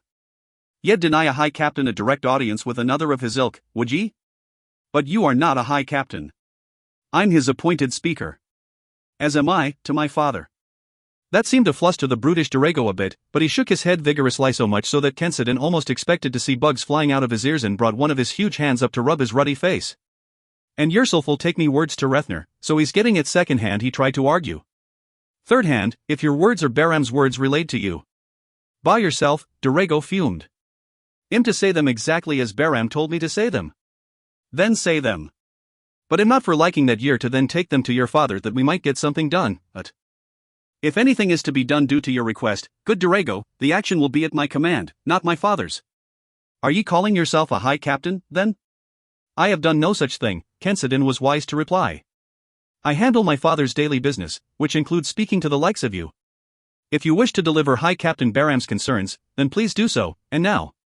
I have much else to do this day. Dorego looked around and rubbed his grizzled and ruddy face again. In there, he demanded, pointing to the room behind the young Kensidin. Kensidin held up a hand to keep the man at bay and walked back just inside the audience chamber's door. Be gone. We have private matters to discuss, he called, ostensibly to the guards within, but also to give Suljak the time he needed to move to the next room, from which he could eavesdrop on the whole conversation. He motioned for Dorego to follow him into the audience chamber and took his seat on the unremarkable, but tallest, chair in the room. Ye smell the smoke? Dorego asked. A thin smile creased Kensidin's face, purposely tipping his hand that he was pleased to see that another of the high captains had taken note of the devastation the two host tower enforcers had rained upon a section of Luskan the previous night. Not a funny thing. Dorego growled. High Captain Baram told you to say that? Kensidin asked. Dorego's eyes widened and his nostrils flared as if he was on the verge of catastrophe. My captain lost a valuable merchant in that blaze, Dorego insisted. And what would you ask Rethner to do about that? We're looking to find out which high captain the crook who brought the fires of justice down was working for, Dorego explained. Pinion Ludran's his name. I'm certain that I have never heard that name before, said Kensidin. And your father's to say the same? A skeptical Dorego asked. Yes, came the even response. And why would you care? Pinion Ludran is dead, correct? And how would ye be knowing that if you don't know the name? The suspicious Dorego asked. Because I was told that a pair of wizards burned down a house into which had fled a man who had angered the host tower of the arcane, came the reply. I assume the target of their devastation didn't escape, though I care not whether he did or not. Is it recompense you seek from the high captain who employed this Ludran fool, if indeed any high captain did so? We're looking to find out what happened. That you can file a grievance at the Council of Five, and no doubt attach a weight of gold to repair your mercantile losses? Only be fair. Dorego said. Fair would be for you to take up your grievance with the host tower of the arcane in Arklemgreath, said Kensidin. The crow smiled again as the tough Dorego shrank at the mere mention of the mighty Archmage Arcane. The events of last night, the manner and extent of the punishment exacted, were decided by Arklemgreath or his enforcers, Kensidin reasoned. He sat back comfortably and crossed his thin legs at the knee, and even though Dorego remained standing, he seemed diminished by the casual, dismissive posture of the acting high captain. Whatever this fool, what did you name him? Ludran, did to exact the ire of the host tower is another matter altogether. Perhaps Arklemgreath has a case to present against one of the high captains, should it be discovered that this fool indeed was in the employ of one, though I doubt that to be the case. Still, from the perspective of High Captain Baram, the perpetrator of his loss was none other than Arklemgreath. We don't see it that way, Dorego said with amusing vigor, amusing only because it reinforced the man's abject terror at the thought of bringing his bluster to the feet of the Archmage Arcane. Kensidin shrugged. You have no claim with Ship Rethner, he said. I know not of this fool, Ludran, nor does my father. Ye haven't even asked him, Dorego said with a growl and an accusatory point of his thick finger. Kensidin brought his hands up before his face, tapped his fingertips a couple of times, then folded the hands together, staring all the while at Dorego, and without the slightest hint of a blink. Dorego shrank back even more, as if he had realized for the first time that he might be in enemy territory, and that he might be wise to take greater care before throwing forth his accusations. He glanced left and right nervously, sweat showing at his temples, and his breathing became noticeably faster. Go and tell High Captain Baram that he has no business with Ship Rethner regarding this matter, Kensidin explained.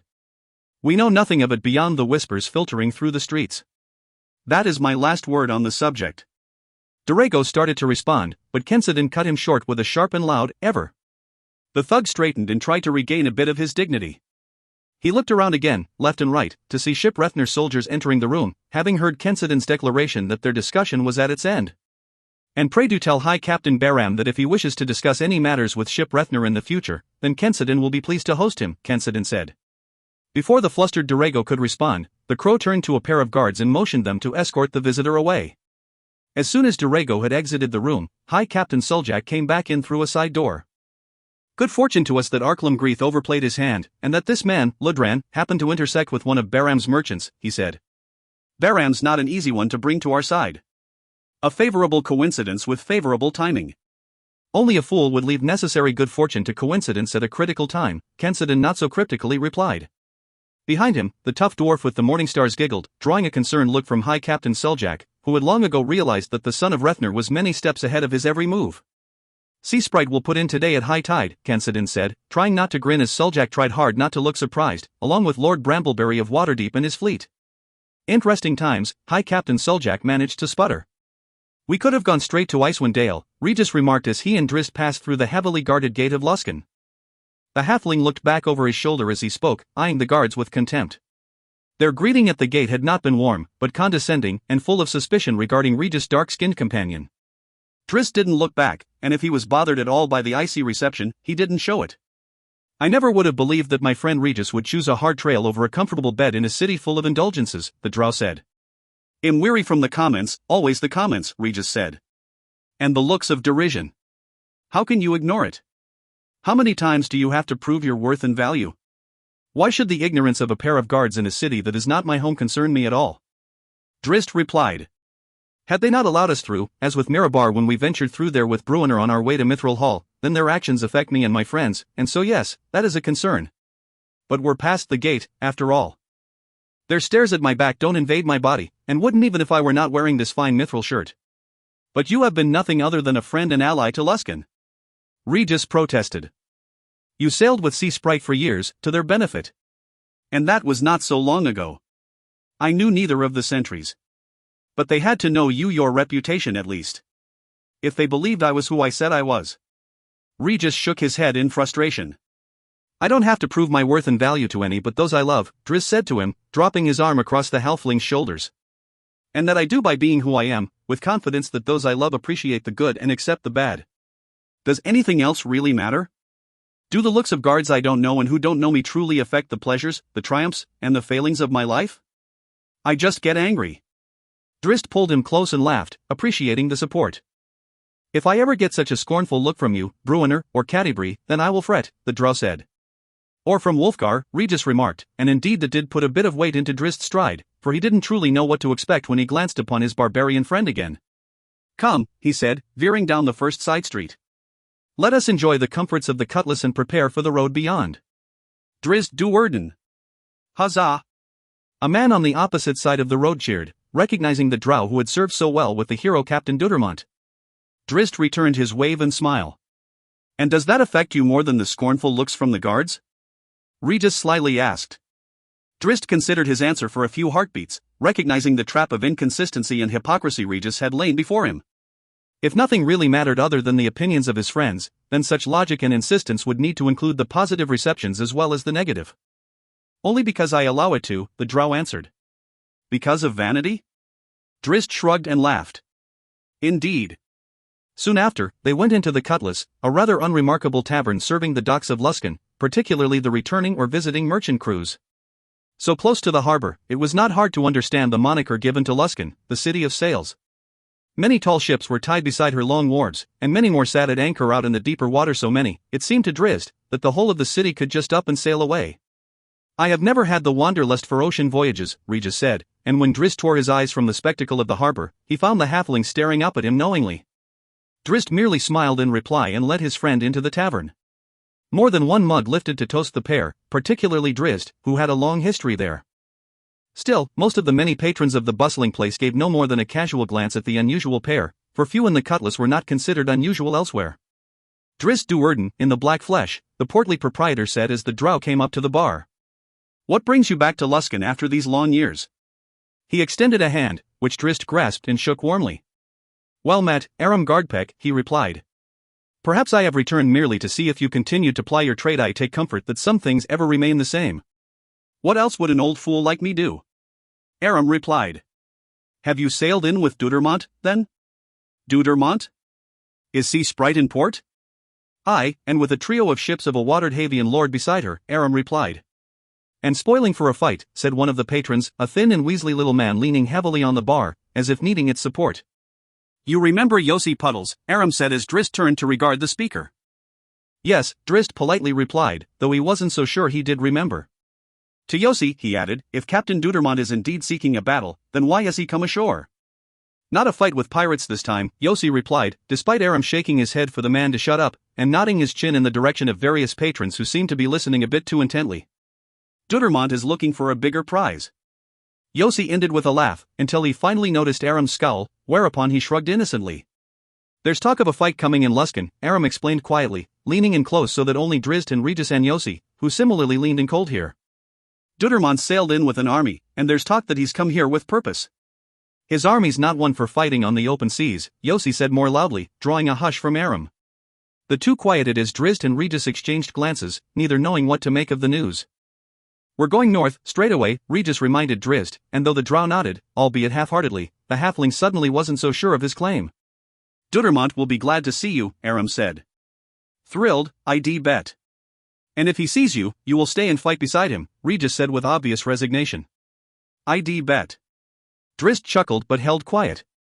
He and Regis left the Cutlass early the next morning, supposedly for Icewind Dale, but on a route that took them down by Luskan's docks, where Sea Sprite sat in her customary, honorary berth. Drizzt met with Captain Dudermont and the brash young Lord Brambleberry before noon. And the two companions from Mithril Hall didn't leave the City of Sails that day. Moral grounding. I put Regis at ease as we walked out of Long Saddle. I kept my demeanor calm and assuring, my stride solid and my posture forward-leaning. Yet inside, my stomach churned and my heart surely ached. What I saw in the once peaceful village shook me profoundly. I had known the Harples for years, or thought so, and I was pained to see that they were walking a path that could well lead them to a level of authoritarian brutishness that would have made the magistrates at Luskan's wretched prisoners' carnival proud. I cannot pretend to judge the immediacy and criticality of their situation, but I can certainly lament the potential outcome I so clearly recognized. I wonder, then, where is the line between utilitarian necessity and morality? Where does one cross that line, and more importantly, when, if ever, is the greater good not served by the smaller victories of, or concessions to, basic standards of morality? This world in which I walk often makes such distinctions based on racial lines.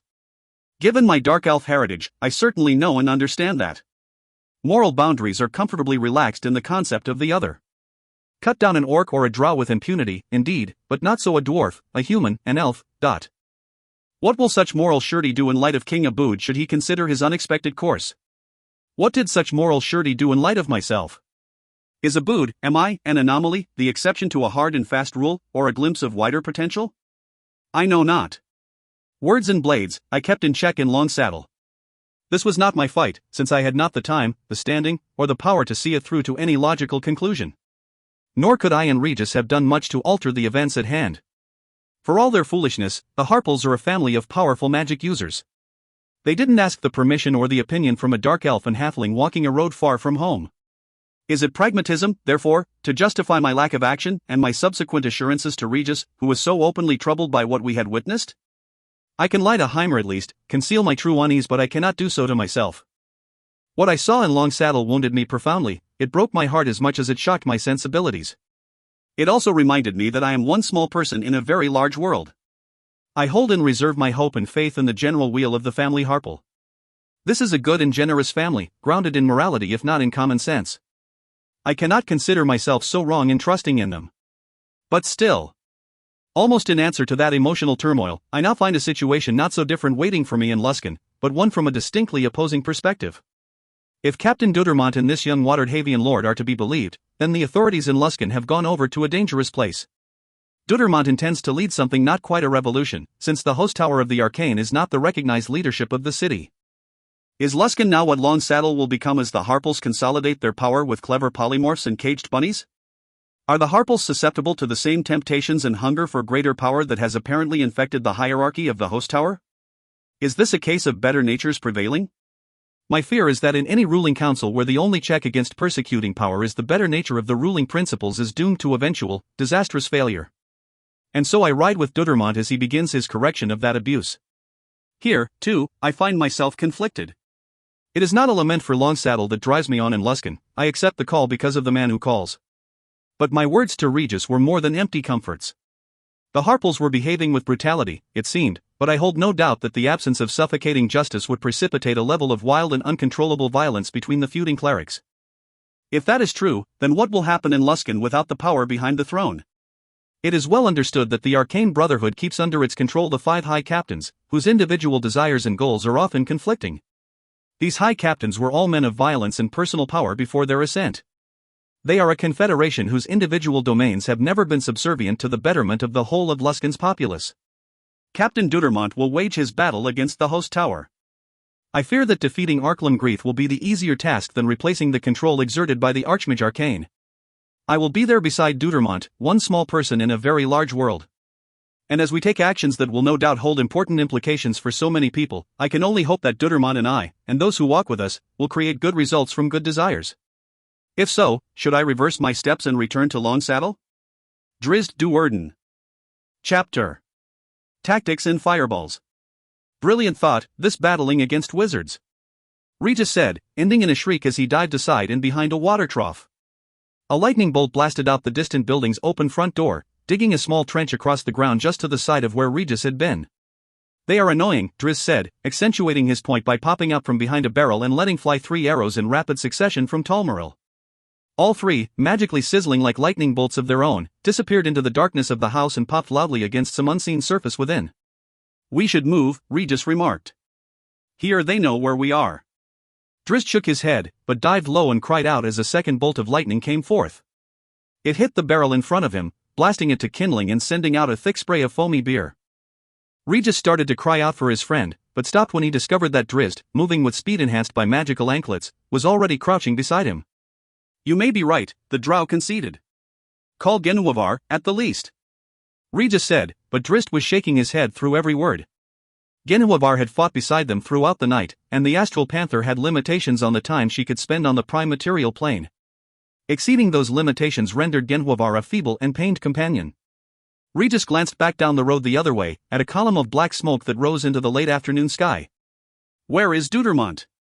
He lamented. Fighting at the harbor crossbridge, as we knew he would be. Some should have pushed through to our aid. We're forward scouts, Drizzt reminded. It was not our place to engage. Forward scouts in a battle that came too swiftly, Regis remarked. Only the day before, Drizzt and Regis sat in Dudermont's cabin on Sea Sprite, none of them sure there would even be a fight. But apparently, over the course of the afternoon, the captain had communicated with one or more of the high captains, and had received a reply to his and Lord Brambleberry's offer. They'd received an answer from the host tower, as well. In fact, had not the ever-vigilant Robillard intercepted that reply with a diffusion of magical energies, Seaman Whalelon Mykendy would have been turned into a frog. And so it was on, suddenly and brutally, and the Luskan Guard, their loyalties split between the 5 high captains, had made no overt moves to hinder Dudermont's circuitous march. They had gone north first, past the ruins of ancient Ilisk and the grand open market of Luskan to the banks of the Mirar River. To cross out onto the second island, Cutlass by name, and assault the host tower directly would have been a foolish move, for the Arcane Brotherhood had established safe houses and satellite fortresses all over the city. Dudermont meant to shrink Arklam Greith's perimeter of influence, but every step was proving difficult indeed. Let us hope we can extract ourselves from this unwanted delay, Drizzt remarked. Regis turned his cherubic but frowning face up at Drizzt, recognizing from the drow's tone that his words were a not-so-subtle reminder of why they had been spotted by the wizard in the house in the first place.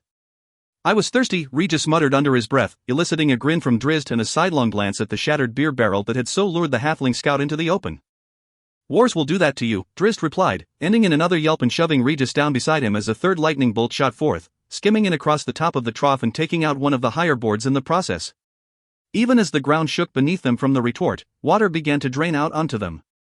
Regis rolled one away, Drizzt the other, the drow coming up to one knee. Drink up, he said, putting his bow to use again, first through the open door, then shattering a glass window and another on the second floor for good measure. He kept drawing and letting fly, his magical quiver forever replenishing his supply of enchanted missiles.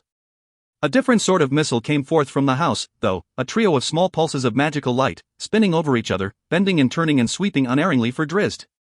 One split off at the last moment as the retreating drow tried futilely to dodge. It veered right into Regis' chest, singeing his vest and sending a jolt of energy through him. Drizzt took his 2 hits with a grimace and a growl, and turned around to send an arrow at the window from which the missiles had flown. As he let fly, he envisioned his path to the house, looking for barriers against the persistent magical barrage. He sent another magical arrow flying. It hit the doorjamb and exploded with a shower of magical sparks. Using that as cover, the drow sprinted at an angle to the right side of the street, heading behind a group of barrels. He thought he would make it, expecting to dive past another lightning stroke, as he lowered his head and sprinted full out. He felt foolish for so overbalancing, though, as he saw a pea of flame gracefully arc out of the second-floor window. Drizzed! Regis cried, seeing it too. And the halfling's friend was gone, just gone, when the fireball exploded all around the barrels and the front of the building backing them. Sea Sprite tacked hard against the current at the mouth of the Mirror River.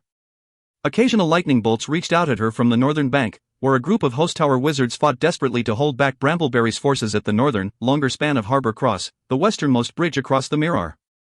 We would need to lose a score of men to each wizard downed, you claimed, if we were to have any chance, Dudermont remarked to Robillard, who stood beside him at the rail. But it would seem that Lord Brambleberry has chosen his soldiers well. Robillard let the sarcasm slip past as he, too, tried to get a better summation of the situation unfolding before them.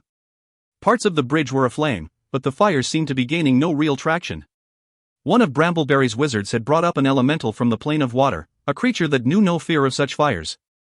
One of the enemy wizards had responded with an elemental summoning of his own, a great creature of the earth, a collection of rock, mud, and grassy turf that seemed no more than a hillside come to life, sprouting arms of connected stone and dirt with boulder hands.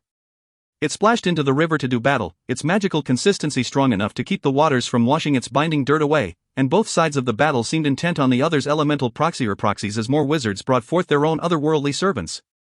A trumpet sounded on the southern end of Harbor Cross, from Blood Island, and out from Brambleberry's position came a host of riders, all in shining armor, banners flying, spear tips glistening in the morning sun. Idiots, Robillard muttered with a shake of his head as they charged out onto the wide bridge. Harder to port! Dudermont shouted to his crew, recognizing, as had Robillard, that Brambleberry's men needed support. Sea Sprite groaned under the strain as she listed farther, the river waters pounding into her broadside, threatening to drive her against one of the huge rocks that dotted the banks of the Mirror. She couldn't hold her position, of course, but she didn't need to. Her crack catapult team had a ball of fiery pitch away almost immediately, cutting through the wind. A barrage of lightning bolts, capped by a fireball, slammed the bridge, and the riders disappeared in a cloud of smoke, flame, and blinding flashes. When they re-emerged, a bit fewer in number, battered and seeming much less eager and much less proud, they were heading back the way they'd come. Any sense of victory the Host Tower wizards might have felt, though, was short-lived, as Sea Sprite's shot thundered into the side of one of the structures they used for cover, one of several compounds that had been identified as secret safehouses for the Arcane Brotherhood. The wooden building went up in flames, and wizards scrambled for safety. Brambleberry's men charged across the bridge once more.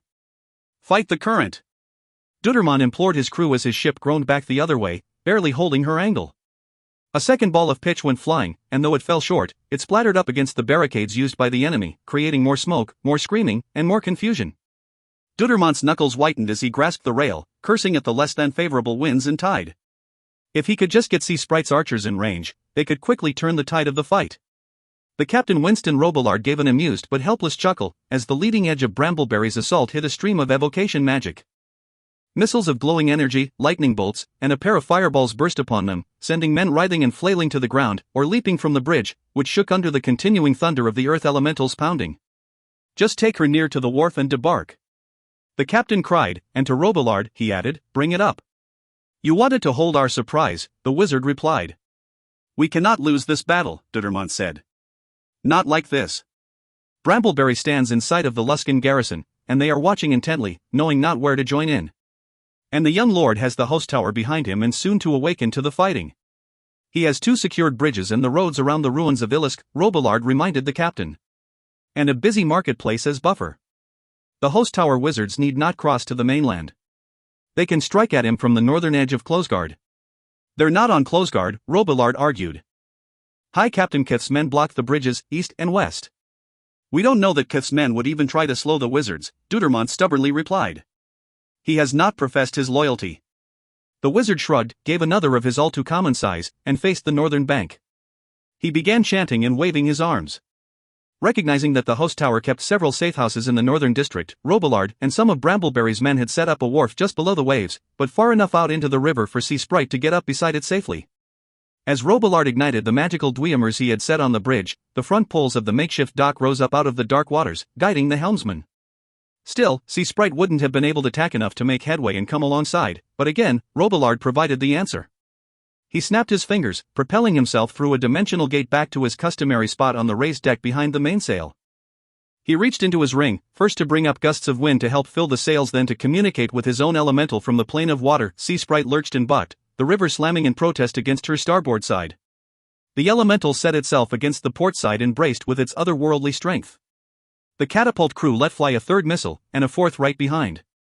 On the bridge, Brambleberry's forces pushed hard against the magic barrage, and the leading edge managed to get across just as Sea Sprite slid in behind the secret, submerged wharf, 100 yards downriver.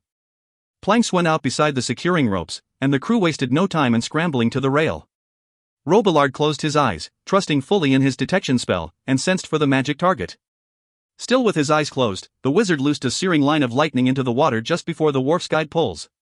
His shot proved precise, severing the locking chain of the wharf.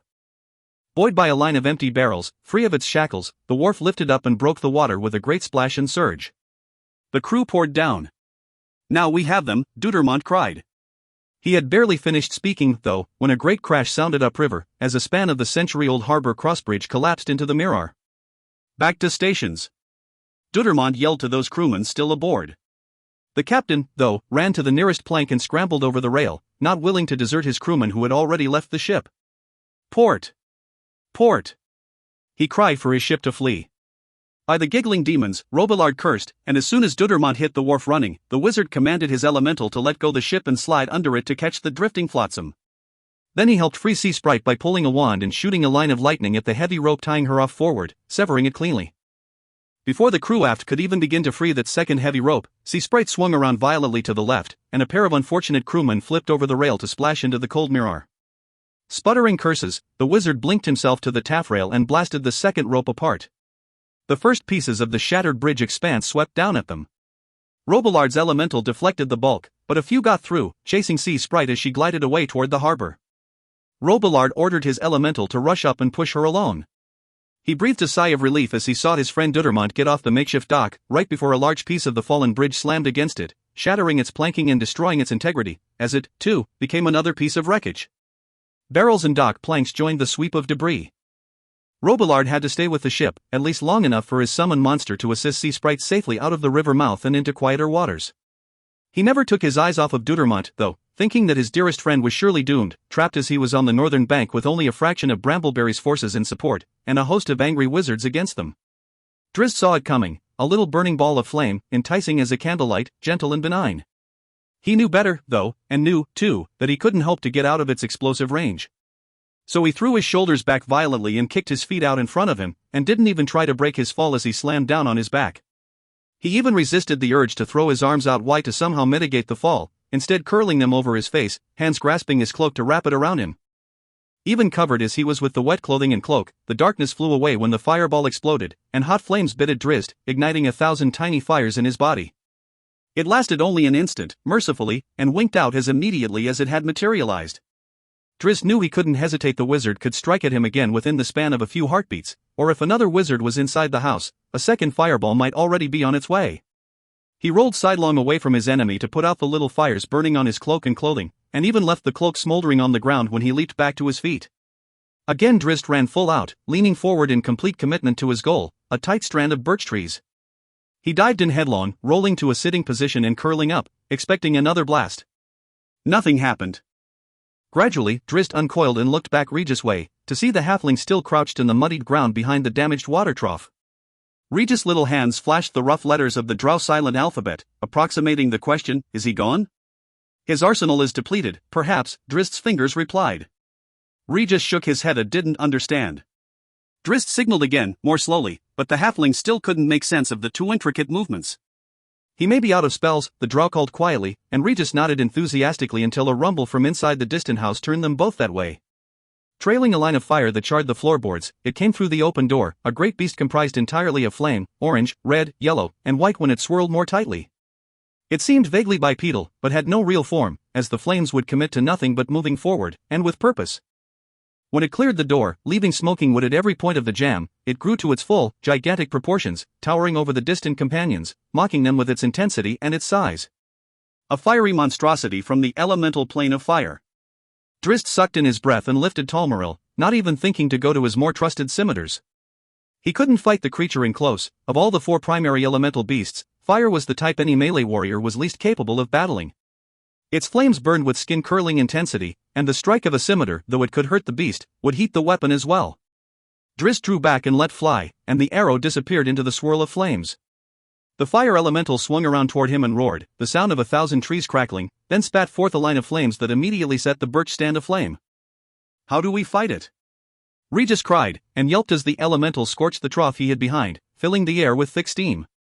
Drizzt didn't have an answer. He shot off another arrow, and again had no way of knowing if it scored any damage on the creature or not. Then, on instinct, the drow angled his bow to the side and let fly a third, right past the elemental to slam into, and punch through, the wall of the structure housing the wizard. A cry from inside told him that he had startled the mage, and the sudden and angry turn of the fire elemental, back toward the house, confirmed what the drow had hoped. He fired off a continual stream, then, a volley placed all around the wooden structure, blasting hole after hole and without discernible pattern. He judged his effect by the motions of the elemental, gliding one stride toward him, then one back at the wizard. For controlling such a beast was no easy feat, and one that required absolute concentration. And if that control was lost, Drizzt knew, the summoned creature would almost always take out its rage upon the summoner. More arrows flashed into the house but to less effect. Drizzt needed to actually score a hit on the mage to turn the elemental fully. But he didn't, and he soon recognized that the creature was inevitably edging his way. The wizard had adjusted. Drizzt kept up the barrage anyway, and began moving away as he fired, confident that he could turn and outdistance the creature, or at least get to the water's edge, where the mirror would protect him from the elemental's fury. He turned and glanced to the water trough, thinking to tell Regis to run. But the halfling was already gone. The wizard was protected from the arrows, Drizzt realized as the elemental bore down on him with renewed enthusiasm. The drow fired off a pair of shots into it for good measure, then turned and sprinted back the way he'd come, around the edge of the building, hit by the same fireball that had nearly melted him, which was burning furiously. "Clever wizard," he heard himself muttering as he almost ran headlong into a giant web that stretched from building to building in the alleyway. He spun to see the elemental blocking the exit, its flames licking the structures to either side. "Have at it, then," Drizzt said to the beast and drew his scimitars. He couldn't really speak to a creature from an elemental plane, of course, but it seemed to Drizzt as if the monster heard him, for as he finished, the elemental rushed forward, its fiery arms sweeping ferociously. Drizzt ducked the first swing, then leaped out to his right just ahead of the second, running up the wall and feeling that its integrity was diminished by the fires roaring within and spinning into a back somersault. He came down in a spin, scimitars slashing across, backhand leading forehand, and both sent puffs of flame into the air as they slashed against the life force that held those flames together into a physical, solid creature. That second weapon, Icing Death, sent a surge of hope through Drizzt, for its properties were not only affording him some substantial protection from flames, as it had done against the wizard's fireball, but the Frostbrand scimitar took a particular pleasure in inflicting cold pain upon creatures with affinity to fire. The fire elemental shook off Twinkle's backhand hit, as it had all but ignored the shots from Talmaril, but when Icing Death connected, the creature seemed to burn less bright. The elemental whirled away and seemed to shrink in on itself, spinning around tightly. Its flames burned brighter, white-hot, and the creature came out enraged and huge once more. Drizzt met its charge with a furious flurry of whirling blades. He shortened Twinkle's every stroke, using that blade to fend off the elemental's barrage of punches. He followed every strike with Icing Death, knowing that he was hurting the elemental. But not killing it. Not anytime soon at least, and despite the protection of Icing Death, Drizzt felt the heat of the magnificent, deadly beast. More than that, the power of the elemental's swings could fell an ogre even without the fiery accompaniment. The elemental stomped its foot and a circular gout of flames rushed out from the point of impact, sweeping past Drizzt and making him hop in surprise. The creature came forward and let fly a sweeping right hook, and Drizzt fell low, barely escaping the hit, which smashed hard into the burning building, crushing through the wooden wall. From that hole came a blast of fire, and as it retracted, Drizzt leaped for the broken wood. He planted his foot on the bottom rim of the opening and came up flat against the wall, but only for the brief second it took him to swing his momentum and leap away into a backward somersault and turn, and as he came around, climbing higher across the alleyway, he somehow managed to sheath his blades and catch onto the rim of the opposite building's roof. He ignored the stun of the impact as he crashed against the structure and scrambled, lifting his legs just above another heavy, fiery slug. As fast as he went, though, the elemental was faster. It didn't climb the wall in any conventional sense, but just fell against it and swirled up over itself, rising as flames would climb a dry tree. Even as Drizzt stood tall on the roof, so did the elemental, and that building, too, was fully involved. The elemental shot a line of flames at Drizzt, who dived aside, but still got hit, and though Icing Death helped him avoid the brunt of the burn, he surely felt that sting, but Worse, the roof was burning behind him, and the elemental sent out another line, and another, all designed, Drizzt recognized, to seal off his avenues of escape. The elemental hadn't done that in the alley, the drow realized as he drew out his scimitars yet again. The creature was smart enough to recognize a web, and knew that such an assault would have freed its intended prey. This creature was not dumb. Wonderful, Drizzt muttered. To the bridge.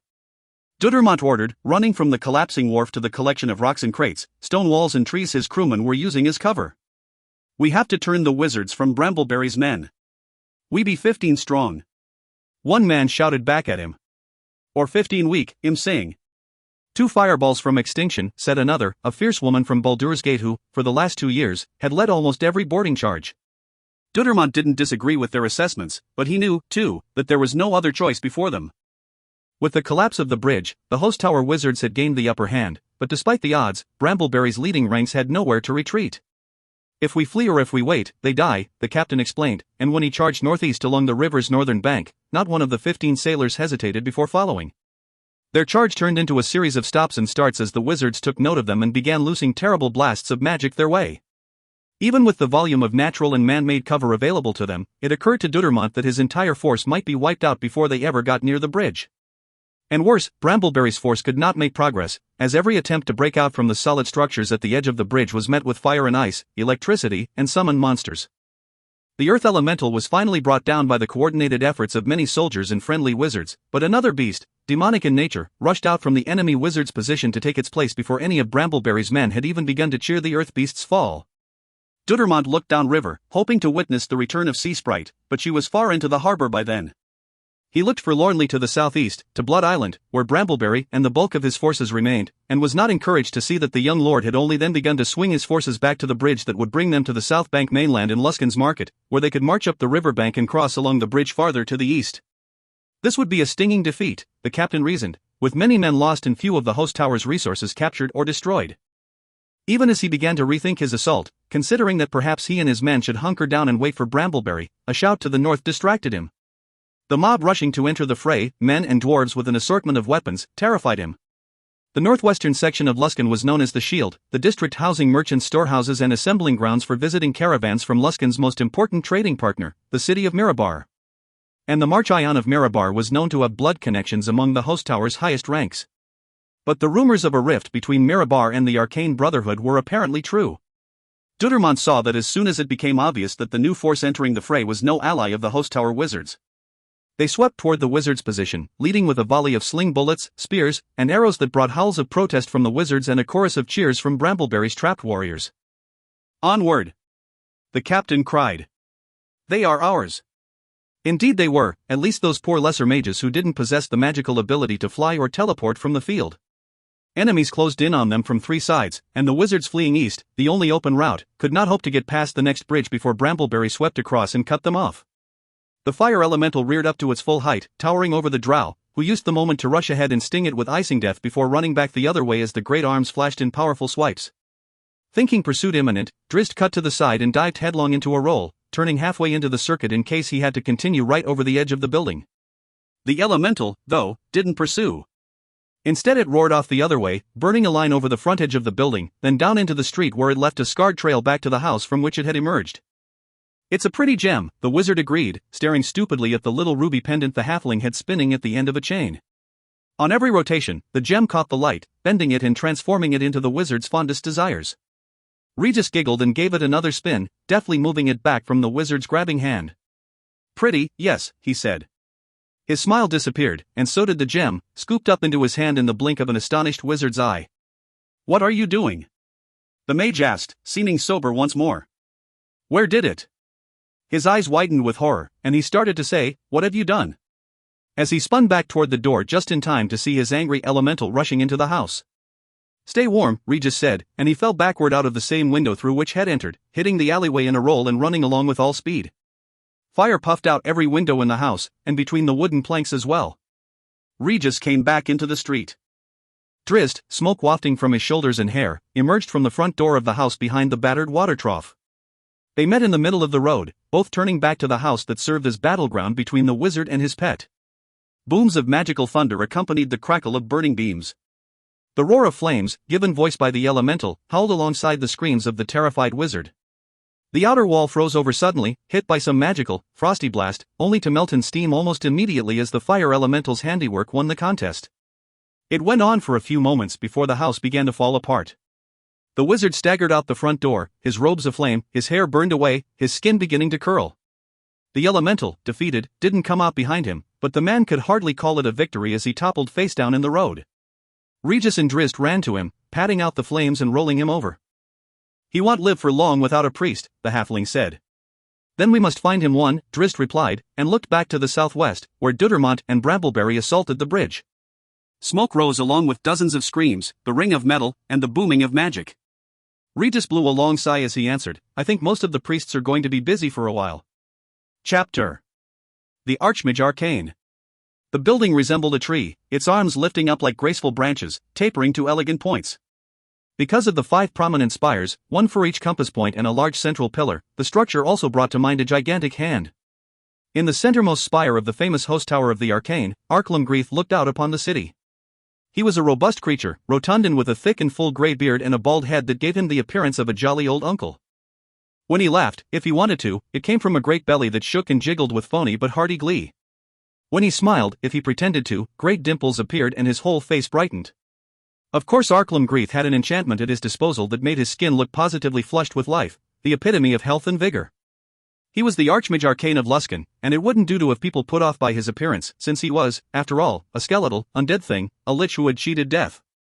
Magical illusions and perfumes hid the more unpleasant aspects of his decaying corporeal form well enough. Fires burned in the north knew them to be the largest collection of his safehouses.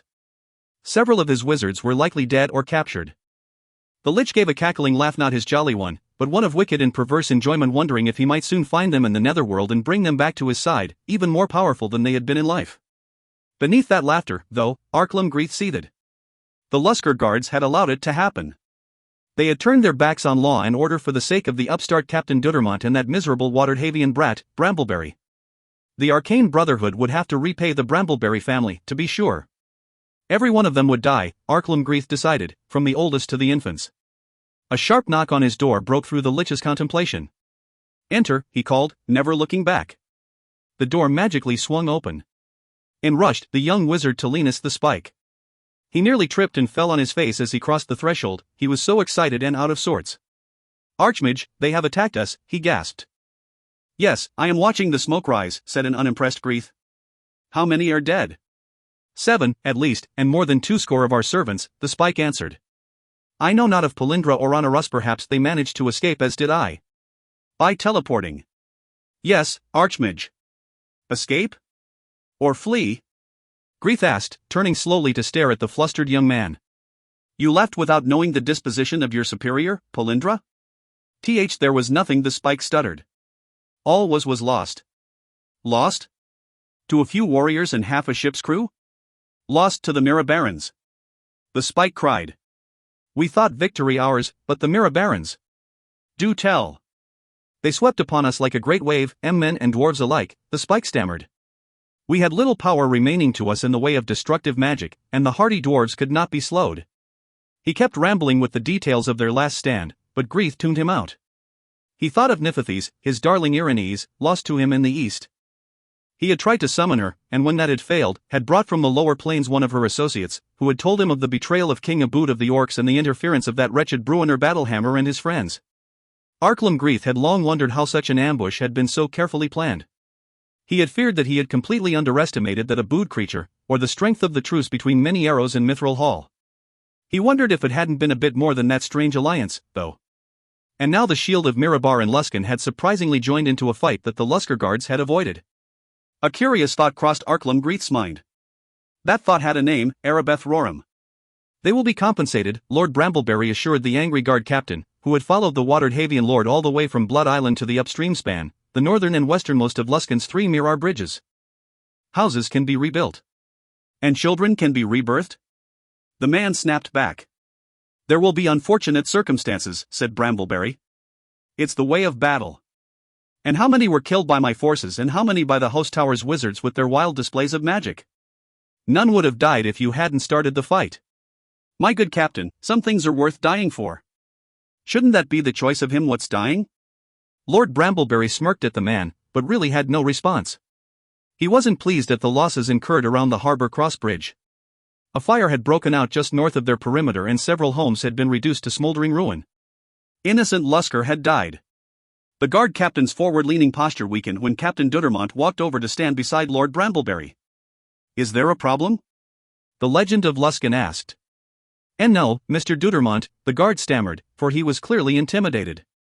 Well, yes, sir. It pains you to see smoke over your city, Dudermont replied.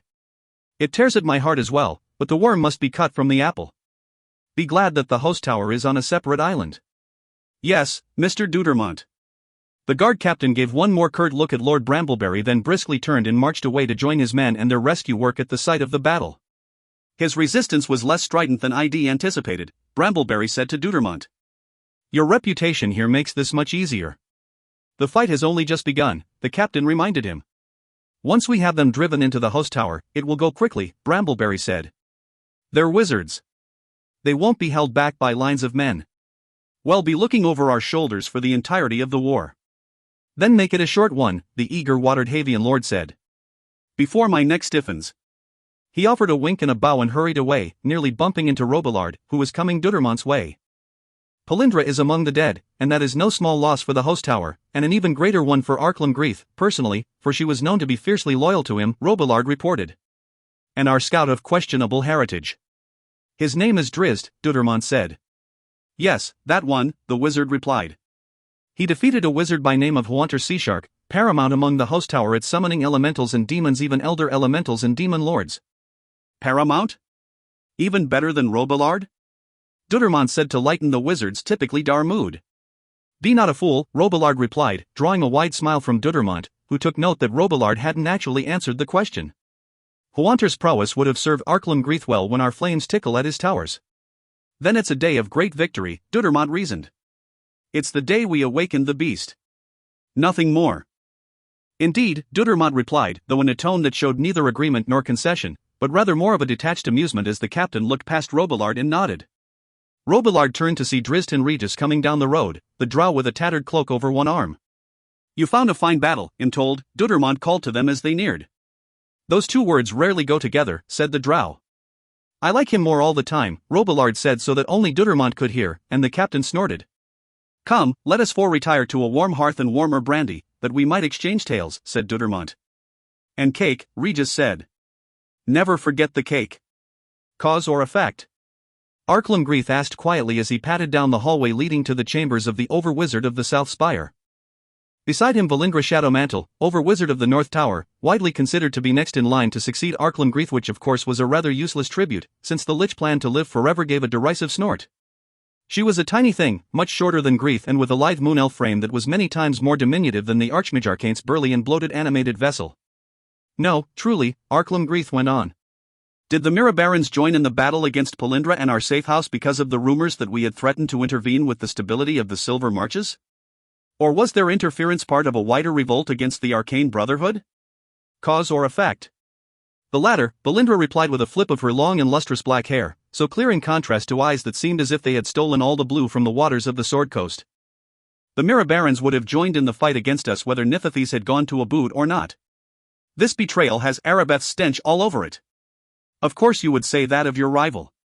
Do you disagree?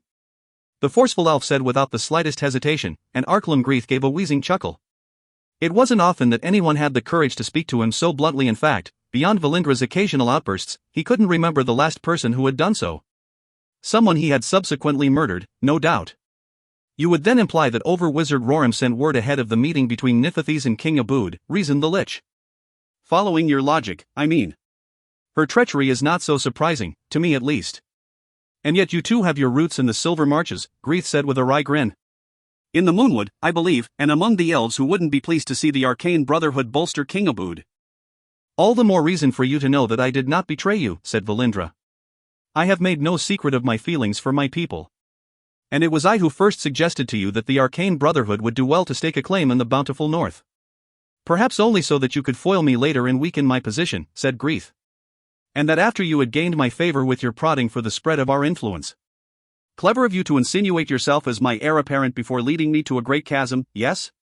Valindra stopped abruptly and Arklamgreeth had to turn and look back to look at her.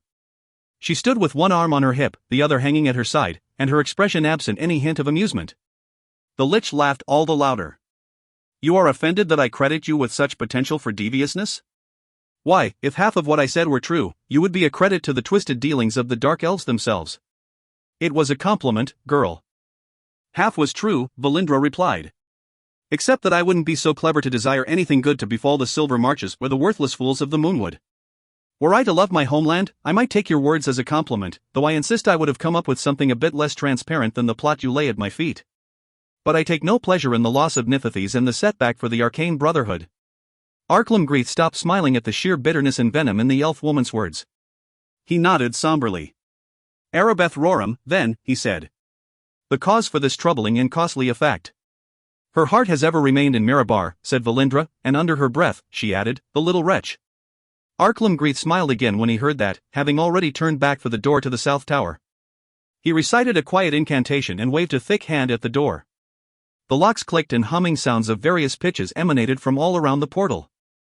At last, the heavy bar behind the door fell away with a clang and the portal swung open toward Arklamgreeth and Valindra, revealing a darkened room beyond. The Archmage Arcane stared into the black emptiness for a few moments before turning back to regard the elf as she walked up beside him. Where are the guards? The Over-Wizard of the South Tower asked. Arklamgreeth lifted a fist up before his face and summoned around it a globe of purple, flickering flames. With that fairy fire torch thrust before him, he strode into the South Tower. The pair went up room by room, the stubborn and confident Lich ignoring Valindra's continual complaints that they should go and find an escort of capable battle mages.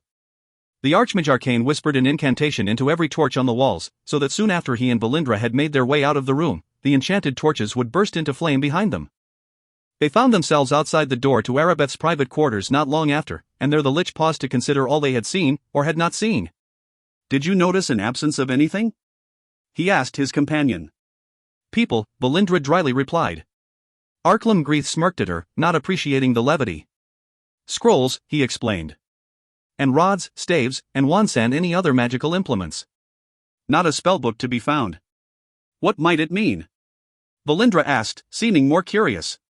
That the chamber beyond this door is equally deserted, said Greeth. That our guesses about Arabeth ring true, and that she knew that we knew.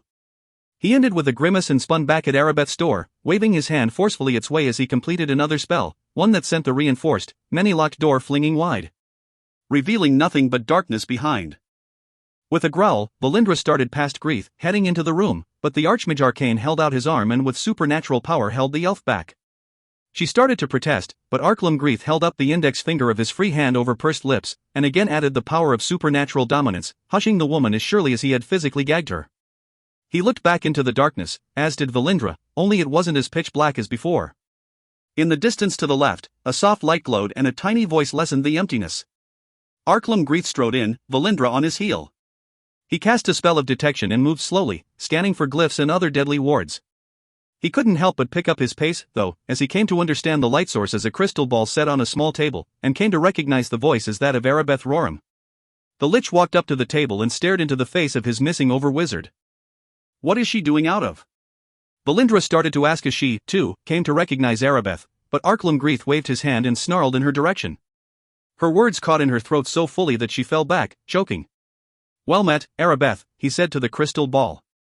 You didn't inform me that you and your associate wizards would be leaving the host tower. I didn't know that your permission was required for an over-wizard to leave the tower, Arabeth replied. You knew enough to leave an active scrying ball in place to greet any visitors, Greeth replied. And who but I would deign to enter your chambers without permission? Perhaps that permission has been given to others. Arklamgreeth paused and considered the sly comment, the veiled threat that Arabeth had co-conspirators within the host tower. There is an army assembled against you, Arabeth went on. Against us, you mean? The woman in the crystal ball paused and didn't blink. Captain Dudermont leads them, and that is no small thing. I tremble at the thought, Arklamgreeth replied. He is a hero of Luskan, known to all, Arabeth warned. The High Captains will not oppose him. Good, then they won't get in my way, said Arklamgreeth. So pray tell me, daughter of Mirabar, in this time of trial for the host tower, why is one of my over-wizards unavailable to me?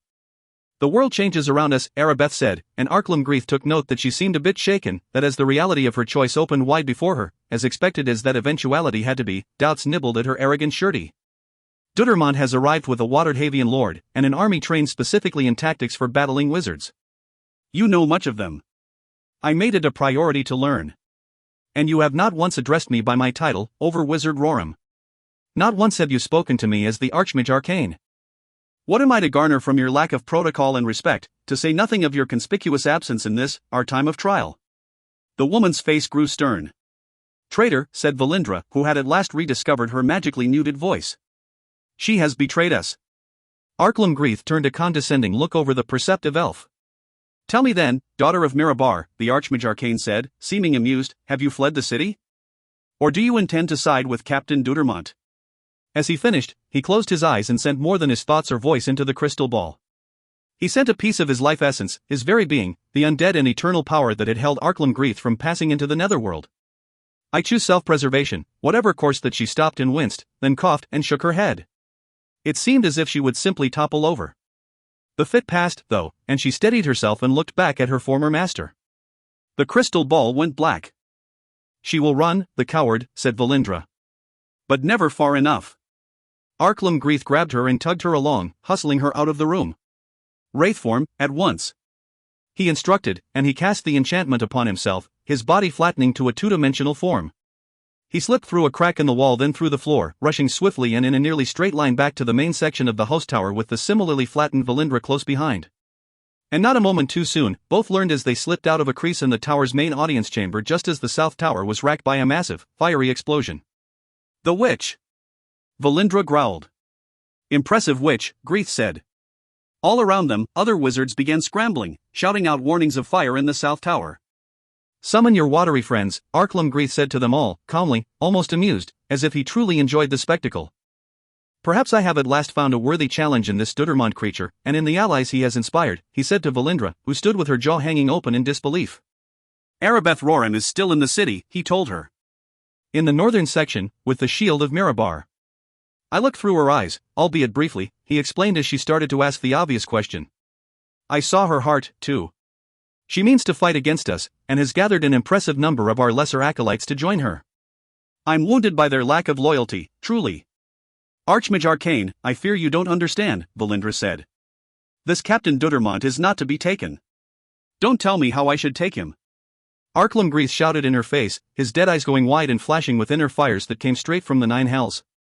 I will take him roasted and basted before this is through, or I will devour him raw. The choice is mine, and mine alone.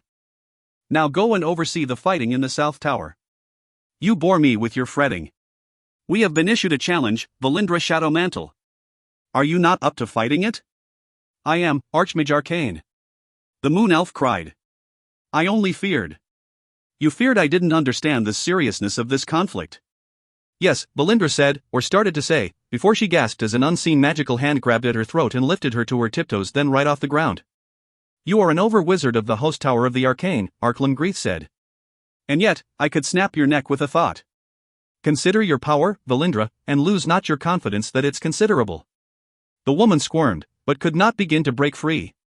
And while you are remembering who you are, while you consider your power and your present predicament, let that remind you of who I am. He finished with a snort and Valindra went flying away, stumbling and nearly falling over. With a last look at the grumbling Archmage Arcane, Valindra ran for the south tower. Arklamgreeth didn't watch her go. He had other things on his mind. Chapter Saba, 5.5 ways. My bilge rats are grumbling. High Captain Baram protested, referring to the peasants who lived in the section of the city that was his domain, the northeastern quadrant of Luskan south of the Mirar. I can't have fires taking down their hovels, now can I? Your war's not a cheap thing. My war? Old Rethner replied, leaning back in his chair. Kensidin sat beside him, his chair pushed back from the table, as was the protocol, and with his thin legs crossed as always. Words out that you provoked Dudermont from the start, Baram insisted. He was the heaviest of the 5 high captains by far, and the tallest, though in their sailing days, he was the lightest of the bunch, a twig of a man, thinner even than the fretful Tarl, who very much resembled a weasel. A bit of grumbling ensued around the table, but it ended when the most imposing of the 5 interjected, I heard it, too. All eyes turned to regard High Captain Kurth, a dark man, second oldest of the 5 high captains, who seemed always cloaked in shadow. That was due in part to his grizzled beard, which seemed perpetually locked in 2 days' growth, but more of that shadowy cloak was a result of the man's demeanor. He alone among the 5 lived out on the river, on Closeguard Island, the gateway to Cutlass Island, which housed the host tower of the Arcane. With such a strategic position in the current conflict, many believed that Kurth held the upper hand. From his posture, it seemed to Kensidon that Kurth agreed with that assessment. Never a boisterous or happy man, Kurth seemed all the more grim, and understandably so. His domain, though relatively unscathed so far, seemed most in peril. Rumors. Suljak insisted, pounding his fist on the table, a display that brought a knowing smile to Kensidon's face.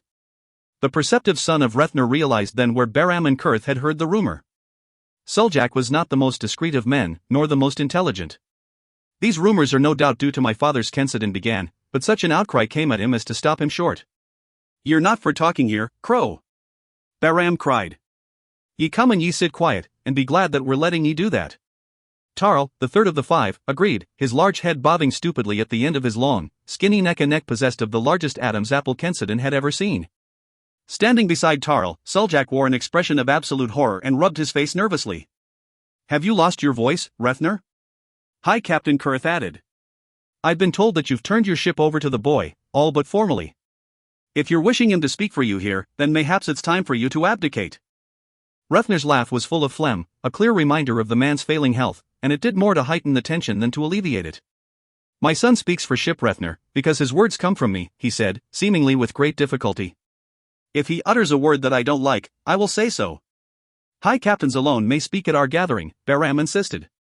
Am I to bring all my brats and have them blabber at all of Turl's brats? Or maybe our street captains, or might that Kurth could bring a few of his island whores. Kensidon and Rethner exchanged looks, the son nodding for his father to take the lead. No, Rethner said to the others, I have not yet surrendered my ship to Kensidon, though the day be fast approaching. He began to cough and hawk and continued for a long while, long enough for more than one of the others to roll his eyes at the not-so-subtle reminder that they might have been able to listen to a young, strong voice instead of all that ridiculous wheezing. It's not my war, Rethner said at last. I did nothing to Deutermont or for him. The Archmage Arcane has brought this on himself. In his supreme confidence, he has overreached. His work with the pirates has become too great an annoyance for the lords of Waterdeep. Solid information tells that he has made no friend of Mirabar, either. It's all perfectly reasonable, a pattern that has played out time and again through history, all across Feyre. A long pause ensued, where the old man seemed to be working hard to catch his breath. After another coughing session, he continued, what is more amazing are the faces of my fellow high captains. It's a startling turnaround. Baram protested.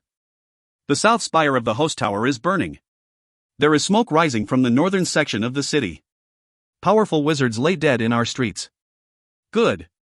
A cleansing leaves opportunity, a truth not reflected in these long and frightened faces. Rethner's remark left 3 of the others, including Suljak, staring wide-eyed. Kurth, though, just folded his hands on his lap and stared hard at old Rethner, ever his most formidable opponent. Even back in their sailing days, the two had often tangled, and none of that had changed when they traded their waterborne ships for their respective ships of state. My bilge rats, Baram protested. Will grump and complain, and in the end accept what is offered to them, said Rethner. They have no other choice. They could rise up. And you would slaughter them until the survivors sat back down, said Rethner. View this as an opportunity, my friends. Too long have we sat on our hands while Arklam Greeth reaps and rapes the wealth of Luskan. He pays us well, indeed, but our gains are a mere pittance beside his own. Better the Archmage Arcane, who knows and lives for Luskan. Baram started, but stopped as a few others began to chuckle at his curious choice of words. He knows Luskan, Baram corrected, joining in the mirth with a grin of his own. Better him than some watered Havian lord. This Brambleberry idiot has no designs on Luskan, said Rethner. He is a young lord, born to riches, who fancies himself a hero, and nothing more. I doubt he will survive his folly, and even should he will take his 1,000 bows and seek 10,000 more cheers in Waterdeep. Which is leaving us with Deutermont, said Tarl. He fancies nothing, and already has a greater reputation than Brambleberry'd ever imagine. True, but not to our loss, Rethner explained. Should Deutermont prevail, the people of Luskan would all but worship him. Some already do that, said Baram. Many do, if the numbers o' his swelling ranks are to be told, Tarl corrected. I do not thought folks would dare follow anyone against the likes o' Arklam Greeth, but they are. And at no cost to us, said Rethner. You would want Deutermont as ruler above us 5, then? asked Bahram. Rethner shrugged. Do you really think him as formidable as Arklan? He has the growing numbers, and so he might prove to be, Tarl replied. In this fight, perhaps, but Arklan has the resources to see where Dudermont cannot see, and to kill quickly where Dudermont would need to send an army, said Rethner, again after a long pause. It was obvious that the man was nearing the limit of his stamina. For our purposes, we wouldn't be worse off with Dudermont at the head of Luskan, even openly, as Arklan is secretly. He ended with a fit of coughing as the other high captains exchanged curious glances, some seeming intrigued, others obviously simmering. Kensidin stood up and moved to his father. The meeting is ended, he announced, and he called a ship Rethner guard over to thump his ailing father on the back in the hopes that they could extract some of that choking phlegm. We haven't even answered the question we came to discuss, Bahram protested. What are we to do with the city guard? They're getting eager, and they don't rightly know which side to join. They sat in their barracks on Blood Island and let Dudermont march through, and the northern span of the harbor cross fell into the water. We do nothing with them, Kensidin replied, and Tarl shot him an angry look, then turned to Kurth for support. Kurth, though, just sat there, hands folded, expression hidden behind his dark cloud. My father will not allow those guards who heed ship Rethner's call, at least, to act, the crow explained. Let Dudermont and Arklan have their fight, and we will join in as it decisively turns. For the winner, of course, Tarl reasoned in sarcastic tones. It's not our fight, but that does not mean that it cannot be our spoils, Suljak said. He looked at Kensidin, seeming quite proud of his contribution. The Archmage Arcane will turn the whole of the guard against Dudermont, Kurth warned. And against us for not doing just that. Tarl added. Then why hasn't he? Rethner shouted between gasps and coughs. Because they won't listen to him, Suljak added at Kensidin's silent prompting. They won't fight against Dudermont. Just what Luskan needs, Kurth replied with a heavy sigh. A hero. Unexpected allies from every front, Dudermont announced to Robillard, Drizzt, and Regis. Lord Brambleberry had just left them, heading for a meeting with Arabeth Roram and the Mirabaran dwarves and humans who had unexpectedly thrown in with Brambleberry and Dudermont in their fight against Arklan. The first battles have been waged in the host tower, and we have not even crossed to Closegard Isle yet. It's going better than we might have hoped, Drizzt agreed, but these are wizards, my friend, and never to be underestimated. Arklan has a trick or 10 ready for us, I don't doubt, said Dudermont. But with an over-wizard and her minions now on our side, we can better anticipate and so better defeat such tricks. Unless, of course, this Arabeth Roram is the first of those very deceptions. He said it in jest, but his glance at Robillard showed anything but levity. She isn't, the wizard assured him. Her betrayal of the host tower is genuine, and not unexpected. It was she, I'm sure, and so is Arklan betrayed the Arcane Brotherhood's advances into the Silver Marches. No, her survival depends upon Arklan losing, and losing everything. She has put everything on the line for our cause. Or for her own, Robillard replied. So be it, said Dudermont. In any case, her defection brings us needed strength to ensure the destruction of the host tower's perverse leader. And then what? Regis asked. Dudermont stared hard at Regis and replied, What do you mean? You cannot support the rule of Arklan who is not even alive. His very existence is a perversion. Regis nodded. All true, I expect, he replied. I only wonder he looked to Drizzt for support, but then just shook his head, not believing himself qualified to get into such a debate with Captain Dudermont. Dudermont smiled at him, then moved to pour wine into 4 tall glasses, handing them around. Follow your heart and do what is good and just, and the world will be aright, Dudermont said, and lifted his glass in toast. The others joined in, though the tapping of glasses was not enthusiastic. Enough time has passed, Dudermont said after a sip. He referred to Lord Brambleberry's bidding that he should go and join Brambleberry with Arabeth and the Mirabarans. His intentional delay in going was a calculated stutter in bringing in the leadership, to keep the balance of power on Brambleberry's side. He and Dudermont were more impressive introduced separately than together. Drizzt motioned to Regis to go with the captain. The Mirabarans will not yet understand my new relationship with their March Ion, Drizzt said. Go and represent Bruenner's interests at this meeting. I don't know Bruenner's interests, Regis quipped. Drizzt tossed a wink at Dudermont. He trusts the good captain, the drow said. Trusting the good captain's heart and trusting his judgment might be 2 entirely different matters, wouldn't you agree? Robillard said to Drizzt when the other 2 had gone. He dumped his remaining wine into the hearth and moved to a different bottle, a stronger liquor, to refill his glass, and to fill another one for Drizzt, who gingerly accepted it. You don't trust his judgment? The drow asked. I fear his enthusiasm. You loathe Arklan. More so because I know him, Robillard agreed.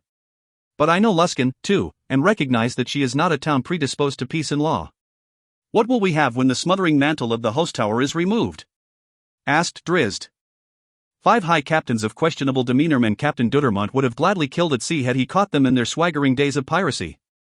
Perhaps they have settled into reasonable and capable leaders, but... Perhaps not, Drizzt offered, and Robillard lifted his glass in solemn agreement. I know the devil who rules Luskan, and the limits of his demands and deprivations. I know his thievery, his piracy, his murder. I know the sad injustice of Prisoner's Carnival, and how Greeth cynically uses it to keep the peasants terrified even as they're entertained. What I don't know is what devil will come after Greeth. So believe in Captain Dudermont's premise, the drow offered. Do what is good and just, and trust that the world will be aright. I like the open seas, Robillard replied. Out there, I find clear demarcations of right and wrong. There is no real twilight out there, and no dawnlight filtered by mountains and trees. There is light and there is darkness. To simplicity, Drizzt said with another tip of his glass.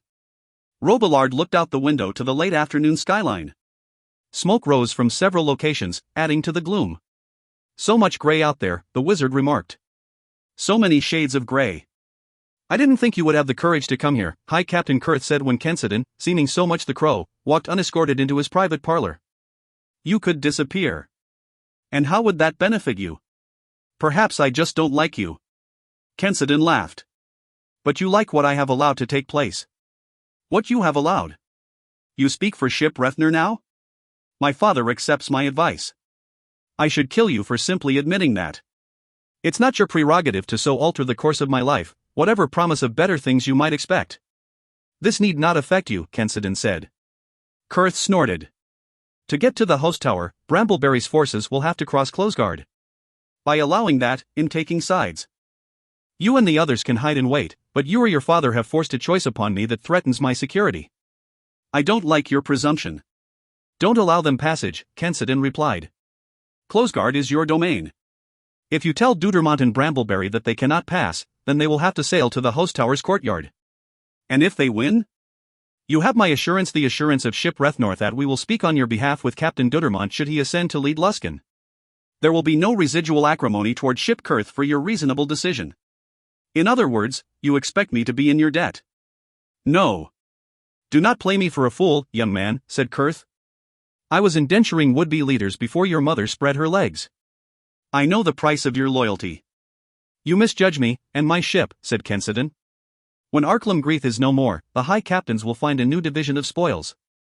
There is only one among that group, outside of Ship Rethner, who is truly formidable, and who will be able to seize the right opportunity.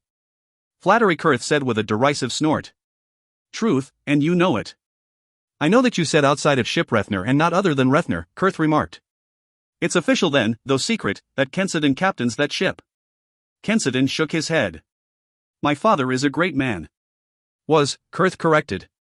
Oh, take no offense at a statement you know to be true, he added when Kensidon bristled, like a crow ruffling the feathers of its black wings. Rethner recognizes it, as well. He is wise to know when it's time to pass along the reins of power. Whether or not he chose wisely is another matter entirely. Flattery, Kensidon said, mocking Kith's earlier tone. Kurth cracked a smile at that. How long has Suljak suckled at your teat, boy? Kurth asked. You should coach him to stop looking at you for approval whenever he makes a suggestion or statement favorable to your position. He sees the potential. He is an idiot, and you know him to be just that. Kensidon didn't bother replying to the obvious. Captain Dudermont and Lord Brambleberry chart their own course, he said. Ship Rethner neither encourages nor dissuades them, but seeks only to find profit in the wake. I don't believe you. Kensidon shrugged. Will Arklam Greeth believe you if he proves victorious? Will Captain Dudermont understand your refusal to allow passage across Closegard if he wins the fight? Should we just draw sides now and be done with it? No, Kensidon answered with a tone of finality that stopped Kurth cold. No, none of us are served in this fight. In the aftermath, likely, but not in the fight. If you throw in with Greeth against Dudermont, and with the implication that you would then use a successful Arklam Greeth against Ship Rethner, then Ith and my father would need to throw in with Dudermont to prevent such an outcome. Suljak will follow our lead. Baram and Tarl would find themselves isolated if they followed yours, you being out here on Closegard, don't you think? Neither of them would stand against Brambleberry and Dudermont for a few days, and how much help would the wretch Arklam Greeth send them, after all? Kurth laughed. You have it all charted, it seems. I see the potential for gain. I hedge against the potential for loss. My father raised no fool. Yet you are here, alone. And my father didn't send me out this day without an understanding of High Captain Kurth, a man he respects above all others in Luskan. More flattery. Deserved, I'm told. Was I misinformed? Go home, young fool, Kurth said with a wave of his hand, and Kensidin was more than happy to oblige. You heard that? Kensidin asked the voice in his head as soon as he had exited the High Captain's palace, making his way with all speed to the bridge, where his men waited. Of course. The assault on the host tower will be much more difficult by sea. High Captain Kurth will allow passage, the voice assured him. Chapter. The noose and the dead men. Help me. They want to kill me. The man cried. He ran to the base of the stone tower, where he began pounding on the iron-bound wooden door. Though he wore no robes, the nondescript fellow was known to be a wizard. Out of spells and tricks, then? One of the sentries called down. Beside the sentry, his companion chuckled, then elbowed him and nodded for him to look out across the square to the approaching warrior. Wouldn't want to be this one, the second sentry said. The first looked down at the desperate wizard.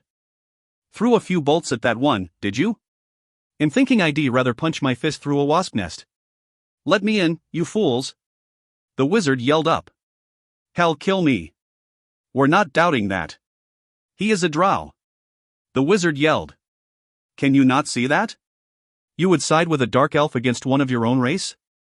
I, a drow by the name of Drizzt Duerden, the second sentry shouted back. And he's working for Captain Dudermont. You wouldn't expect us to go against the Master of Sea Sprite, would you? The wizard started to protest, but stopped as reality settled in. The guards weren't going to help him. He rolled his back to the door so he could face the approaching drow. Drizzt came across the square, weapons in hand, his expression emotionless. Well met, Drizzt Duerden, one of the sentries called down as the drow stopped a few steps from the whimpering wizard. If you're thinking to kill him, then let us turn away so that we can't bear witness against you. The other sentry laughed. You are caught, fairly and fully, Drizzt said to the frantic man. Do you accept that? You have no right. I have my blades, you have no spells remaining. Need I ask you again? Perhaps it was the deathly calm of Drizzt's tone, or the laughter of the amused sentries, but the wizard found a moment of strength then, and straightened against the door, squaring his shoulders to his adversary.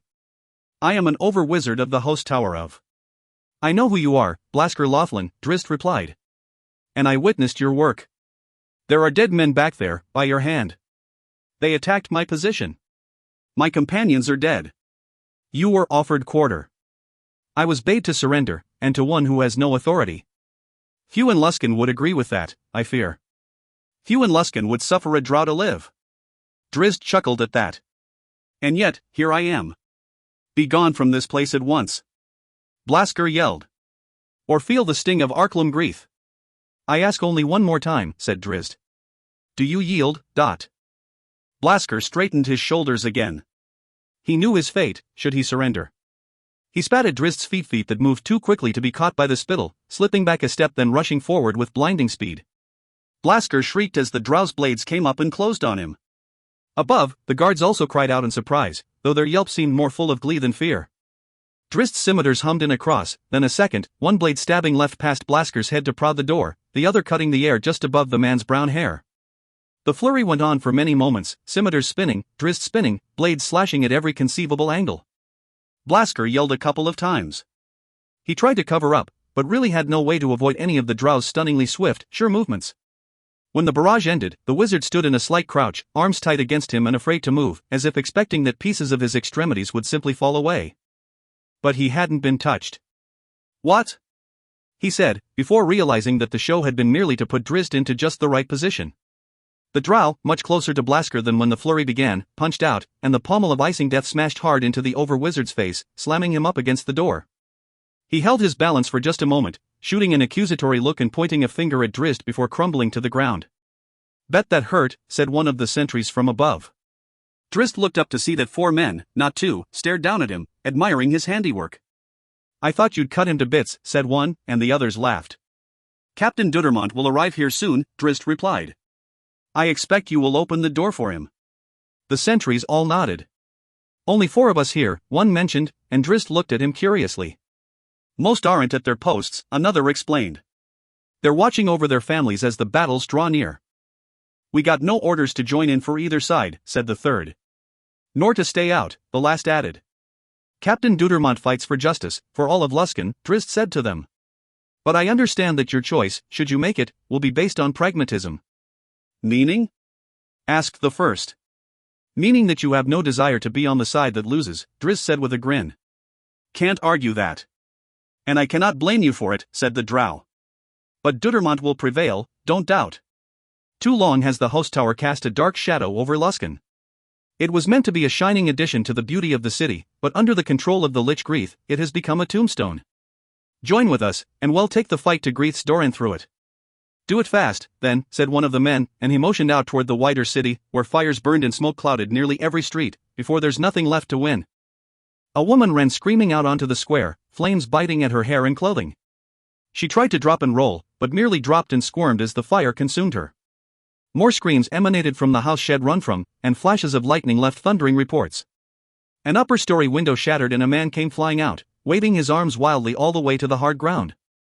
He pulled himself up, or tried to, but fell over, grasping at a torn knee and a broken leg. A wizard appeared at the window from which the man had fallen, and pointed a slender wand down at him, sneering with wicked glee. A hail of arrows arched above the square from rooftops across the way, and the wizard staggered back into the room, killed by the unexpected barrage. The battle raged with missiles magical and mundane. A group of warriors charged across the square at the house, only to be driven back by a devastating volley of magical flame and lightning. A second magical volley rose up just south of the house, aimed at it, and despite all the wards of the host tower wizards trapped inside, a corner of the building roared in flames. From a large palace some distance to the northwest, High Captains Tarl and Suljak watched it all with growing fascination. It's the same tale each time, Suljak remarked. No less than 20 Deutermont's followers dead, Tarl replied, to which Suljak merely shrugged. Deutermont will replace archers and swordsmen far more readily than Greeth will find wizards to throw fireballs at them, Suljak said.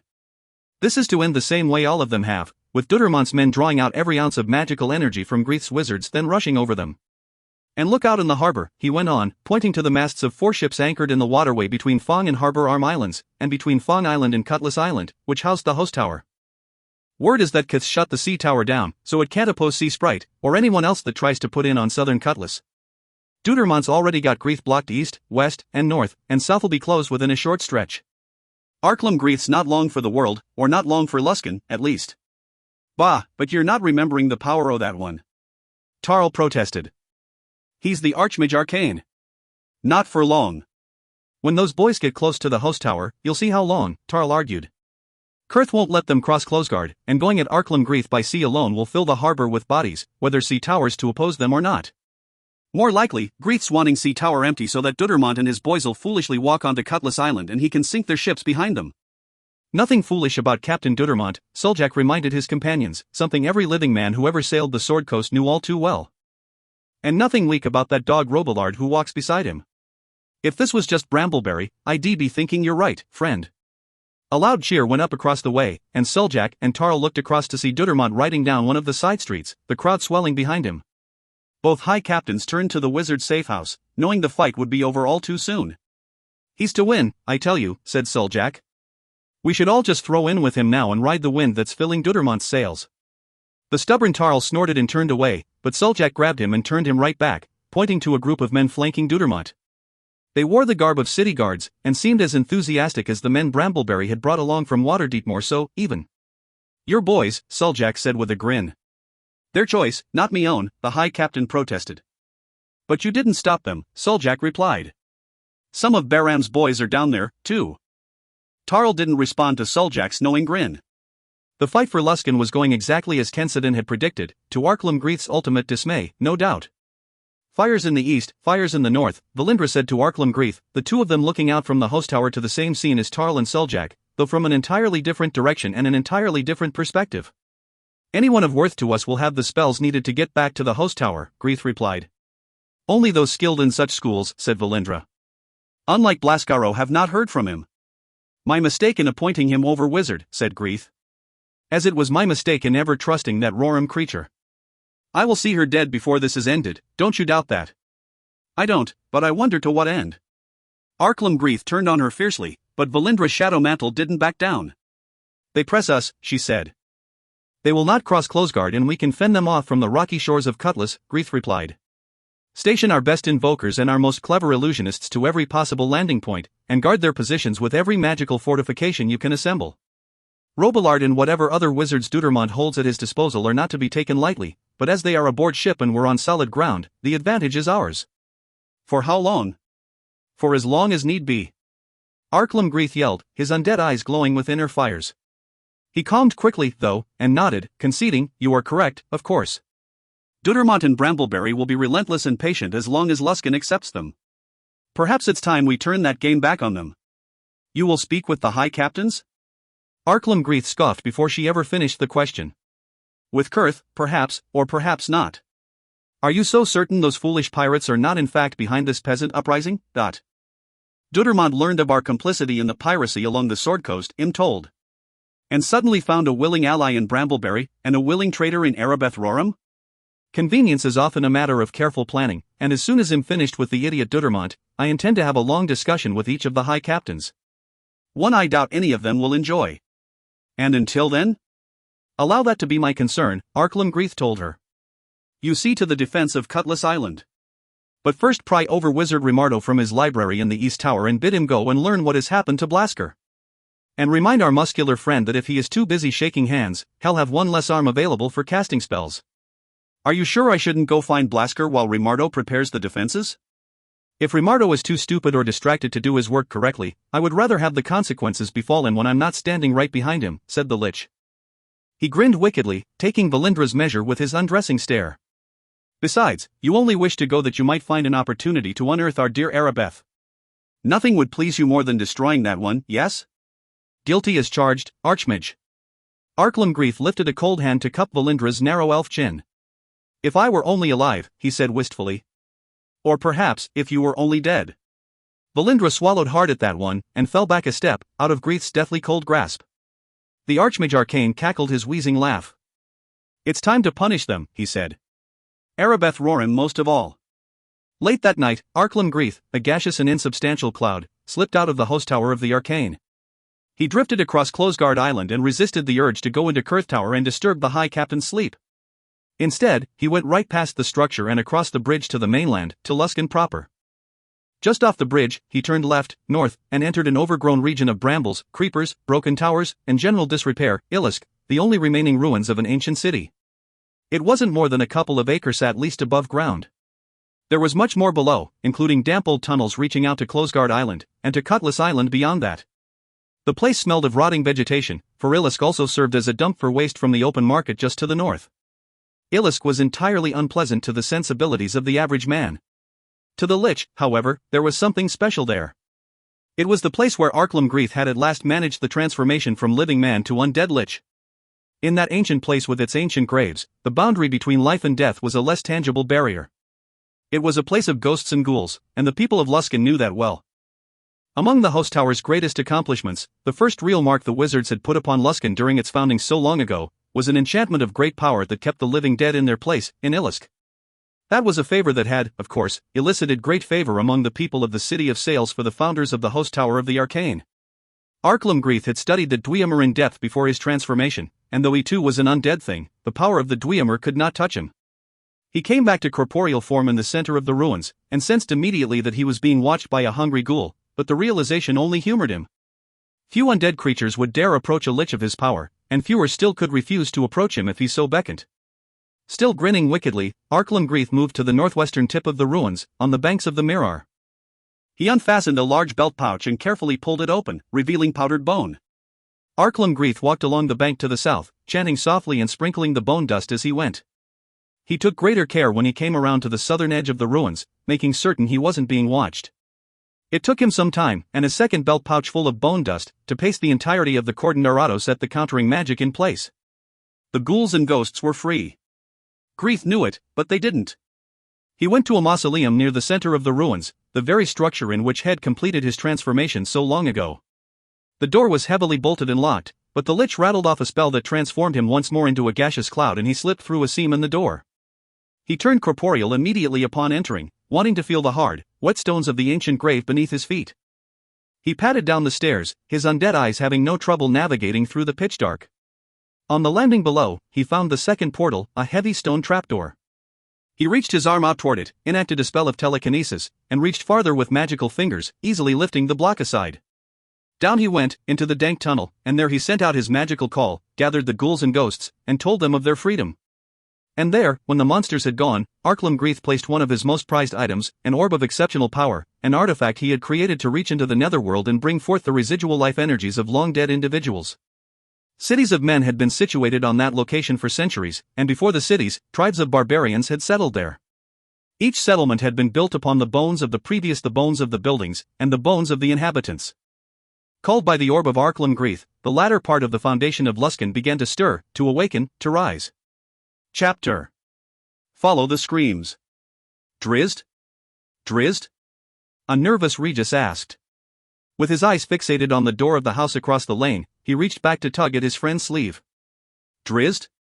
He asked again, flailing his hand around. He finally caught on to the truth and turned around to see that his friend was gone. Across the lane, the woman screamed again, and the tone of her shriek, blood-curdling and full of primal horror, told Regis exactly what was happening there.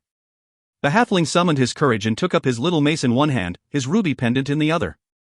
As he forced himself across the lane, calling softly for Drizzt with every step, he reminded himself of the nature of his enemy and let the useless pendant drop back to the end of its chain. The screaming was replaced by gasping and whimpering and the shuffling of furniture as Regis neared the house. He saw the woman rush by a window to the right of the door, her arm whipping out behind her, likely appending a chair to slow her pursuer. Regis darted to that window and saw that her impromptu missile had some effect, tripping up a wretched ghoul. Regis fought hard trying to breathe at the sight of the hideous thing. It had once been a man, but was hardly recognizable now, with its emaciated appearance, skin stretched tight over bone, lips rotted away to reveal fangs clotted with strips of freshly devoured flesh. The ghoul grabbed the chair in both hands, nails as long as fingers scraping at the wood, and brought it up to its mouth. Snarling and grumbling with rage, needing to bite something, it seemed, the ghoul tore into the chair before flinging it aside. The woman screamed again. The ghoul charged, but so intent was it on the woman that it never noticed the small form crouched on the windowpane. As the ghoul rushed past, Regis leaped out. Both hands clutching his mace, he used his flight and all his strength to whip the weapon across the back of the passing ghoul's head. Bone crackled and withered skin tore free. The ghoul stumbled and fell off to the side, crashing down amidst more chairs. Regis, too, landed hard, overbalanced from his heavy swing. He caught himself quickly, though, and sat with a wide stance facing the fallen ghoul, praying that he had hit it hard enough to keep it down. No such luck. The ghoul pulled itself back up and turned its lipless grin at the halfling.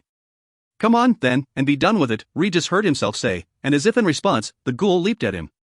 The halfling batted aside its flailing arms, knowing that the poison and filth, the essence of undeath in those claw-like fingernails could render a man or halfling immobile. Back and forth he whipped his mace, slapping against the ghoul's arms, defeating the weight of every attack. But he still got scratched, and felt his knees wobble against the vile poison. And while his swings were stinging the ghoul, perhaps, he wasn't really hurting it. Desperation drove Regis to new tactics and he dived in between the ghoul's wide swings, repeatedly bashing his mace about the undead monster's face and chest.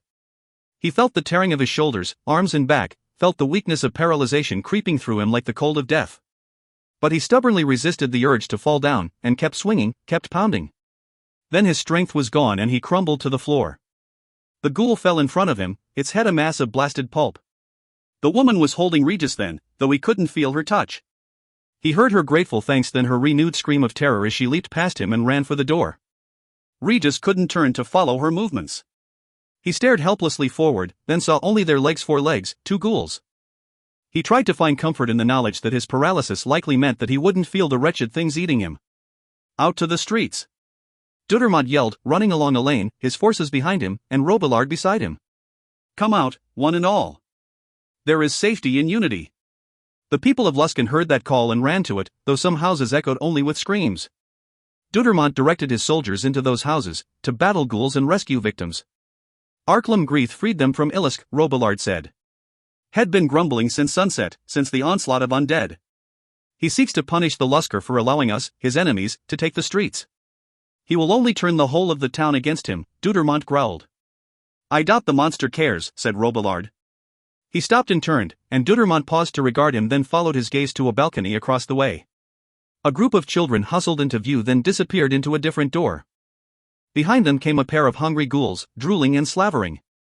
A bolt of lightning reached out from Robillard, forking into 2 streaks as it neared the balcony, each fork blasting a monster. The smoking husks, the former ghouls, fell dead on the balcony as the blackened wood behind them smoldered.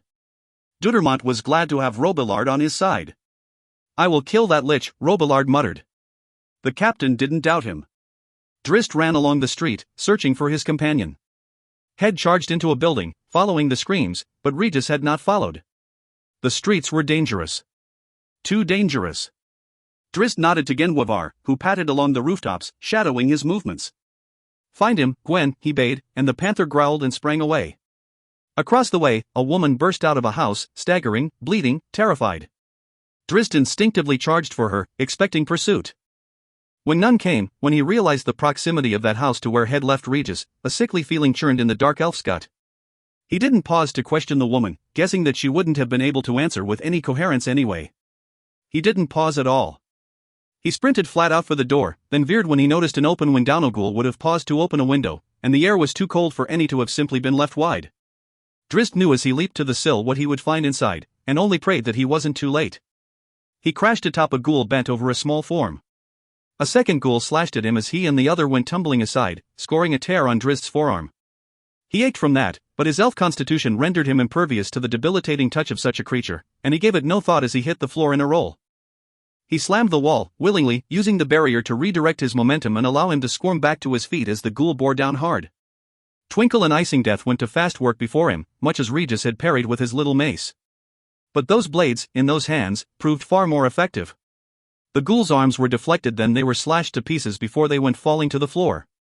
Out of the corner of his eye, Drist saw Regis, poor Regis, lying in blood, and the image enraged him like none before. He drove into the standing ghoul, blade stabbing, poking into the emaciated creature with wet, sickly sounds.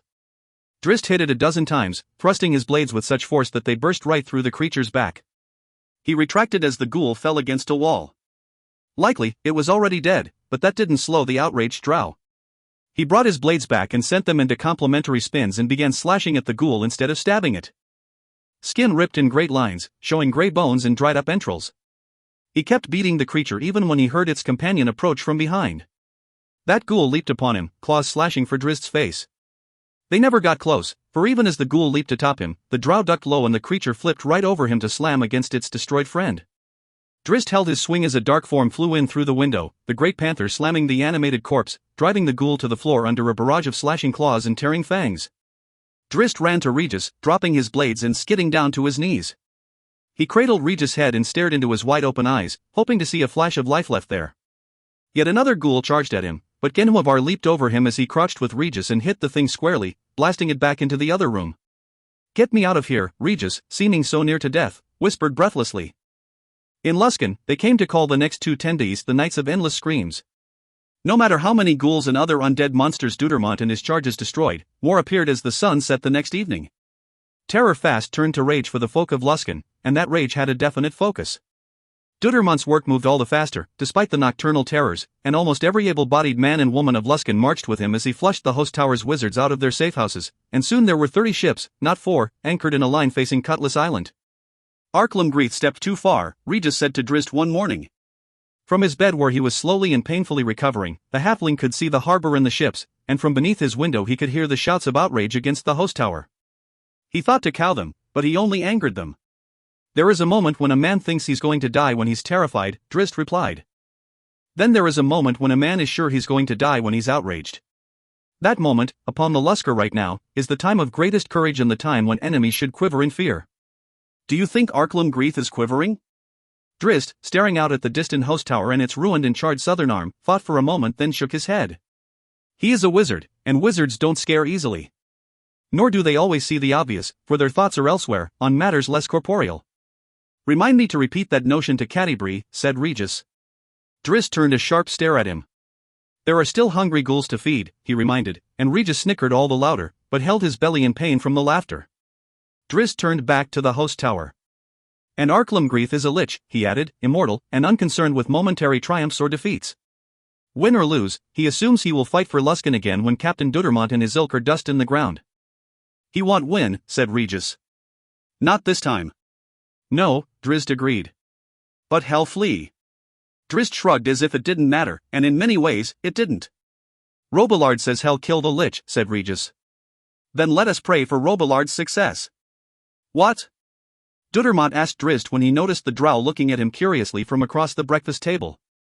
Diagonal to both, Robillard, whose mouth was full of food, chuckled and brought a napkin over his lips. Drizzt shrugged, but didn't hide his smile. What do both of you know that I don't? The captain demanded. I know we spent the night fighting ghouls, Robillard said through his food. But you know that, too. Then what? Asked Dudermont. Your mood, Drizzt replied. You're full of morning sunshine. Our struggles go well, Dudermont replied, as if that should have been obvious. Thousands have rallied behind us. There is a reason for that, said Robillard. And that's why you're in such a fine mood. The reason, not the reinforcements, said Drizzt. Dudermont looked at them both in complete puzzlement. Arklam Greith has erased the shades of grey or has colored them more darkly, to be precise, said Drizzt.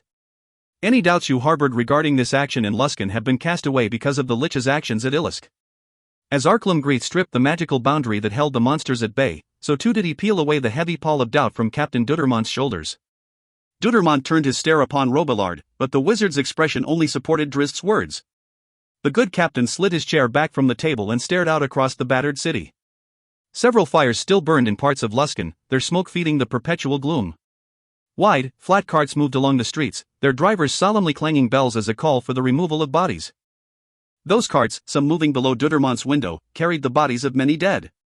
I knew Lord Brambleberry's plan would exact a heavy price from the city, yes, the captain admitted. I see it, I smell it, every day, as do you. And you speak truly. It has weighed heavily upon me. He kept looking out as he spoke, and the others followed his gaze across the dark roads and buildings. This is much harder than sailing a ship, Dudermont said, and Drizzt glanced at Robillard and smiled knowingly, for he knew that Dudermont was going down the same philosophical path as had the wizard those 10 days ago when the revolt against the host tower had first begun. When you're hunting pirates, you know your actions are for the greater good. There's little debate to be had beyond the argument of sink them and let them drown out there in the emptiness, or return them to Luskan or Waterdeep for trial. There are no hidden designs behind the actions of pirates, none that would change my actions toward them, at least. Whether they serve the greed of a master or of their own black hearts, my fight with them remains grounded in absolute morality. To the joys of political expediency, Robillard said, lifting a mug of breakfast tea and toast. Here, I mean, in an arena far more complicated and full of half-truths and hidden designs. I watch prisoners' carnival with utter revulsion, said Dudermont. More than once I fought the urge to charge the stage and cut down the torturing magistrate, and all the while I knew that he acted under the command of the lawmakers of Luskan. High Captain Tarl and I once nearly came to blows over that whole grotesque scene. He argued that the viciousness was necessary to maintain order, of course, said Robillard. And not without conviction, Dudermont replied. He was wrong, said Drizzt, and both turned to him with surprise. I had thought you skeptical of our mission here, said Dudermont. You know that I am, Drizzt replied. But that doesn't mean I disagree that some things, at least, needed to change. But that is not my place to decide in all of this, as you and many others are far more familiar with the nature and character of Luskan than I. My blade is for Captain Dudermont, but my fears remain. As do mine, said Robillard. There are hatreds here, and designs, plots, and rivalries that run deeper than a distaste for Arklam Greith's callous ways. Dudermont held up his hand for Robillard to stop, and shifted his open palm toward Drizzt when the drow started to cut in. I'm not without consternation, he said, but I will not surrender my faith that right action makes right result. I cannot surrender that faith, else who am I, and what has my life been worth?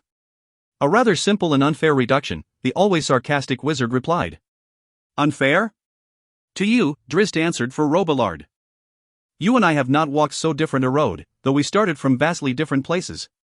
Meddlers, both, we be, and always with the hope that our meddling will leave in our wake a more beautiful tapestry than that we first encountered. Drizzt heard the irony in his own words as he spoke them, a painful reminder that he had chosen not to meddle in Long Saddle, where his meddling might have been needed. Me with pirates and you with monsters, eh? The captain said with a grin, and it was his turn to lift a cup of tea and toast. Easier to kill pirates, and easier still to kill orcs, I suppose. Given the recent events in the north, Drizzt nearly snorted his tea out of his nose at that, and it took him a long moment to catch his breath and clear his throat. He held up his hand to deflect the curious looks coming at him from both his companions, not wanting to muddy the conversation even more with tales of the improbable treaty between Kings Bruenor and Abood, dwarf and orc. The drow's expectations of absolutism had been thoroughly flattened of late, and so he was both heartened by and fearful of his friend's unwavering faith. Beware the unintended consequences, Robillard said. But Captain Dudermont looked back out over the city and shrugged that away. A bell clanged below the window, followed by a call for the dead. The course had been set. The captain's gaze drifted to Cutlass Island and the tree-like structure of the host tower, the masts of so many ships behind it across the harbor and the river. The threat of the ghouls had diminished. Robillard's wizard friends were on the verge of recreating the seal around Ilisk, and most of the creatures had been utterly destroyed. It was time to take the fight to the source, and that, Deutermont feared, would exact the greatest cost of all. Chapter From the Shadows. The ground shaking beneath his bed awakened High Captain Kurth one dismal morning. As soon as he got his bearings and realized he wasn't dreaming, the former pirate acted with the reflexes of a warrior, rolling off the side of his bed to his feet while in the same movement grabbing his sword belt from the bedpole and slapping it around his waist. "You will not need that," came a quiet, melodic voice from the shadows across the large, circular room, the second highest chamber in Kurth Tower. As his dreams faded and the moment of alarm passed, Kurth recognized the voice as one that had visited him unbidden twice before in that very room. The High Captain gnashed his teeth and considered spinning and throwing one of the many daggers set in his sword belt. This is no enemy, he reminded himself, though without much conviction, for he wasn't certain who the mysterious visitor really was. "The western window," the voice said. "It has begun." Kurth moved to that window and pulled open the heavy drapes, flooding the room with the dawn's light. He looked in the direction from which the voice had sounded, hoping to catch a glimpse of its source from the shadows, but that edge of his chamber defied the morning light and remained as dark as a moonless midnight magic. Kurth was certain, and potent magic, indeed. The tower had been sealed against magical intrusion by Arklam Greith himself. And yet, there was the visitor again. Kurth turned back to the west, to the slowly brightening ocean. A dozen boulders and balls of pitch drew fiery lines in the air, flying fast for the host tower, or for various parts of the rocky shore of Cutlass Island. "See?" asked the voice. "It is as I have assured you. Rethnar's son is a fool." "A fool who will prevail," the voice replied. It was hard to argue that possibility, given the line of ships throwing their missiles at Cutlass Island. Their work was meticulous. They threw in unison and with concentrated aim. He counted 15 ships firing, though there might have been a couple more hidden from view. In addition, another group of wide, low boats ferried along the line then back to Whitesails Harbor to get more ammunition. Whitesails Harbor. The reality hit Kurth hard. Whitesails served as the harbor for Luskan's navy, a flotilla under the auspices, supposedly, of the 5 high captains as directed by the host tower. The ships at Whitesails were the pretty front to the ugly piracy behind Luskan's riches. Deutermont knew those pirates, and they knew him, and many of them hated him and had lost friends to see Sprite's exploits on the open seas. Despite that, the nagging thought reinforced as more and more masts lined up beside Sea Sprite and Brambleberry's warships was that the Lusker sailors might well desert. As improbable as it seemed, he couldn't deny what he saw with his own eyes. Luskan's fleet, and the men and women of Whitesails, were directly involved in supporting the bombardment of the host tower of the Arcane. The men and women of Luskan's fleet were in open revolt against Arklam Greith. "The fool with his undead," Kurth muttered. Arklam Greith had pushed too hard, too wickedly. He had crossed a line and had driven the whole of the city against him. The High Captain kept his gaze to the northwest, to Whitesails Harbor, and though he couldn't make out much from that distance, he clearly saw the banner of Mirabar among many on the quayside. He imagined Mirabaran dwarves and men working hard to load the courier ships with rocks and pitch. Full of anxiety, Kurth turned angrily at the hidden visitor. "What do you demand of me?" "Demand?" came the reassuring reply, in a tone that seemed truly surprised by the accusation. "Nothing. We are not here to demand, but to advise. We watch the wave of change and measure the strength of the rocks against which that wave will break. Nothing more." Kurth scoffed at the obvious understatement. "So, what do you see?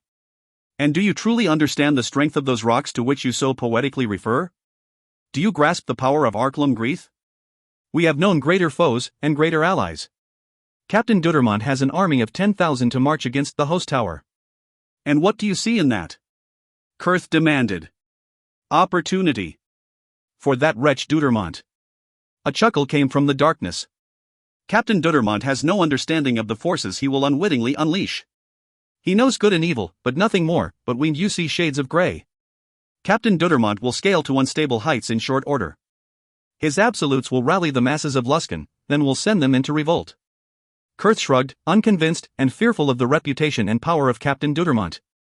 He suspected that those mysterious outside forces, that hidden character who had visited him twice before, never threateningly, but never comfortably, were sorely underestimating the good captain and the loyalty of those who would follow him. "I see the rule of law, heavy and cumbersome," he said. "We see the opposite," said the voice. "We see 5 men of Luskan who will collect the spoil set free when the host tower falls. We see only 2 of those 5 who are wise enough to separate the copper from the gold. Kurth paused and considered that for a while. A speech you give to Tarl, Suljak, and Baram, too, no doubt, he replied at length. Nay. We have visited none of them, and come to you only because the son of Rethner, and Rethner himself, insist that you are the most worthy. Am flattered, truly, Kurth said dryly. He did well to hide his smile and his suspicion, for whenever his guest so singled him out as one of importance, it occurred to him that his guest might indeed be a spy from the host tower, even Arklam Greith himself, come to test the loyalty of the high captains in difficult times. It was Arklam Greith, after all, who had strengthened the magical defenses of Kurth Tower in Closegard Island a decade before. What wizard would be powerful enough to circumvent defenses set in place by the Archmage Arcane, but the Archmage Arcane himself? What wizard in Luskan could claim the power of Arklam Greith? None who were not in the host tower, as far as Kurth knew, would even be close, other than that Robillard beast who sailed with Dudermont, and if his guest was Robillard, that raised the banner of duplicity even higher. You will be flattered, the voice responded, when you come to understand the sincerity behind the claim. Rethner and Kensidon will show outward respect to all of their peers. It's Rethner's ship alone, unless and until he formally cedes it to Kensidon, Kurth insisted. Quit referring to that annoying crow as one whose word is of any import. Spare us both your quaint customs, for they are a ridiculous assertion to me, and a dangerous delusion for you. Kensidon's hand is in every twist of that which you see before you, the Mira Barons, the Watered Havians, Dudermont himself, and the defection of a quarter of Arklam Greith's forces. You openly admit that to me? Kurth replied, the implication being that he could wage war on Ship Rethner for such a reality. You needed to hear it to know it? Kurth narrowed his eyes as he stared into the darkness. The rest of the room had brightened considerably, but still no daylight touched that far corner ever would unless his guest willed it to be so. Arklam Greith's rule is doomed, this day, the voice said. 5 men will profit most from his fall, and 2 of those 5 are wise enough and strong enough to recognize it. Is one of those 2 too stubborn and set in his ways to grasp the chest of jewels? You ask me for a declaration of loyalty, Kurth replied. You ask me to disavow my allegiance to Arklam Greith. I ask nothing of you. I help to explain to you that which is occurring outside your window, and show you paths I think wise. You walk those paths or you do not of your own volition. Kensidon sent you here, Kurth accused. A telling pause ensued before the voice answered, he didn't, directly. It's his respect for you that guided us here, for we see the possible futures of Luskan and would prefer that the high captains, above all, above Dudermont and above Arklam Greith, prevailed. Just as Kurth started to respond, the door to his room burst open and his most trusted guards rushed in. The host tower is under bombardment. One cried. A vast army gathers at our eastern bridge, demanding passage. Said the other. Kurth glanced to the Shadowstow where the shadows had been, for they were gone, completely. So was his guest, whoever that guest might have been. Arabeth and Robillard walked along Sea Sprite's rail before the line of archers, waggling their fingers and casting devious, countering enchantments on the piles of arrows at each bowman's feet. The ship lurched as her aft catapult let fly a large ball of pitch. It streaked through the air, unerringly for the host tower's westernmost limb, where it hit and splattered, launching lines of fire that lit up bushes and already scorched grass at the base of the mighty structure. But the tower itself had repelled the strike with no apparent ill effects. The Archmage Arcane defends it well, Arabeth remarked. Each hit takes from his defenses, and from him, Robillard replied. He bent low and touched another pile of arrows. Their silvery tips glowed for just a moment before going dim again. Even the smallest of swords will wear through the strongest warrior's shield if they tap it enough. Arabeth looked to the host tower and laughed aloud, and Robillard followed her gaze. The ground all around the 5-limbed structure was thick with boulders, ballista bolts, and smoldering pitch. Sea Sprite and her companion vessels had been launching nonstop against Cutlass Island throughout the morning, and at Robillard's direction, all of their firepower had been directed at the host tower itself. Do you think they will respond? Arabeth asked. You know Greith as well as I do, Robillard answered. He finished with the last batch of arrows, waited for Arabeth to do likewise, then led her back to his usual perch behind the mainsail. He will grow annoyed and will order his defenders along the shore to lash out. Then we will make them pay. Only if we're quick enough, Robillard replied. Every one of them will be guarded by spells to counter a dozen arrows, said the woman of Mirabar. Then everyone will be hit by 13, came Robillard's dry reply. Sea Sprite shuddered again as a rock flew out, along with 10 others from the line, all soaring in at the host tower with such precision and timing that a pair collided before they reached their mark and skipped harmlessly away. The others shook the ground around the place, or smacked against the host tower's sides, to be repelled by its defensive magic. Robillard looked to the north where one of Brambleberry's boats eased a bit closer against the strong currents of the Mirar. Sails! Robillard cried, and Sea Sprite's crew flipped the lines, unfurling fast.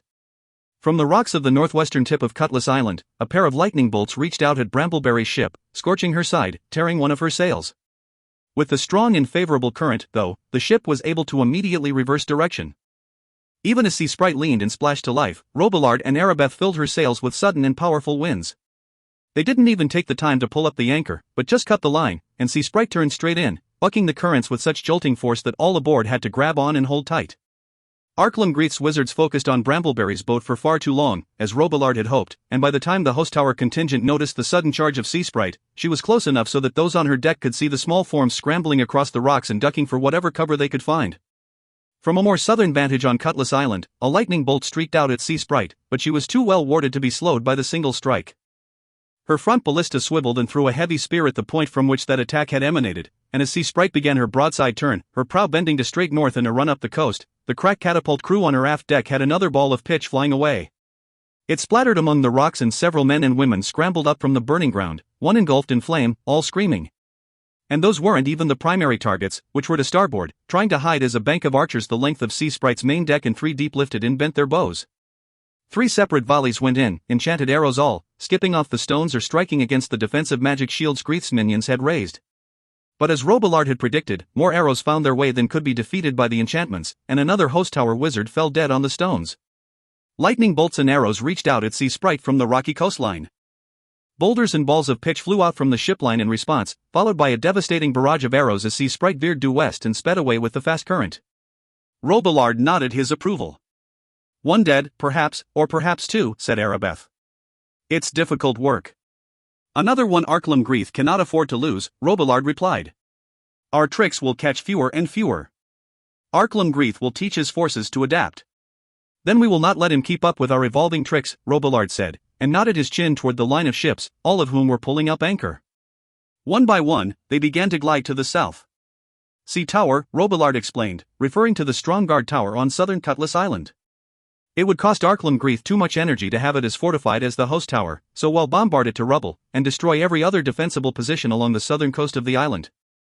"There are few places to land even a small boat in those rocky waters," Arabeth replied. Sea Tower was built so that defenders could assault any ships attempting to enter the southern mouth of the mirror, and not as a defense for Cutlass Island. Robillard's deadpan expression quieted her, for of course he knew all of that. "We're tightening the noose," he explained.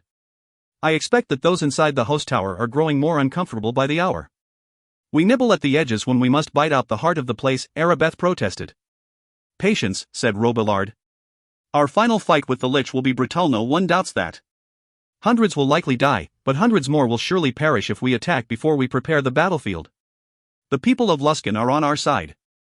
We own the streets. We have Harbor Arm and Fong Island fully under our control. Whitesail's harbor sides with us. Captain's Court is ours, and Ilisk has been rendered quiescent once again. The Mirar bridges are ours." "Those that remain," said Arabeth, to which Robillard chuckled. "Arklemgreith hasn't a safe house left in the city, or if he does, his minions there are huddled in a dark basement, trembling rightfully so, in fear. And when we have bombed Sea Tower to rubble, and have chased off or killed all of his minions he placed in the southern reaches of Cutlass, Arklemgreith will need to look south, on his own shores, as well. Unrelenting bombardment, unrelenting pressure, and keep clearing your mind that if we lose 10 men, 50, for every arcane brotherhood wizard we slay, Captain Dudermont will claim victory in a rout." Arabeth Rorem considered the older and wiser wizard's words for some time before nodding her agreement. Above all else, she wanted the Archmage Arcane dead, for she knew with certainty that if he wasn't killed, he would find a way to kill her a horrible, painful way, no doubt. She looked south as Sea Sprite came around Fong Island, to see that the other ships were already lining up to begin the bombardment of Sea Tower. Sea Sprite's bell rang and the men tacked accordingly to slow her as a trio of ammunition barges from Whitesail's harbor turned around the horn of Harbor Arm Island and crossed in front of her. Arabeth looked over to regard Robillard and could almost hear the calculations playing out behind his eyes. He had orchestrated every piece of the day's action: the bombardment, the trap and attack, and the turn south, complete with supply Linesto the most minute detail. She understood how Dudermont had gained such a glorious reputation hunting the ever-elusive pirates of the Sword Coast. He had surrounded himself with the finest crew she had ever seen, and standing beside him was the wizard Robillard, so calculating and so very, very deadly. A shiver ran along Arabeth's spine, but it was one of hope and reassurance as she reminded herself that Robillard and Sea Sprite were on her side. From his eastern balcony, High Captain Kurth and his two closest advisors, one the captain of his guard and the other a high-ranking commander in Luskan's garrison, watched the gathering of thousands at the small bridge that linked Closguard Island to the city. Dudermont was there, judging from the banners, and Brambleberry as well, though their ships were active in the continuing, unrelenting bombardment of Cutlass Island to the west. For a moment, Kurth envisioned the whole of the invading army enveloped in the flames of a gigantic Arklam-Greeth fireball, and it was not an unpleasant mental image briefly, at least, until he considered the practical ramifications of having a third of Luskan's populace lying dead and charred in the streets. A third of the populace. He said aloud. "Aye, and most only soldiers in the bunch," said Newark, who had once commanded the garrison at Sea Tower, which was even then crumbling under a constant rain of boulders. "They could have 10 times that number and not get across, unless we let them," insisted Master Shanty, Kurth Tower's captain of the guard. The High Captain chuckled at the ridiculous, empty boast. He could make Dudermont and the others pay dearly for trying to cross to Closguard, could even drop the bridge, which his engineers had long ago rigged for just such an eventuality, but to what gain and to what end? "There's your bird," Newark grumbled, and pointed down at a black speck flapping past the crowd and climbing higher in the eastern sky. "The man's got no dignity, I tell ya." Kurth chuckled again and reminded himself that Newark served a valuable purpose for him, and that the man's inanity was a blessing and not a curse. It wouldn't do to have such a personal liaison to the Lusker garrison who could think his way through too many layers of intrigue, after all. The black bird, the crow, closed rapidly on Kef's position, finally alighting on the balcony railing. It hopped down, and flipped its wings over as it did, enacting the transformation back to a human form. "You said you would be alone," Kensidin said, eyeing the two soldiers hard. "Of course my closest advisors are well aware of this particular aspect of your magical cloak, son of Rethner," Kurth replied. "Would you expect that I wouldn't have told them?" Kensidin didn't reply, other than to let his gaze linger a bit longer on the two before turning it to Kurth, who motioned for them all to enter his private room. "I'm surprised you would ask to see me at this tense time," Kurth said, moving to the bar and pouring a bit of brandy for himself and Kensidin. When Newark made a move toward the drink, Kurth turned him back with a narrow-eyed glare. "It was not Arklam-Greeth," said Kensidin, "nor one of his lackeys." "You need know that." Kurth looked at him curiously. "Your shadowy visitor," Kensidin explained. "It was not Greeth, not an ally of Greeth in any way, and not a mage of the Arcane Brotherhood." "Bah, but who's he talking about?" demanded Newark, and Master Shanty stepped up beside his High Captain.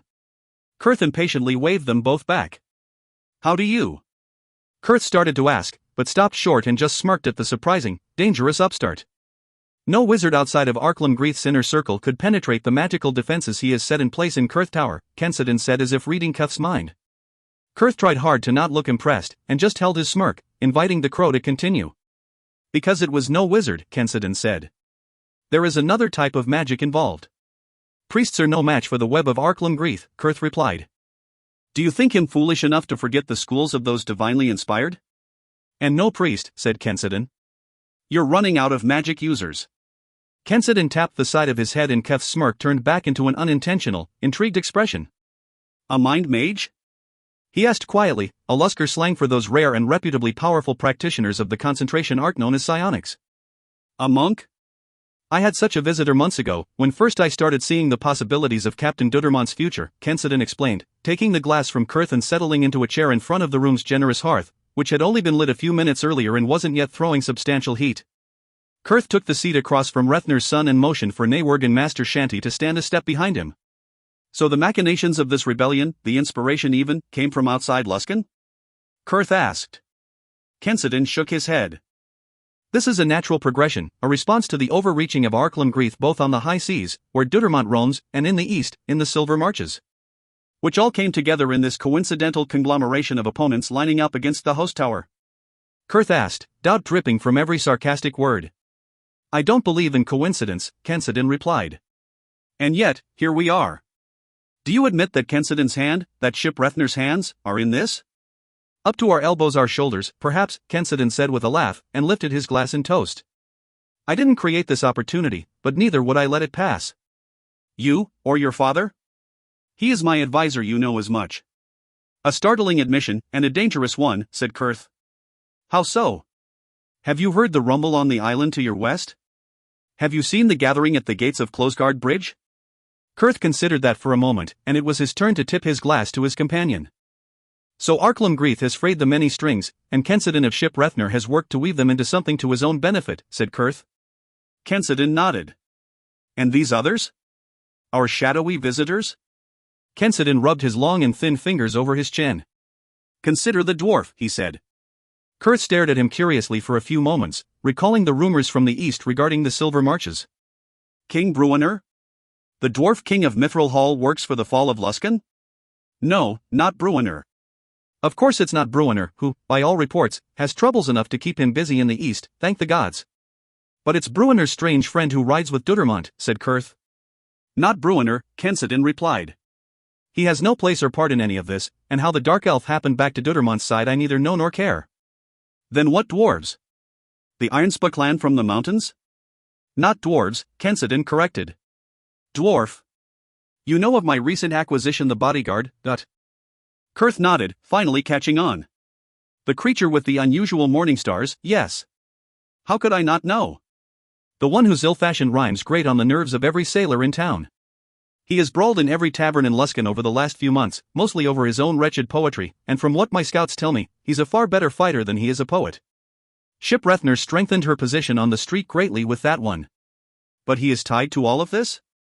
Kurth waved his arm out toward the western window, where the sound of the bombardment had increased yet again. Kensidin nodded his chin at Master Shanty and Nayward, staring all the while into Kurth's dark eyes. They are trusted, Kurth assured him. Not by me. You have come to my ship. To advise and to offer, and not under duress, and nor under duress shall I stay. Kurth paused and seemed to be taking it all in, glancing from his guest to his guards. It was obvious to Kensidin that the man was intrigued though, and so it came as no surprise when he turned at last to the two guards and ordered them out of the room. They protested, but Kurth would hear none of it and waved them away. The dwarf was a gift to me from these visitors, who take great interest in establishing strong trading ties with Luskan. They are here for commerce, not conquest, that is my hope at least. And my belief, for were they openly revealed, we would be facing greater lords of Waterdeep than Brambleberry, do not doubt, and King Bruenor, Marchion Elastil of Mirabar, and Lady Illustrial of Silvery Moon wouldn't be far behind with their own armies. Kurth felt a bit more perplexed and defensive, and a lot less intrigued.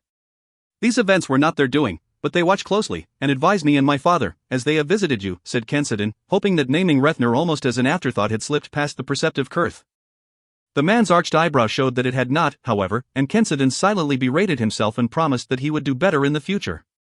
Ship Rethner wasn't yet officially his. Not officially. So you hear voices in the shadows, and these bring you confidence, Kurth said. He held up his hand as Kensidin tried to interrupt and continued, then we're back at the initial square of the board, are we not? How do you know your friends in the shadows aren't agents of Arklam Greeth? Perhaps the cunning lich has decided it's time to test the loyalties of his high captains. Are you too young to see the dangerous possibilities? And wouldn't that make you the biggest fool of all? Kensidin held up his open palm and finally managed to silence the man. He slowly reached under his strange black cloak and produced a small glass item, a bottle, and within it stood the tiny figure of a tiny man. No, not a figure, Kurth realized. His eyes widened as the poor soul trapped within shifted about. Kensidin motioned to the hearth. May I? Kurth responded with a puzzled expression, which Kensidin took as permission. He flung the bottle into the hearth, where it smashed against the back bricks. The tiny man enlarged, bouncing around the low burning logs before catching his bearings and his balance enough to roll back out, taking ash and one burning log with him. By the 9 hells! The man protested, batting at his smoldering gray cloak. Blood dripped from several wounds on his hands and face, and he reached up and pulled a small shard of glass out of his cheek. Don't ever do that to me again, he cried, still flustered, and waving his arms. It seemed then as if he had at last caught his bearings, and only then he realized where he was and who was seated before him. The blood drained from his face. Are you settled? Kensidin asked.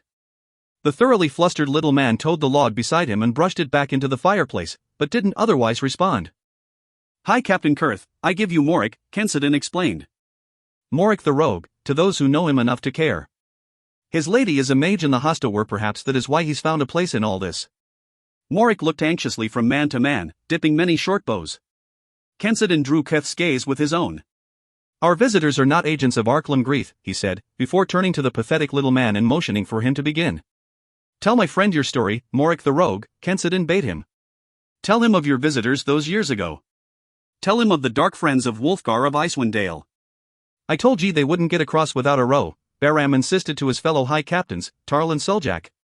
The three stood atop the southwest tower of High Captain Turl's fortress, looking directly west to the bridge to Kut's Closegard Island and the great open square south of Illisk where Dudermont and Lord Brambleberry had gathered their mighty army. They will, Suljak replied. Kensi Rethner said they will, and so they will. That crow boy is trouble, said Baram. Hell, bring down Rethner's great ship before the old man passes on.